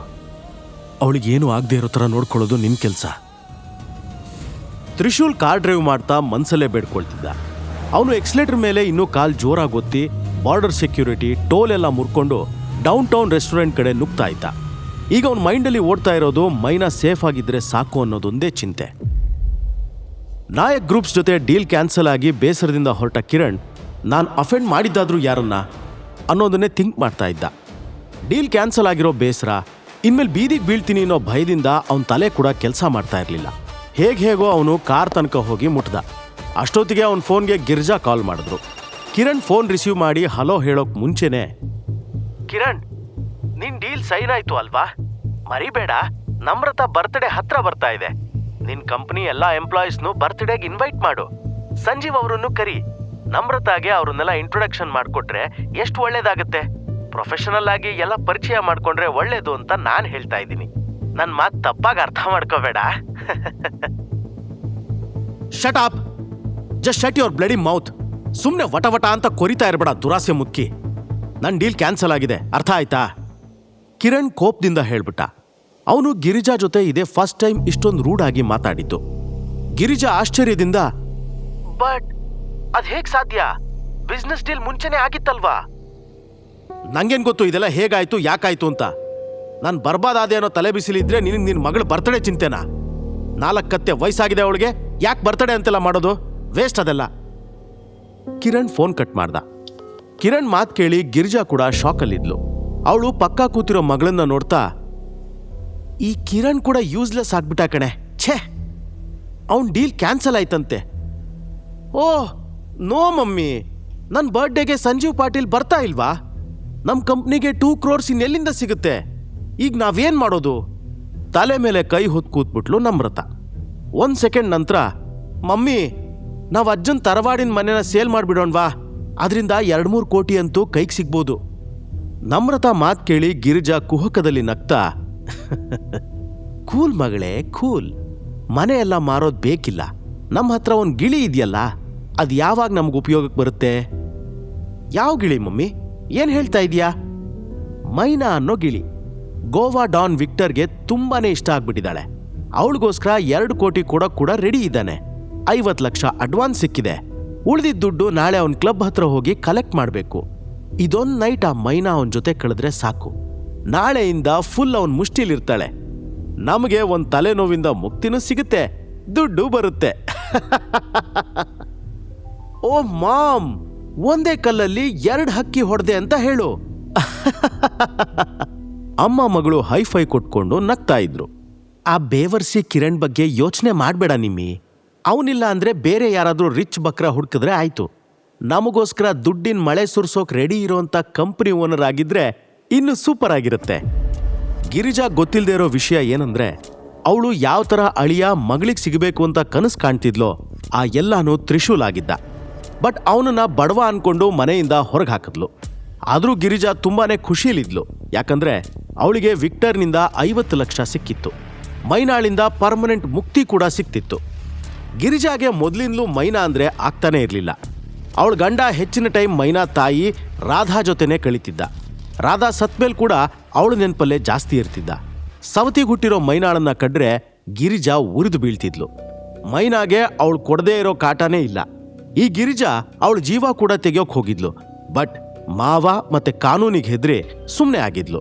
ಈಗ ಅವಳಿಗೆ ಕಂಪ್ನಿ ಸೇವ್ ಮಾಡಬೇಕು ಅನ್ನೋ ನೆಪದಿಂದ ಮೈನಾನ ಅವಳ ದಾರಿಯಿಂದ ಹೊರಗೆ ಹಾಕೋಕೆ ಒಳ್ಳೆ ಅವಕಾಶ ಸಿಕ್ತು. ಇದಕ್ಕೂ ಮೊದಲು 12 ವರ್ಷದ ಹಿಂದೆ ಮೈನಾನ ಚೈಲ್ಡ್ ಟ್ರಾಫಿಕಿಂಗ್ ಮಾಫಿಯಾಗೆ ಮಾರ್ಬಿಟ್ಟಿದ್ಲು. ಆಗ ಅವಳು ಲಕ್ ಚೆನ್ನಾಗಿದ್ದು ಹೇಗೋ ಬದುಕ್ ಬಂದಿದ್ಲು. ಆದರೆ ಈ ಸಲ ಮಾತ್ರ ಗಿರಿಜಾ ಸರಿಯಾಗಿ ಪ್ಲಾನ್ ಮಾಡಿದ್ಲು. ಅದು ಸಕ್ಸಸ್ ಆಗೋ ಎಲ್ಲ ಸೂಚನೆನೂ ಇತ್ತು. ಗಿರಿಜಾ ಕಂತೆ ನೋಟ್ ಎಣಿಸ್ತಾ ಇರೋ ಕನಸು ಕಾಣ್ತಾ ಇರೋವಾಗ್ಲೇ ತ್ರಿಶೂಲ್ ಡೌನ್ ಟೌನ್ ರೆಸ್ಟೋರೆಂಟ್ಗೆ ಬೇಗ ಹೋಗಿ ಸೇರ್ಬೇಕು ಅಂತ ರೇಸ್ ಕಾರ್ ತರ ಡ್ರೈವ್ ಮಾಡ್ತಾ ಇದ್ದ. ಹೋಗ್ತಾ ಹೋಗ್ತಾ ಅವನಿಗೆ ಕಾರ್ನ ಯಾರೋ ಫಾಲೋ ಮಾಡ್ಕೊಂಡು ಬರ್ತಾ ಇದ್ದಾರೆ ಅನ್ನೋದು ಗೊತ್ತಾಯ್ತು.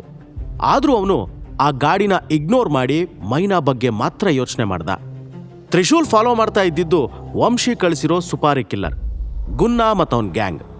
ಗುನ್ನಾ ಆ ಕಾರ್ ಫ್ರಂಟ್ ಸೀಟ್ನಲ್ಲೇ ಕೂತಿದ್ದ. ಅದೇ ಟೈಮ್ಗೆ ಅವನಿಗೆ ವಂಶಿ ಕಾಲ್ ಮಾಡ್ದ. ಫೋನ್ ರಿಸೀವ್ ಮಾಡಿ, ಚೋಟಾ ಸಾಬ್, ನೀವು ಚಿಂತೆ ಮಾಡೋದು ಬೇಡ, ಇವತ್ತ ಬೇವರ್ಸಿಗೊಂದು ಗತಿ ಕಾಣಿಸ್ದೆ ಬಿಡಲ್ಲ ನಾನು. ನೀನಿಷ್ಟು ಹೇಳಿದೆಲ್ಲ ಗುನ್ನ, ನನಗಿನ್ ಚಿಂತೆ ಇಲ್ಲ. ಸ್ವಲ್ಪ ಟೈಮ್ ನಂತರ ತ್ರಿಶೂಲ್ ಡೌನ್ ಟೌನ್ ರೆಸ್ಟೋರೆಂಟ್ಗೆ ರೀಚ್ ಆಗಿ ಪಾರ್ಕಿಂಗ್ನಲ್ಲಿ ಕಾರ್ ನಿಲ್ಲಿಸಿ ಎಂಟ್ರೆನ್ಸ್ ಕಡೆ ಓಡ್ ಹೋದ. ಡೌನ್ ಟೌನ್ ರೆಸ್ಟೋರೆಂಟ್ ಹೆಚ್ಚಾಗಿ ಫೇಮಸ್ ಆಗಿರೋದು ಅಂಡರ್ ವರ್ಲ್ಡ್ ಡೀಲಿಂಗ್ಸ್ಗೆ. ಎಲ್ಲ ಇಲ್ಲೀಗಲ್ ಕೆಲಸನೂ ಇಲ್ಲಿ ನಡೀತಿತ್ತು. ಅದೊಂಥರ ಹೊರಗೆ ಗೋವಿನ ಮುಖವಾಡ ಹಾಕ್ಕೊಂಡಿರೋ ವ್ಯಾಘ್ರ. ಮೇನ್ ಎಂಟ್ರೆನ್ಸ್ ಇಂದ ಸ್ವಲ್ಪ ದೂರ ಹೋದ್ರೆ ಲೆಫ್ಟ್ಗೆ ಕಾಮನ್ ಜನರಿಗೆ ಉಳ್ಕೊಳ್ಳೋ ವ್ಯವಸ್ಥೆ ಇದೆ. ರೈಟ್ ಸೈಡ್ಗೆ ದೊಡ್ಡ ಕರೆಂಟ್ ಬೇಲಿ ಎಲ್ಲ ಹಾಕಿ ಬಂದೋಬಸ್ತ್ ಮಾಡಿದ್ರು. ಅಲ್ಲಿ ಬ್ಲ್ಯಾಕ್ ಕಾರ್ಡ್ ಇಲ್ಲದೆ ಇರೋ ಯಾರಿಗೂ ಎಂಟ್ರಿ ಇರಲಿಲ್ಲ. ಯಾಕಂದ್ರೆ ಅಲ್ಲೇ ಎಲ್ಲ ಇಲ್ಲೀಗಲ್ ದಂಧೆಗಳು ನಡೀತಿದ್ವು. ತ್ರಿಶೂಲ್ಗೆ ಈ ಡೌನ್ ಟೌನ್ ರೆಸ್ಟೋರೆಂಟ್ನಲ್ಲಿ ಏನ್ ಕೆಲಸ ನಡೆಯುತ್ತೆ ಅನ್ನೋದು ಚೆನ್ನಾಗೇ ಗೊತ್ತಿತ್ತು. ಅದಕ್ಕೆ ಆದಷ್ಟು ಬೇಗ ಮೈನಾ ಇದ್ದಲ್ಲಿ ಹೋಗ್ಬೇಕು ಅಂತ ಅನ್ಕೊಳ್ತಾ ಇದ್ದ. ಗುನ್ನಾ ಕೂಡ ಸರಿಯಾದ ಟೈಮ್ಗೆ ಕಾಯ್ತಾ ಹೊಂಚ್ ಹಾಕ್ತಿದ್ದ. ಅವನು ಕೂಡ ತ್ರಿಶೂಲ್ ಹಿಂದೆ ಹೋದ. ಅವನು ಮೇಜರ್ ತ್ರಿಶೂಲ್ ಮುಖ ಇನ್ನೂ ನೋಡಿರ್ಲಿಲ್ಲ. ಟಾರ್ಗೆಟ್ ಯಾರು ಅನ್ನೋದು ಕ್ಲಿಯರ್ ಆಗಿ ಗೊತ್ತಿಲ್ಲದೆ ಕೊಲ್ಲೋಕ್ ರೆಡಿ ಆಗಿದ್ದ. ತ್ರಿಶೂಲ್ ಡೌನ್ ಟೌನ್ ರೆಸ್ಟೋರೆಂಟ್ ಒಳಗಿನ ಕ್ಲಬ್ಗೆ ಎಂಟ್ರಿ ಆದಾಗ ಇನ್ನೊಂದ್ ಕಡೆ ಮೈನಾ ಭಯದಿಂದ ಸೋಫಾ ಮೇಲೆ ಮುದುರಿ ಕೂತಿದ್ಲು.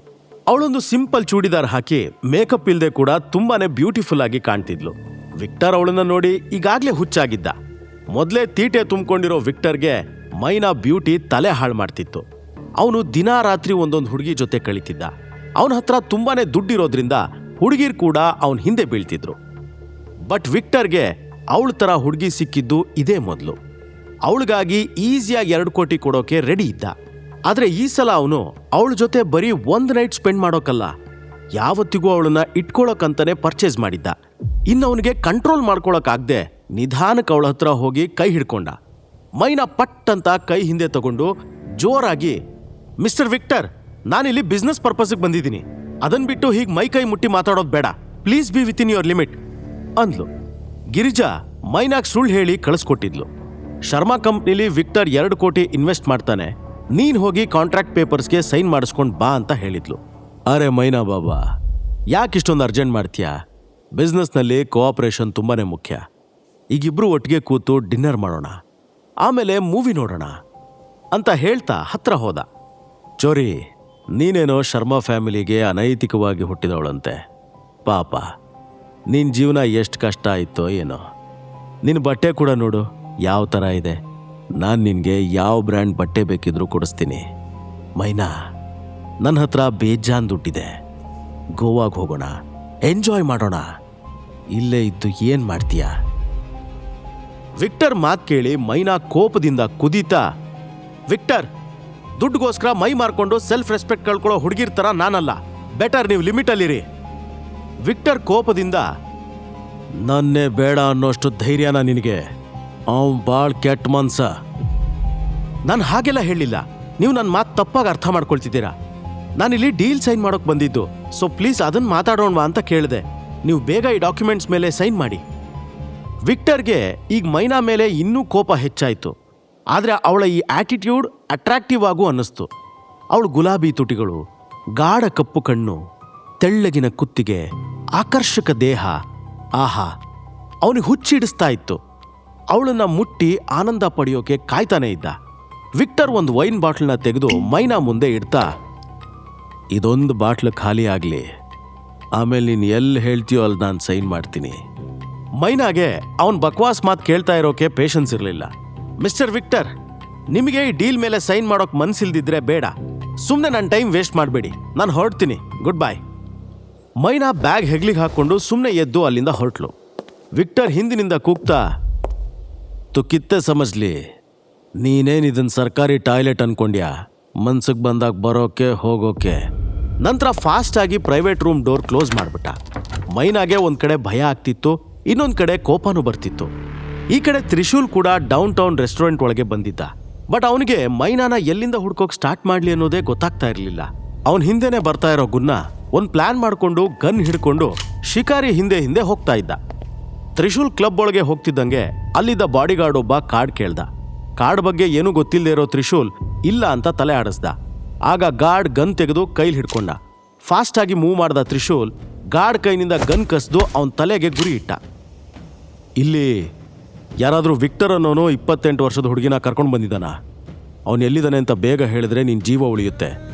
ಇಲ್ದಿದ್ರೆ ಇದರಲ್ಲಿರೋ ಅಷ್ಟು ಬುಲೆಟ್ ನಿನ್ನ ಬ್ರೈನ್ಗಿಳಿಯುತ್ತೆ. ಆಮೇಲೆ ಚೆನ್ನಾಗಿ ಮೈಂಡ್ ವರ್ಕ್ ಆಗುತ್ತೆ. ಗಾರ್ಡ್ ತಲೆಗೆ ಗನ್ನಿಟ್ಟು ನಿಂತಿರೋದ್ರಿಂದ ಹೆದರಿಕೆ ಆದರೂ ಒಂದು ಮಾತು ಅವನ ಬಾಯಿಂದ ಹೊರಗಡೆ ಬರಲಿಲ್ಲ. ತ್ರಿಶೂಲ್ಗೆ ಸಿಟ್ಟು ಬಂದು ಗನ್ ಉಲ್ಟಾ ಹಿಡಿದು ಗಾರ್ಡ್ ತಲೆಗೆ ಜಪ್ಪಿ ಅಲ್ಲಿಂದ ಮುಂದೆ ಹೋದ. ಗಾರ್ಡ್ ಪ್ರಜ್ಞೆ ತಪ್ಪಿ ಅಲ್ಲೇ ಬಿದ್ದೋದ. ಆ ಕಡೆ ಮೈನಾ ಜೋರಾಗಿ ಕೂಗ್ತಾ, ನೀನ್ ಏನ್ ಮಾಡ್ತಾ ಇದ್ಯಾ? ನನ್ಗೆ ಹೊರಗೆ ಹೋಗಕ್ ಬಿಡು. ಮೈನಾ ಮೈನಾ ಮೈನಾ, ನಿಂಗೆ ನಿಜವಾಗ್ಲೂ ಡಾಕ್ಯುಮೆಂಟ್ ಸೈನ್ ಮಾಡೋಕೆ ಇಲ್ಲಿ ಕಳಿಸಿದ್ದಾರೆ ಅನ್ಸ್ತಿದ್ಯಾ? ಪೂರ್ ಗರ್ಲ್, ನಿಜ ಹೇಳ್ತೀನಿ ಕೇಳು. ಗಿರಿಜಾ ಶರ್ಮಾ ನನಗೆ ನಿನ್ನ 2 ಕೋಟಿಗೆ ಸೇಲ್ ಮಾಡಿದ್ದಾಳೆ. ನಾನು ಆಲ್ರೆಡಿ ಅವಳಿಗೆ 50 ಲಕ್ಷ ಅಡ್ವಾನ್ಸು ಕೊಟ್ಟಿದ್ದೀನಿ. ಸೊ ನನ್ನ ಟೈಮ್ ವೇಸ್ಟ್ ಮಾಡದೆ ಬೇಗ ಬಂದು ತೊಡೆ ಮೇಲೆ ಕೂತ್ಕೋ. ಮೈನಾಗಿದೆಲ್ಲ ಗೊತ್ತೇ ಇರಲಿಲ್ಲ. ಅವಳಿಗೆ ಶಾಕ್ ಆಯಿತು. ಅಜ್ಜಿ ಹೇಳಿದ್ದಕ್ಕೆ ಮೈನಾ ಇಲ್ಲಿಗೆ ಬಂದಿದ್ಲು. ಅಜ್ಜಿ ಕೂಡ ಅವ್ರ ಜೊತೆ ಸೇರಿದಾಳ ಅನ್ನೋದು ಕೂಡ ಅರ್ಥ ಆಗದೆ ನಿಂತುಬಿಟ್ಲು. ನೋ ನೋ, ಇದೆಲ್ಲ ಸುಳ್ಳು, ನೀನು ಸುಳ್ಳು ಹೇಳ್ತಾ ಇದೆಯಾ? ಅವಳಷ್ಟಕ್ಕೆ ಹೇಳ್ಕೊಳ್ತಾ ನಿಂತ್ಲು.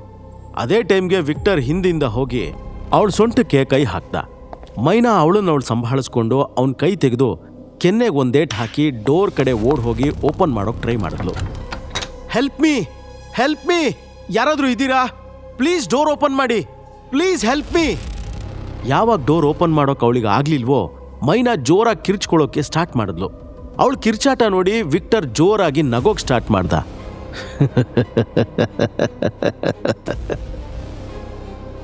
ನೀನೆಷ್ಟು ಬೇಕಿದ್ರು ಜೋರಾಗಿ ಕೂಗಿ ಕಿರ್ಚಿ ಮಾಡು ಬಾಬು, ಯಾರು ನಿನ್ನ ಹೆಲ್ಪಿಗೆ ಬರಲ್ಲ.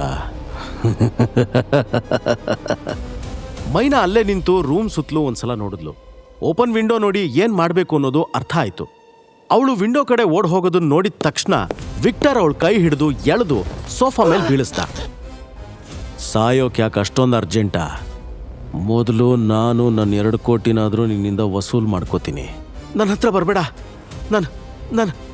ನಾನು ಪೊಲೀಸು ಫೋನ್ ಮಾಡ್ತೀನಿ.